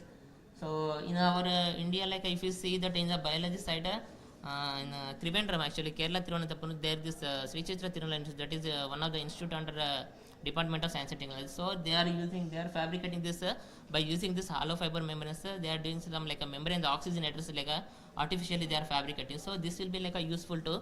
So suddenly like if the person is like sometimes like is there any blood clot, something is happening in the like a heart. So that time like these are like this membrane oxygenator, it is like acting as like a artificial lung to that, to give the like a continuous respiratory system to the patient actually. So after the treatment, like after the surgery, like they will be like dismantle this, then again like it will be like a normal system actually it will be. So then after that, like this proton exchange also, now in fuel cells also like this membrane technology like useful using. So this is actually the like in the outside the like a market, like how is the like a membrane technology. So the using this technology, it was like a increased like a day by day, like we can see that so still it is in the like increasing stage only. So in India, like if you see that in especially in the South India, the usage of this membrane technology, it was like a very high. So all the like government funded and national importance institutes all are like mainly focusing on this water purification techniques. So each and every institute is have like one department about this thing. So next I am coming to this membrane fabrication. So two types of membrane fabrication, how and like how their filtration it was. So in this like first I am going to say about this flat sheet membrane fabrication. It was like a very easy. So like by the addition of this specific quantity of this polymer solvent and the like what is the like a nano additive, because the purpose of adding this nano additive to like enhance the like a membrane rejection efficiency as well as the like a permeability affinity of that like a particular membrane. So like by the specific quantities of these things, so with that like we are making that dope solution. So after that the dope solution like it was going for this like for nearly for 1 hour for a normal sonication process. So with that sonication, the proper dispersion of this nanoparticles it will be happen. So after that like they are coating in this the solution, it was like pouring on this like a color instrument. Then after starting that, then it will be come from like one edge to another edge. Then the solution it will be like cast automatically. Then after that that glass plate immediately it was like separating and immediately carefully like dipping in the water bath. So after dipping in the water bath, this is the graphical representation. So immediately the phase like a phase inversion it was happening, means the solid things like they were converting into liquid, the liquid things like they were converting into like a solid. So in this case actually this non-solvent is like a water here, and a solvent is like a N-methyl 2-pyrrolidone. It was like a used for the to dissolve that particular polymer. So then after the formation within a fraction of within 10 seconds, like we can able to see that membrane formation. So after that, like it will be like a keep in the continuous water for only. So when our need is coming, that time just we have to take outside. Then only like we have to go for the until like if the like need is not there, then just we have to keep in the water only. It was. Then after that, these are the like a filtration technique. This is the dead end filtration unit. This is the cross flow filtration unit. So in this this is the membrane module here. Here we have to like place that membrane. And in this is the membrane module. Here we have to place the membrane. So in this like a dead end filtration. So in this like a one edge to like it will be move, and due to this pressure like it will be come into like another edge. Then it will be stop here. So here actually in this we are taking this like a feed solution in this completely. So specifically like either like a 10 ppm or 20 ppm, like what is like a research we are going to do, like a treat the water. So that like a main solution we are taking in this. So once like we are giving the pressure, then water will be moved like towards this membrane module. Then on the like a membrane surface, like this contaminants they will be like absorbed. Then from another side like the permeate it will become. So the permeate like we are collecting. Then this permeate and like this feed. So this both concentration like we are assessing by using this UV spectra, otherwise atomic absorption spectra, other HPLC and total organic compound analyzer. So then after that like we are substituting in this formula. Percentage of rejection equal to 1 minus Cp. P means like what is the permeate concentration. So by Cf, F means what is the feed concentration. Then substituting the values, then we are calculating how much rejection it was happen. So in this also like, but this is actually the cross flow filtration. But this is in this like a one end to another edge it is going. So it is called like a dead end filtration. But in this it is not. In this like continuous filtration it is going on. So this is called like a continuous filtration. So here the permeate sample can be collected. Then again it was like a same the rejection experiment it can be conducted. So then after that, this is actually the interesting thing. So this work it was like carried with the collaboration with the University of Technology of Malaysia under the guidance of Professor Ahmad Fauzi Ismail. So in this hollow fiber membrane, sir, so first like we have to prepare the dope solution. So the dope solution has to be taken in this. So here due to this like a nitrogen gas cylinder, so the dope solution it will be like a more towards this spinneret. And like this bore fluid we are taking as like a double distilled water. Okay, within 5 minutes I'll come. So from this bore fluid, so from due to this gear pump effect, the bore fluid, the double distilled water, it will be moved towards this spinneret. So this is actually the enlarged diagram of the spinneret. So in the spinneret, what is happening from the center? Actually, the bore fluid, double distilled water, non-solvent, it is coming because it was like a forming the like a hole to that particular membrane actually. And from two sides like the polymer dope solution it was coming. Then the dope solution immediately from the through the spinneret it is coming entering into this coagulation bath. So here it is actually in the like a liquid form. So when it is entering inside this coagulation bath, immediately the phase inversion it was happening. Then immediately the membrane it was like a hollow fiber membrane it was forming. Then after that the membranes were like collected like beautifully here in this collecting drum. So this is actually these are the like a fabricated membranes. So after collecting that like we cut into like a specific size and just we kept it in the water. Then this is actually the same cross-sectional image of that like particular membrane. So these are the like a potting process. So after the membrane fabrication of this hollow fiber membrane, so then we have to prepare this specific modules. Then after that we have to fix in this module. Then here like we have to do the rejection study. So this is the feed solution and this is the permeate solution. Then after the collection of this permeate solution, then we have to see the like what is the differentiation between these two things. So in our work mainly like choosing this polyphenylene sulfone as like a principal member to continue this water research studies. And here we added this like a bismuth oxychloride nanoparticle. It was like chosen as like a nano additive, and we were chosen as this NMP for like dissolving this polymer, and polyvinyl pyrrolidone like it was chosen as like a pore forming agent. Then we continued the studies here. So actually this is like a one this is one work actually. So in this work actually what is that? So the activated charcoal like it was taken. To that activated charcoal, we added like a bismuth oxychloride like a nanoparticles. Actually bismuth oxychloride it was like a synthesized in the laboratory itself. Then after that this nanoflex like it was like added to this activated charcoal. Actually normally activated charcoal is already like having the, like a good absorption efficiency. It is in the like it has like a good like a pore structure. So the purpose of adding this bismuth oxychloride means bismuth oxy, it is like a little like hydrophilic agent, as well as it will be give like a extra absorption efficiency to that particular activated charcoal. So for that purpose, like we added that. So then after that, totally like totally like 4 types of membranes were fabricated with the addition of this bismuth oxychloride loaded activated charcoal. That weight percent, like with a different weight percentages, like continuously we increased. Then after that, the added like a nanoparticle, like it was like properly dispersed within the polymer matrix or not. So that thing like it was assessed by using this SEM studies. So with the elemental matrix studies, we can see that like it was like properly it was like dispersed within that. So next coming for this contact angle study. So in the contact angle studies also like without any nano additives, the polymer like surface hydrophilicity like it was like less. So once we are adding, then it was like continuously the contact angle values are like decreasing. It means that the pore structure like it was like continuously it was like enhancing within the membrane matrix. So here like with the same studies like we can able to see that in this like highlighted in this lines like yellow colored line, like we can able to see that from A, B, C, D. So from A to D, like we can see that continuous enhancement of this like the horizontal line like this finger like projections. The projections they were like continuously increasing, and some macrovides also they are also like improving here. And here we continued this like porosity and water uptake studies of this particular membrane. So these studies can be do with the with the help of like wet membrane and what is the dry membrane. So before wet, what is the weight, and what is the after the dry, like what is the weight. So with that like by this mechanically like by this mathematical formula, just we have to like calculated these things, porosity and water uptake. So everybody it was showing like a very good like results, continuously increment. So then after that we came for this like a water like a permeability studies. So in the permeability studies, first we have to do the like what is the water rejection, so what is the water permeability.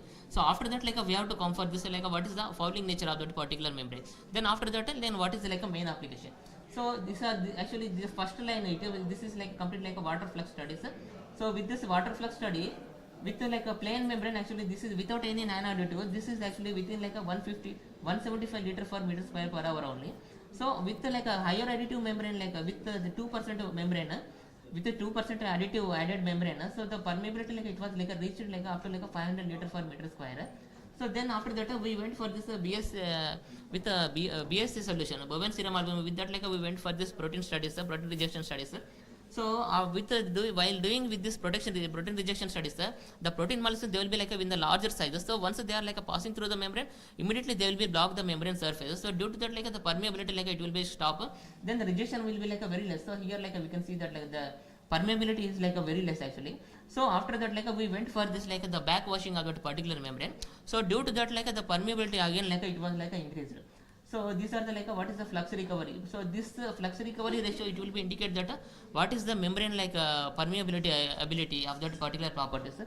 So in final slide actually this is so here like we went for this like oil rejection studies. So actually the oil sample it was collected from the seashore area of this Singapore area. So then the like the samples like it was like poured in this. So this is actually the continuous like it is actually this continuous circulation will be there here. So in this actually when it is like passing through this membrane surface, so here like this is actually the graphical representation how the like rejection oil samples they are how they are depositing on the membrane surface only. Then after that the like permeate samples and feed solution concentrations we were like assessed by using this UV spectra. Then after that like these are the like results. So with plain membrane like it was like just like a 12.03% only, but once like with the 2% membrane like when we are going it was like shown like a greater than like a 90% of the like rejection efficiency. So here like the mechanism is like adsorption mechanism. Actually the oil droplets like they were like adsorbed on the membrane surface, then the rejection like it was like happened. So these are the like outcomes. So finally the with the higher additive membrane showed like a best appearance here. So like I want to give just little introduction about this CSR network. So maybe 2 or 3 people they are like inspiring, then it's so. So like about in the like AMPRI, currently I am working in the AMPRI. So in the AMPRI like totally like 80 divisions are there. One is like a Center for Advanced Radiation Shielding and Geopolymer Materials, and the second one is Green Engineered Materials and Additive Manufacturing, Hybrid Building Materials and Manufacturing, and Industrial Waste Utilization, Nano and Biomaterials, and Intelligent Materials and Advanced Processes, Water Resource Management, and Allied Composite and IT Center. So and so many technologies were like transferred. These are the like a transferred technology information only. So in finally again I have to like acknowledgement. So I have to my sincere thanks to my PhD supervisor Professor Arun Isler from NIT Suratkal and director of this NIT Suratkal, and my collaborator is Ahmad Fauji Ismail of this University of Technology Malaysia. And before coming here I am working in this Richitra in Thiruvananthapuram, so I am thanking to my colleague and director. So and thanking to my this current organization CSR Ampre director and colleagues. So thanking to DST and Ministry of Science and Technology, DSIR, CSR, Government of India. And finally my sincere thanks to the convener for giving this opportunity to present here in front of you. So thank you to all. Thank you, Dr. Nayak. I think we have time for one quick question. Anybody?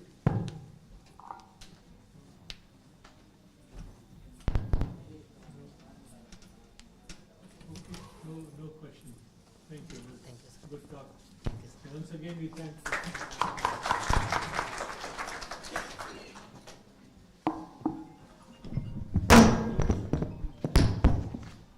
So it's my pleasure to introduce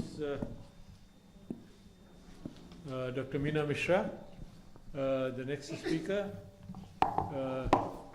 and I have had the privilege of working with her.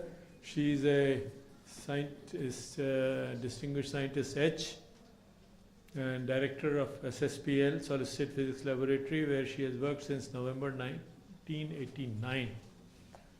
So quite a long career. And she is specializing in microwave and millimeter wave circuit design, device modeling, and amplifiers, all kinds of things. In fact, I believe the T-arm chip, one chip is acting both as transmission and receiving on a broadband is one of the major things she has achieved, which has been made and fabricated elsewhere. So with this very brief introduction, I think I'll invite Dr. Meena Mishra.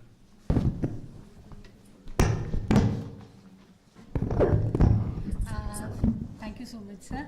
First of all, I would like to apologize for coming here late, and thank you to the organizing team for giving me an opportunity to show you a small, to showcase, some of the products which SSPL is working on and is delivering.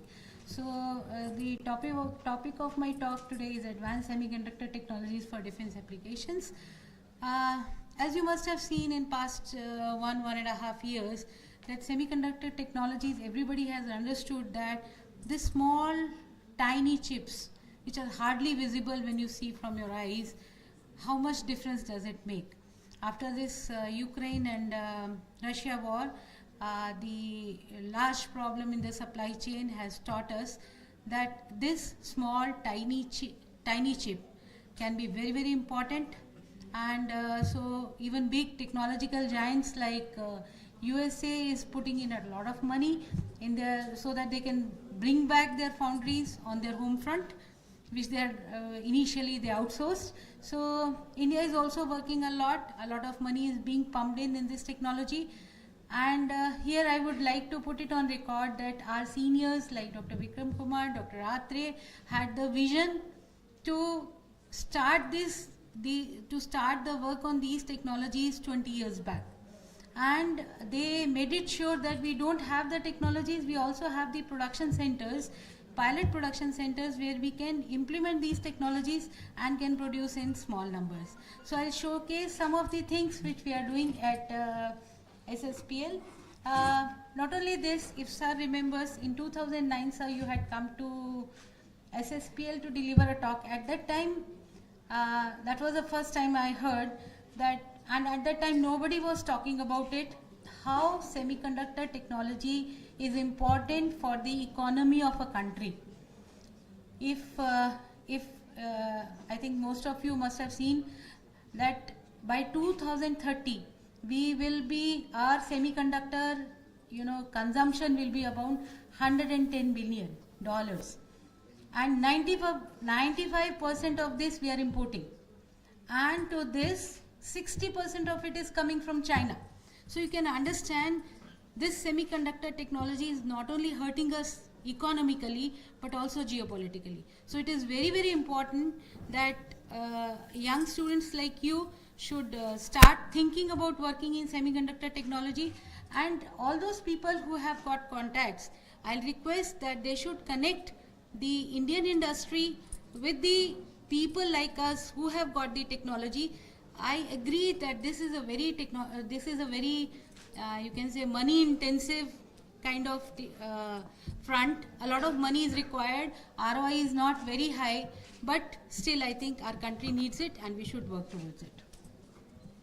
So these are some of the technologies which SSPL has developed. We had developed C-band phase shifter radar. We have developed gallium arsenide MMIC technology. We have CZT substrates. Then we, for developing IR technology, we required Stirling cooler, we required DIVAR. All these technologies have been developed and given to production partner. We have our own gallium nitride MMIC technology. We have delivered SWIR FPAs to space, and we have the production center for this.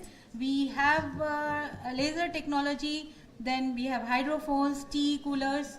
So let us start with the sensor technology. If we look at the charter of SSPL, starting from the acoustic signals up to the terahertz, we are working there. So, and then we are also working in IR. So, you know, step by step, I'll be taking you through that journey. Let us start with the MEMS. In MEMS technology, we have developed high G switches. Many of you must have watched, you know, Israel war. You must have seen. Right now, we are looking for the rockets which do not, you know, explode just after hitting something. So for that, you require switches which explode only, which do not explode just after hitting. So you can plan that it hits after it explodes after 2 hits, or it explodes after 3 hits. So such kind of fuses are required. Such fuses are being developed using MEMS technology. We have developed these high G MEMS switches and we have implemented it at StarC. We have developed 2 types of high MEMS switches. One in which, you know, you can program so that it explodes after this many hits, and another for the safe and arm. So both kinds of technologies are available with us, and in fact on Saturday we are going to demonstrate it to industry so that they can take it from us. In acoustics, as I said, we are starting from the acoustic frequency up to IR we are working. In acoustics, we have developed our own acoustic sensors, starting from the material. Like PZT material was developed by NMRL. Our scientists use that material, developed the acoustic devices. Using these acoustic devices, we have developed the systems with which you can do the snow avalanche prediction. And I'm very happy to tell you that these systems have been deployed at about 5 sites, and recently we visited these sites and we are doing the data collection using these systems. Using the same acoustic sensors, we are also working on landslide monitoring tool, and by the end of the next year we will be doing TOT of this system. And to tell you right now, there is no such technology, indigenous technology available. All the systems which we are having at present are being imported. So this is the indigenous solution for the landslide monitoring system as well as for the snow avalanche detection system. Using SAW devices, as sir was asking, that we have developed eNASICA and ACADA. What does this do? You know, if you are in a war front, you would not like your soldiers to go out in an atmosphere where you have got chemical warfare. So for that we have developed eNASICA. Using this eNASICA, you can detect all the chemical warfare agents. And recently, I will not say recently, 6 months back, we have got the certification from TNO Netherlands, and last week, I think last week when there was a scare at Parliament House, SSPL got a phone emergency call from Lok Sabha that they require our e-Nasika to detect if something is there or not. We rushed there and we told them everything is safe, but we felt very, very good that at least at the time of problem they immediately remembered that SSPL has e-Nasika. And although there are some private partners also in the game with us, but still it was SSPL which was called for the purpose. Using the same source sensors which we are making in-house, we are working on now toxic agents and explosives. We are also working on temperature sensors, pressure sensors. We have made blast sensors. Then we are also working on, with the same device, we have developed a low phase noise oscillator, which is a one-to-one replica of what we are importing at present. So you can understand, once you develop a device, or once you develop a material and you make a device out of it, there can be n number of applications to the same device. Like for the source sensors, I showed you 4 to 5 applications which we are doing with the same device. This is just for these. Then using our carbon nanotubes, we have made nitrogen dioxide and ammonia sensors. This we call as N-Nasika. On that day we had taken N-Nasika also, and we told them it was only nitrogen dioxide which was available in the Lok Sabha. So these are the kind of devices we are making, and these are the kind of systems we are making using our own devices. In IR technology, we are working on in various fronts. We are working on cooled IR detectors. We are also working on uncooled IR detectors. In cooled IR detectors, we are working on MCT. I think this is what sir was saying. For 40 years we have been working on it, but believe me, it is a very difficult technology, and all these years were utilized because in between we were denied the material. So a lesson learnt from that thing was, now whenever we take up a project now, we make sure that the material is also being developed in-house. So in the second material which I have written as T2SL, we are developing the material. We have in fact developed the material. Now we are working on the development of detectors and FPS. We are also working on indium antimonide based FPS. In uncooled, we are working on bolometers and indium gallium arsenide detectors. In indium gallium arsenide detectors, we have developed 640 by 512 with 25 micron pitch, and we have also fabricated 640 by 512 15 micron pitch. And I am very happy to state here that I think somewhere in September, when there was an attack at there was some problem in Kashmir, we were called and we were asked whether we can develop SWI detectors. We took up the challenge. We started fabricating in September because this technology had already been done in the past, but we were not using it because there were no takers. So this is just I would like to quote here as a live example that if you do not use the technology may die. So to keep the technology alive, because you require it at some point or the other. So we need to keep these technologies alive, because we knew this technology. From September to December, we fabricated the FPS, we got the image, we showed them the image. They are so happy that they are saying that they would like to have 40,000 from us. So now we are looking for the partnership. As I said, I talked to Tombow, I talked to Enalinear, and right now I am looking for more people so that we will fabricate the detectors, and but for camera fabrication SSPL cannot do. So we are looking for the public partnership where people can make camera and we can provide them with the semiconductor products. So these are just some of the details of the IR technology. As I said, starting from the material starting from the material to the device technology to the component and to the system, we are working on it. So these are some of the technologies which go into making an IR system. We have established those technologies. We have our production partners for these technologies, and we can make it. So as I said, in IR we are not only working on MCT, we are also working on T2SL, and the advantage of having T2SL is that you can go for larger formats. People are making 1K by 1K these days, and we are starting with 640 by 512, but later on we have the plan for going up to 1K by 1K.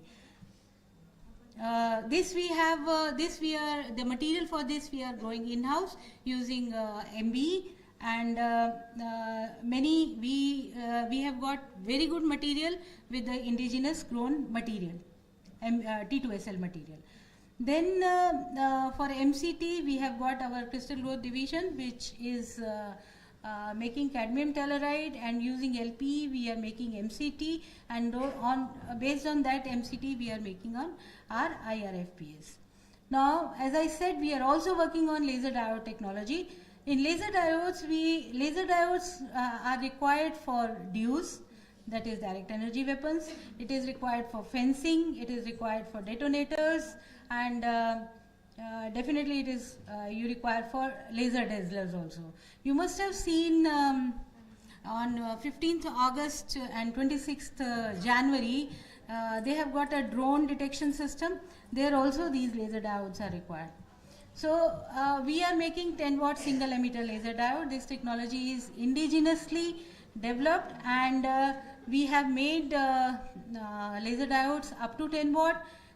We have established this technology at GATEC Hyderabad, and we are producing in numbers now. You know, a single wafer of gallium arsenide can give you about 1000 laser diodes. So you have to just process one wafer and you have 1000 devices. So this is just showing how the laser diodes are being made, and now we are working towards the development of distributed feedback lasers, because SSPL is now planning to go into QKD and in other quantum things, and for that we will require DFL. So we have started working on the development of distributed feedback lasers. Now coming over to RF, in RF we developed gallium arsenide MMIC technology when I was there, and it was implemented at GATEC. After that we took up a project on gallium nitride technology. In gallium nitride technology also, we are growing the material in-house. We, in fact, you must be knowing that gallium nitride does not have a native substrate, so it is grown on silicon carbide. So we are making our own silicon carbide substrates. On those silicon carbide substrates, we are growing the epi layer using MOCVD, which also we have in-house. And on these wafers we have made gallium nitride HEM technology. This technology has been implemented at GATEC Hyderabad, which is our production partner. Up to X band, that is 0.25 micron technology, has been implemented there. We have got our own PDKs. This I would like to tell to all the kids, because wherever I go in the colleges, the students normally say, no madam, we do not have a foundry. So please listen to me, we have a foundry at India. Please do not say that India does not have a foundry. It has got a small foundry. We cater only to the defense, but we do have foundry. So using that foundry, we have made 130 watt discrete devices. It's a very good story behind this product development. You must have heard during G20 that we had put Netra, the walk system, which was indigenously built. This is the heart of that system. So at that time when they were building that system, they were looking for 130 watt devices. In fact, 130 watt devices were denied to them. So they used 80 watt devices to build that system. At that time, the secretary said that why don't we start making 130 watt devices ourselves. At that time, this was not even a project. This was just given as a task. So we took up that task and developed 130 watt devices. We delivered 1000 of these devices to CAPS, and now they are being used.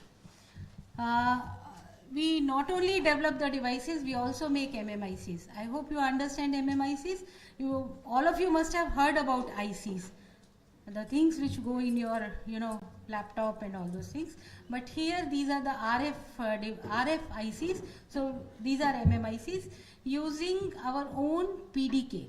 Means, when you have a foundry, every foundry has its own process design kit. So using that process design kit, you design your circuits. So we first develop the material, develop the technology. Based on that technology, we developed our own PDK, process design kit. Using that process design kit, we designed our MMICs and fabricated those MMICs. So we have established up to X band. In this project we made C band and X band power amplifiers, low noise amplifiers, and switch circuits. If I don't have that slide here, but somewhere I showed that the commercial foundries which are available anywhere, we are at par with them. We are not very far away from them as far as the gallium nitride technology is concerned. So these are some of the circuits which we have made, starting from 10 watt up to 30 watt in X band, and in C band we have from 10 watt up to 40 watt. We have made power amplifiers, we have made low noise amplifiers with the noise figure of 1 to 1.6 dB. We have made switches with the insertion loss of 1 to 1.2 dB. I know these numbers might not be hitting you, but if you'll do a research, you'll find out that these numbers are very difficult to achieve. So now our MOCVD is working towards a new material, that is indium aluminum nitride and gallium nitride. As I said, after burning our hands in one project, now we know that whenever we are going for a new project, we have to develop the material also side by side. So we are working on it. As Sir said that this is the project which is very close to my heart. We are the first in the world to develop such a kind of front-end chip. If you understand what a TR module is normally the size of my hand. Okay, and we have reduced it to the size of 5 by 4.5 mm. That is only this much. So you can understand this considerable reduction in the size and the weight and the heating requirement, because if you are making this big circuit, the kind of, the carrier which will carry so much of weight. So for this we have got a patent also. Similarly for KU band also we have made a TR front end chip. This is even smaller than the previous one. It is 3.5 by 4 mm only. And sir, I would like to tell you that recently they had called me in a meeting in RCI. Russia is now refusing to give us RF seekers. So RCI has decided that they will use KU band TR chips for their RF seekers. And they have placed an order of around 7,000 chips from GATEC now. Similarly, DLRL has ordered for 3,000 chips from GATEC for their next generation EW systems. So these two chips for C2K, 5 to 18 gigahertz, DLRL has given an order, and for KU band RCI has given an order to GATEC. So we have two success stories with us. One is GATEC Hyderabad, which is catering for radar, RF seekers, synthetic aperture radar, communication system, and you will be very happy to know that our circuits have gone into Gaganyaan, Mangalyaan, so you should be very, very happy. Then in MEMS technology, this MEMS technology we have implemented at StarC Bangalore, and so many products are coming from StarC. Recently we had a meeting with BSF, NDRF and ITBP. They are ready to take all the intruder alarms which we are making using MEMS sensors. StarC is producing in numbers now. They have got very good orders for that. Then uncooled bolometer also we are planning to put it there only. IR Tech is definitely there. And as for SWIR, although we are fabricating at GATEC Hyderabad, but rest of the part of the hybridization, putting it with ROIC is happening at StarC. So we have combined in all the efforts. Right now we are only looking for the person who can make the camera for us. So one more success I would like to, I think we did not share with you, sir. This is the first wideband system on chip which has been made by GATEC using 0.13 micron technology present at GATEC. So the whole design was done by us, and fabrication happened here, and in the second iteration we have hit all the objectives. And sir, these three products, C2 KU-TR chip, KU-band TR chip, and wideband system on chip. When I say wideband system on chip, it is nothing but the beam forming network. So these three things were given to OMIC, and OMIC did 3 iterations. They could not match these specifications, and we designed, and in TR chips we had hit the specification in the first run itself, and in the second run we have hit the target. So these are some of the products which are available with us, although industry is not there. Normally I carry it to show it to the industry that these are the things which are available with us. If anybody requires, we can give it in numbers. So, and most of the things which I have written here are not available. They are not the COTS items. So these are the 27 circuits which I tell everywhere they are available. Please, if anybody requires, please use it. Recently, when I had gone to a conference, there's one company called Beam. They are working on an IDEX project. So they have signed papers with us that they want to use our chips in their system. So we have taken permission from secretary, because as such we are not allowed to talk to people because that person is an Israeli person. So, but now recently we have got the permission. We'll be sharing our chips with a private person. As I said, we are also working on materials. These are some of the upcoming materials on which we are working. Zinc telluride substrates have been fabricated in-house, and they were shared with the TIFR. They have shown an terahertz imaging also. I don't have it here, but they have shown the imaging using our substrates. We are also working on PCA-based terahertz source and detectors. These are some of the upcoming projects on which we have recently started working, and I think in near future we'll be showing you the results. For this project also, the material development is happening in-house using MBE. We are using LT indium gallium arsenide and LT gallium arsenide. The material has been grown and characterized. It is meeting all the specifications which are required for making the devices. So this is just telling you about the detector development. Then we are also working on quantum sensing.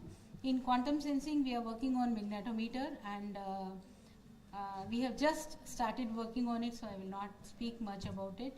So as I said, SSPL is a lab which is working from materials to devices to circuits to systems. And we have got 2 production partners, pilot production partners with us, that is GATEC Hyderabad and StarC Bangalore. And this slide just shows this and shows some of the products which these people are making. So with this I would like to end my talk. If anybody has any questions. So any questions?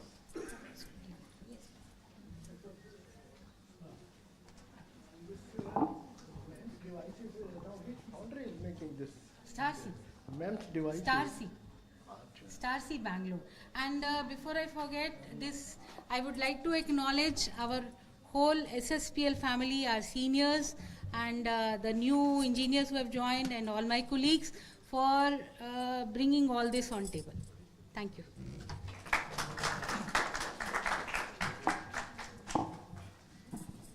Okay, so with this, we thank Dr. Meena Mishra once again. Thank you all for the informative and interesting sessions. I'm sure it will be very beneficial to all our listeners. I now request Professor Vikram Kumar to felicitate with a memento to Professor Shailesh Narayan Sharma.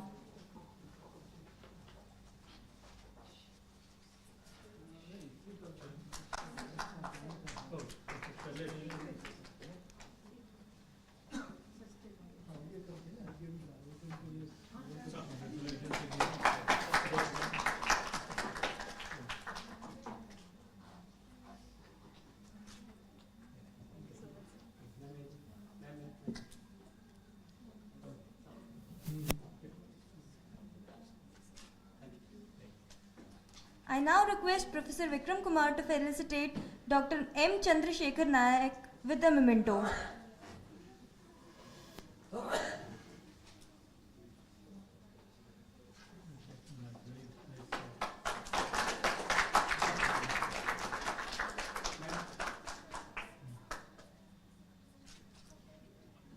I now request Professor Vikram Kumar and Professor Sunita Ratan ma'am to felicitate Dr. Meena Mishra with the memento.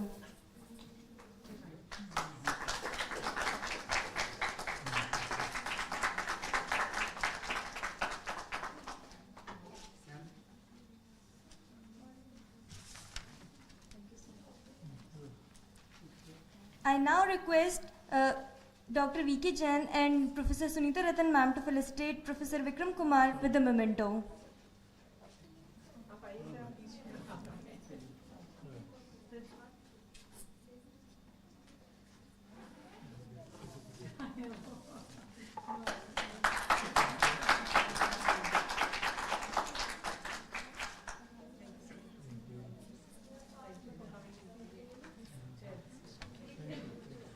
We would now like to invite our delegates for oral presentation. The time limit for the presentation is 8 minutes and 2 minutes for question and answer. Our first presenter is Dr. Roli Verma from JSS Academy of Technical Education, Noida.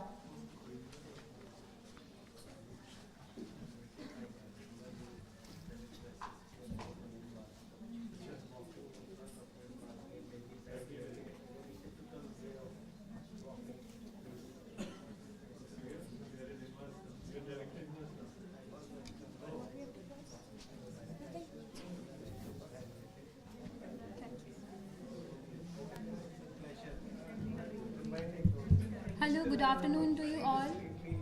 I am Palak Sharma on the behalf of Dr. Roli Verma from JSS Academy of Technical Education and a student of BTech second year. I am here to present our research on the synthesis and characterization of polybenzobisthiazole. Basically, polybenzobisthiazole is a high-performance polymer known for its exceptional chemical and thermal resistance.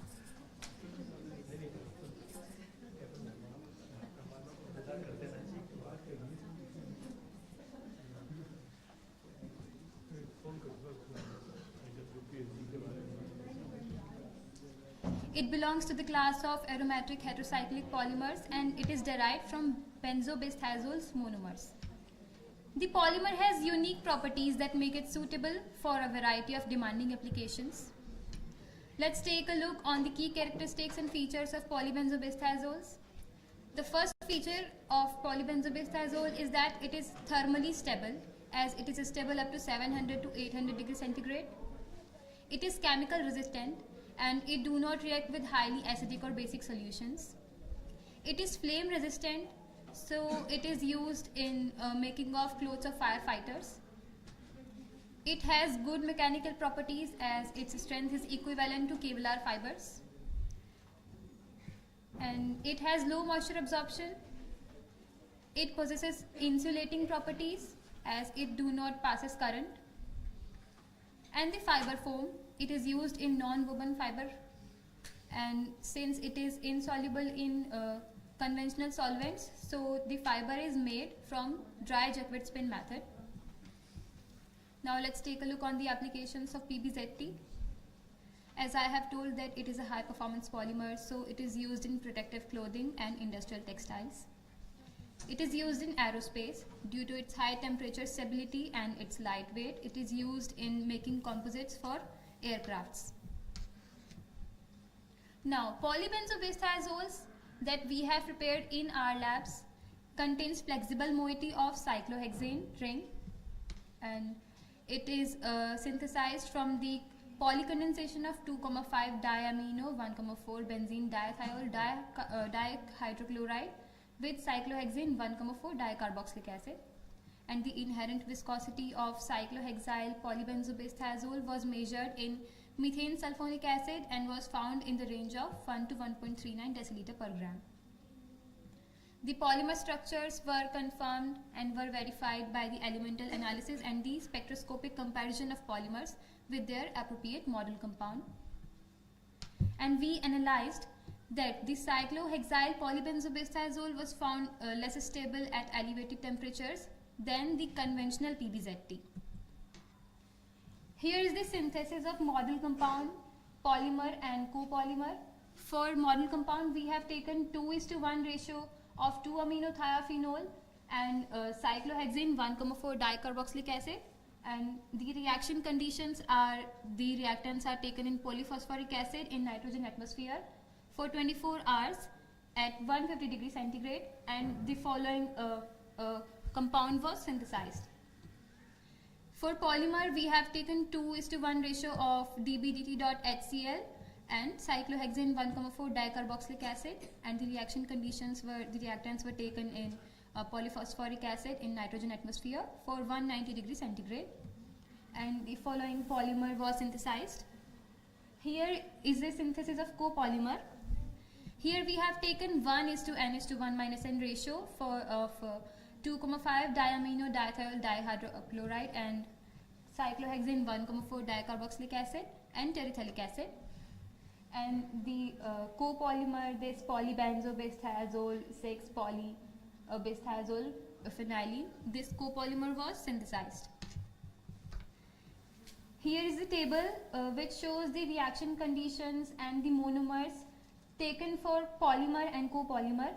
Here M1 represents dBdt.HCl, M2 represents cyclohexane 1,4 dicarboxylic acid, and M3 represents terephthalic acid.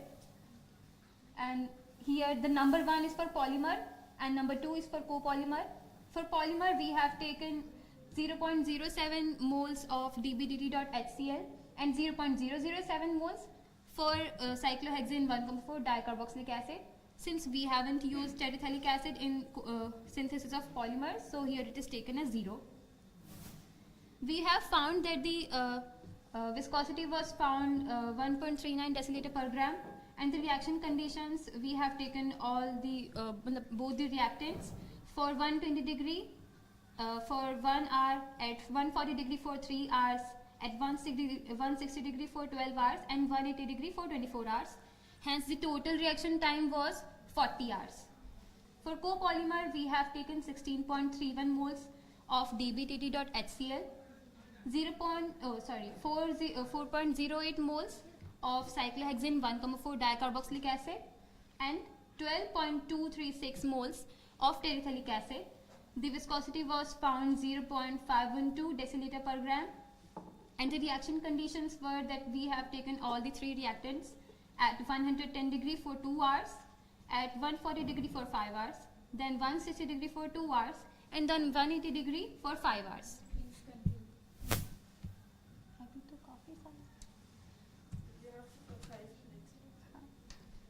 Here is the characterization of synthesized model compound, polymer and copolymer. Here is the table for calculated values and the observed values for the percentages of carbon, hydrogen, nitrogen and sulfur. And we can see from the table that the values for model compound, polymer and copolymer are almost equivalent. Here is the FTIR analysis plot for the polymer, copolymer and the model compound.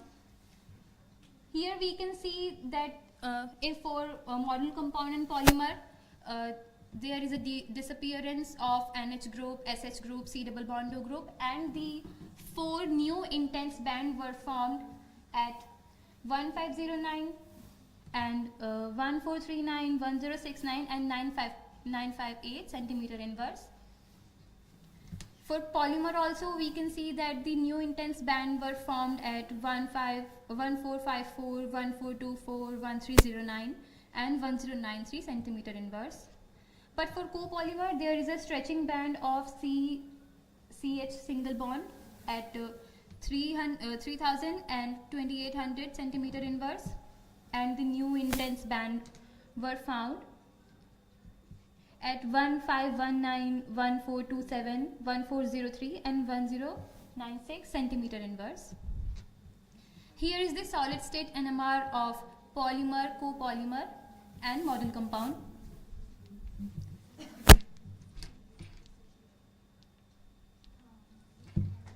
For model compound, we can see that the carbon 13 NMR spectra data matches with the proposed structure of our model compound. For polymer, there is a peak at around 58, and this also is in good agreements with our structure of polymer. Here are the DSC and TGA plots for the polymer and copolymer. We haven't done it for the model compound. For DSC graph in both polymers and copolymers, you can see that there is no glass transition before their decomposition temperature. In TGA graph, you can see that N2 is degrading at 503.8 degrees centigrade. And in TGA graph of copolymer, you can see that there are two degradations, one for aliphatic ring and one for aromatic ring. And there is initially 1 to 2% degradation due to residual amount of moisture and residual amount of polyphosphoric acid. Here is the XRD of polymer, X-ray diffraction for polymer. From this graph, we can see that the polymer is highly crystalline in nature. So let me conclude. I would like to wrap up. Polybenzobase thiazoles containing cyclohexyl ring was synthesized in the laboratory for the first time in very good yield, means from 65 to 80%. And the viscosities of polymers are in the range of 1 to 1.39 deciliter per gram. And it is observed that the viscosities of polymers are less due to limiting time of the reaction. The TGA behavior of PBTs and the cyclohexane polymers, that onset of thermal degradation values are in the range of 497 degrees centigrade to 503 degrees centigrade. These values indicates that the polymers are stable up to high temperatures. It's the time for the acknowledgement. I would like to thank DMSR DE DRDO Lab Kanpur for providing us the characterization facility. I would like to thank Dr. Roli Verma, Dr. Kirti Srivastava and Dr. R.S. Jagdish for their enlightened guidance. Thank you so much.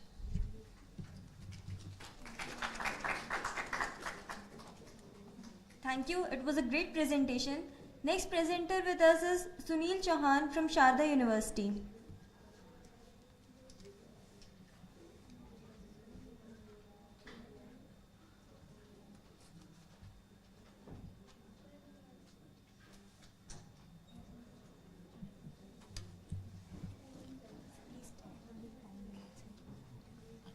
Okay, very good afternoon to all of you. Myself Dr. Sunil Chauhan from Sharda University, and here I am presenting my work which is done by MSc and a PhD student. PhD student is in front of me, Dr. Babita Tripathi, and here I am presenting this excellent piezo-photocatalytic performance of potassium doped bismuth ferrite and graphene nanocomposite. Before we start this work, we have taken different type of graphenes, and integration of the graphene we have done with the different metal oxide nanoparticles, and then we have observed in case of 10 to 20 layer graphene, we have observed there is no degradation of the dyes, organic dyes or the pharmaceutical dyes. But what we have taken in the case of the 3 to 5 layer graphene, if we integrate with this metal oxide nanocomposite, then there is a high degradation capability of the materials. So first of all, I want to give the introduction about the multiferroic materials. Multiferroic materials are those materials which have 2 or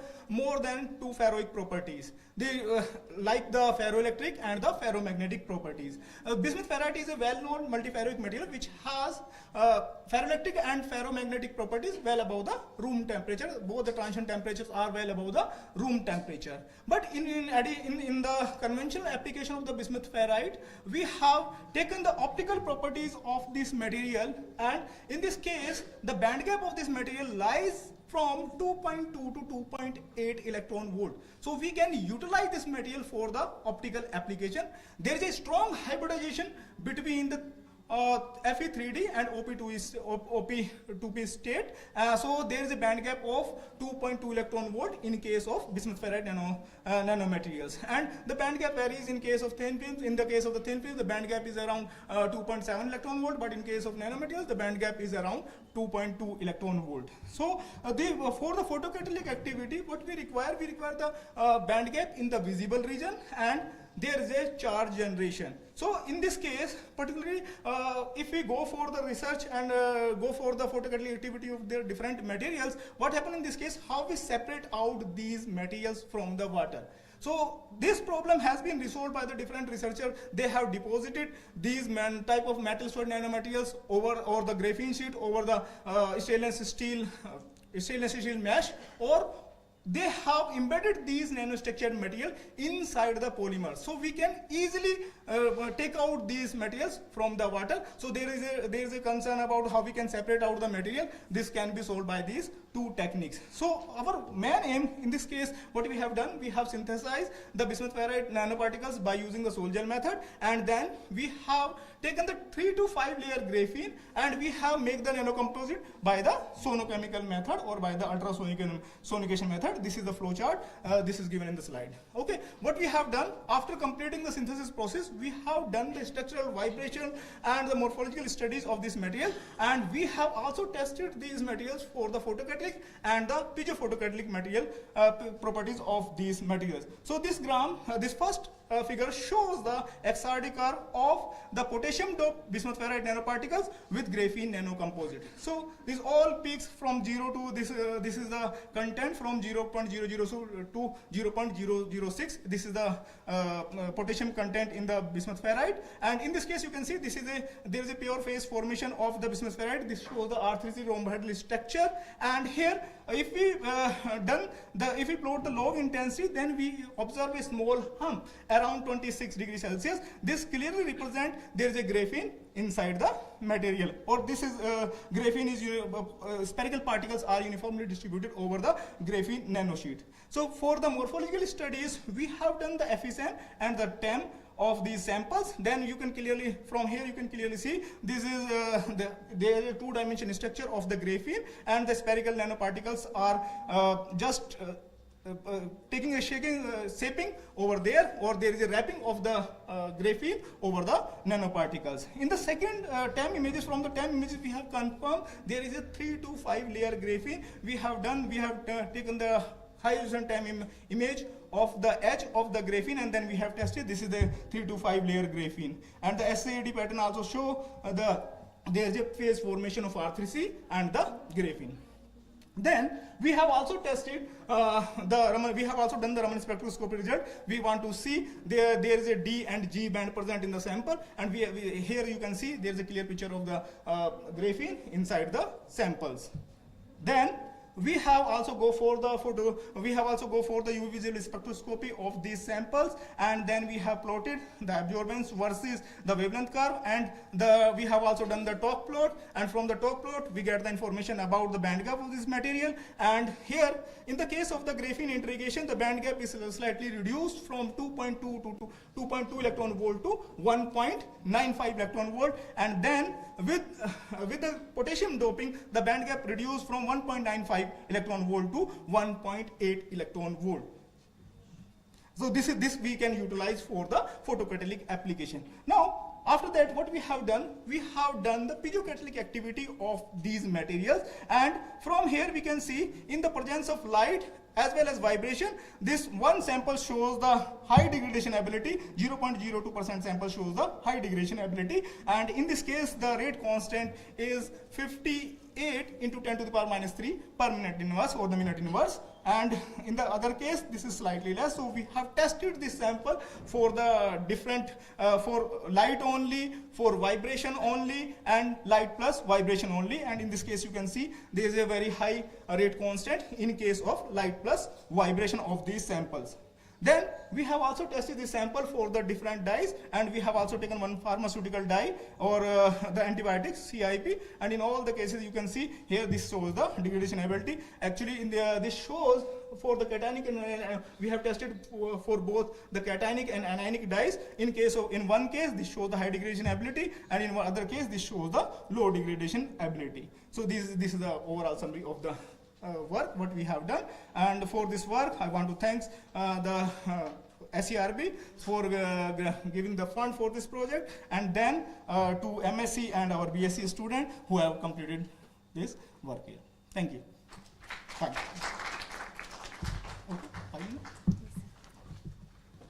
Thank you so much. It was a very informative speech. Our final presenter for technical session 5 is Mr. Ravish G, IIT Delhi.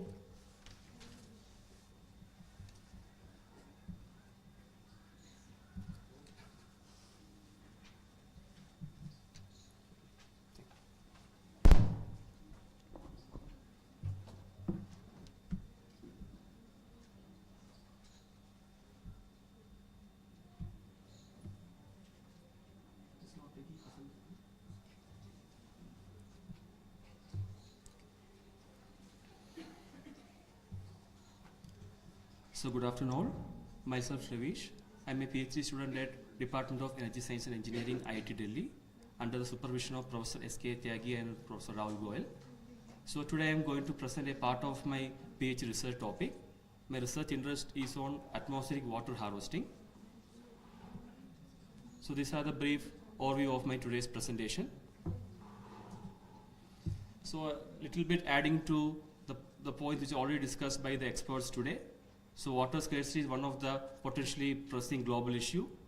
If we see in India also, the recent UN World Water Development Report 2023 also warns about the severe water stress in India. Currently, more than 50% of India is under severe water stress. If you see this picture, this is how typical the day starts for many people in water stress or landlocked locations across the globe or in India. They just struggle or walk kilometers to just collect one pot of water, which is their lifeline. So in this context, there is a need of some new technological interventions to address this issue on priority. And this actually motivates me to take up the research on atmospheric water harvesting. So atmospheric water harvesting could be viewed as a emerging or futuristic approach as a solution against water scarcity. So there are commercial technology like vapor compressed refrigeration. In India, there are many commercial companies working on this vapor compressed refrigeration technology. It is simple as like we used to see the dripping of the condensate from our air conditioners. Plus, we can't afford this technology for the rural communities. So we need to design some simple and low-cost system which the rural communities can afford, or with less energy investment. So with this motive, I am working on the sorption-based airable system. The sorption-based airability means the heart of the system is a sorbent or material which can selectively capture the atmospheric moisture. So in order to regenerate or get the water back, it requires some thermal desorption.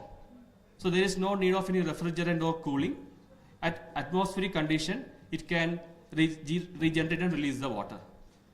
Also, in the current world, majority of the research laboratories are working on highly expensive and complicated processes, including hydrogels and metal organic frameworks. So still the mass scale production of this is limited. So for my research, the main idea was to select a material which is widely available in India, low cost, affordable to rural communities. So with this motivation, I have selected sugarcane bagasse, which is a widely available abundant material in India. Even after it is used in cogeneration plant, it is still surplus in nature. So the sugarcane bagasse has been taken as the biomass precursor for preparing of activated carbon. So we have followed this synthesis route, and we have optimized the production of biochar. It is a two-step chemical activation process. First we will prepare the biochar, then with KOH activation, we have prepared the activated carbon. A study has been conducted for different temperature as well as different activation ratios. And finally, we have achieved to get a activated carbon with a BET surface area of 2280 with a pore volume of 1.67 gram per centimeter cube. Compared to the published literature and the commercial activated carbon, this activated carbon from agro residue exhibits superior performance. So after preparing this activated carbon, we have impregnated with the CaCl2. The CaCl2 is also selected based on the cost. Majority of the papers publishing are working on LaCl. LaCl is more hygroscopic, but the cost of LaCl is 2,500 per kilogram, whereas the CaCl2 is just 20 rupees per kilogram. So we have considered that aspect also before selecting. Rather than going for huge performance, we need to get a decent performance, at the same time low cost, no toxicity, no impact on the environment, and affordable to rural communities. So after preparing the activated carbon, we are impregnating with the CaCl to different concentration, followed by vacuum filtration, drying and storing. So this is a simple process. Through this process, we were able to prepare the activated carbon composite. So now for qualifying for atmospheric water capturing, it needs to qualify these 4 criteria. First one is the water uptake. What is ability of that material to capture water, and how fast it is capturing water. There are many materials which will take overnight to just reach its saturation point, which limits its daily operation cycle. And next is the desorption temperature. As I said earlier, it requires some temperature to desorb the water it has captured. So how much temperature is also an additional energy. So whether if it is low temperature, we can actually make it with some solar radiation or some waste heat sources. Also the cyclic stability. After one cycle, whether it can repeat the same performance. So these are the major challenges for qualifying a material for atmospheric water capturing. So if you see a CaCl2 salt, you can see the picture of CaCl2 in raw state and after moisture capturing. You can see it actually forms a liquid solution. It can't be reused. This is the issue with the CaCl2 or any salt. After one cycle, it will undergo agglomeration reliquescence and we can't reuse it again and again. So there is a need of some porous host matrix which can hold this salt intact and enable to perform repetitive cycles. Same you can see our sample before adsorption, after adsorption. We haven't faced any salt leakage. So in order to justify or clarify whether we have generated a highly porous structure, you can see the same images of high magnification of sugarcane bagasse, which is a figure A, and second one after impregnating with the CaCl2 salt. So you can see the BET surface area. There is a reduction in BET surface area, which we also show that it is due to the salt has impregnated inside the pores. Thus the pores can actually keep the salt intact. Also the pore diameter is in the range of micropores, less than 2 nanometer. So all this actually favors this material to qualify for initial qualification for atmospheric water harvesting. So in order to conduct the water uptake measurements, in order to simulate different conditions, we have procured one climate constant temperature humidity chamber, and the weight change is measured in a frequency of every 5 minutes using a highly precision balance with a data logger. So this will enable me to capture how the weight is changing in that material with respect to time. So I can see how much time it requires to reach this saturation point. Also what its behavior under dry climate, humid climate, hot and dry, so I can replicate the conditions inside that box. So in order to screen the materials, we have prepared first sugarcane bagasse. So all these samples have been exposed to. I have taken a baseline as 25 degrees Celsius, 60% humidity condition. So in this condition, the sugarcane bagasse with 30% weight actually qualifies, depending upon the decent water uptake of around 1.2 gram per gram. Also the time taken to reach that condition. So you can see it almost take after 3 hours it is almost saturated, and the weight gain is around 120%, 1.2 gram per gram, and different condition even at low humidity, 40% humidity also the sample actually showing 0.87 to 88 gram per gram, and 80% humidity 1.76 gram per gram. Yeah, just finishing. So the same has been tested with the adsorption isotherm in the TA laboratory Bangalore, and we were able to fit with the adsorption isotherm model to predict its behavior at different conditions.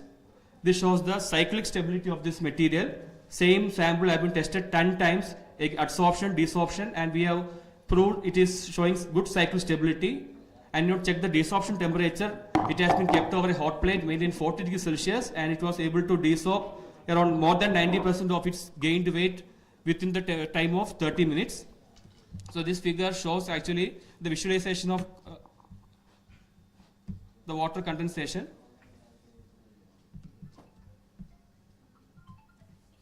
You can see initially the formation of fogging immediately after exposing it to 40 degrees Celsius, followed by, we can visualize the droplet condensation over the Petri dish. It is just a lab demonstration to show it can desoak, but it can harvest water from atmosphere with the low temperature. The same sample has been tested under solar irradiation also during summer season in IIT Delhi. The solar intensity was less than one sun illumination. We are able to visualize the droplets. This is the comparison with the literature. Compared to similar literature, this sample shows more than 2 times performance compared to similar activated carbon CaCl to publish in the recent literature. Also, the time taken, you can see where this is literature, it takes around 600 minutes, around 10 hours to reach the saturation, whereas our same sample within 180 minutes, it is attaining the value of 1.2, which is far better than 0.4. So this gives insight that this sample can be used more than 2 or 3 times per day. So it can harvest more water compared to similar literature. Finally, this is my conclusion. Already, I was just checking all these things. The main criteria, the preliminary evaluation is actually promising to explore further from this material level to device level. These are my related publications, atmospheric water harvesting during my PhD program. Water references. I would to acknowledge IIT Delhi, Prime Minister Research Fellowship. I have been awarded for this research, and also the CRF facility IIT Delhi for supporting my research. And also, thank you to Amity University for giving this platform to present my work. Thank you. Thank you, sir. Now I would like to invite you all for the validatory session in F2 seminar hall.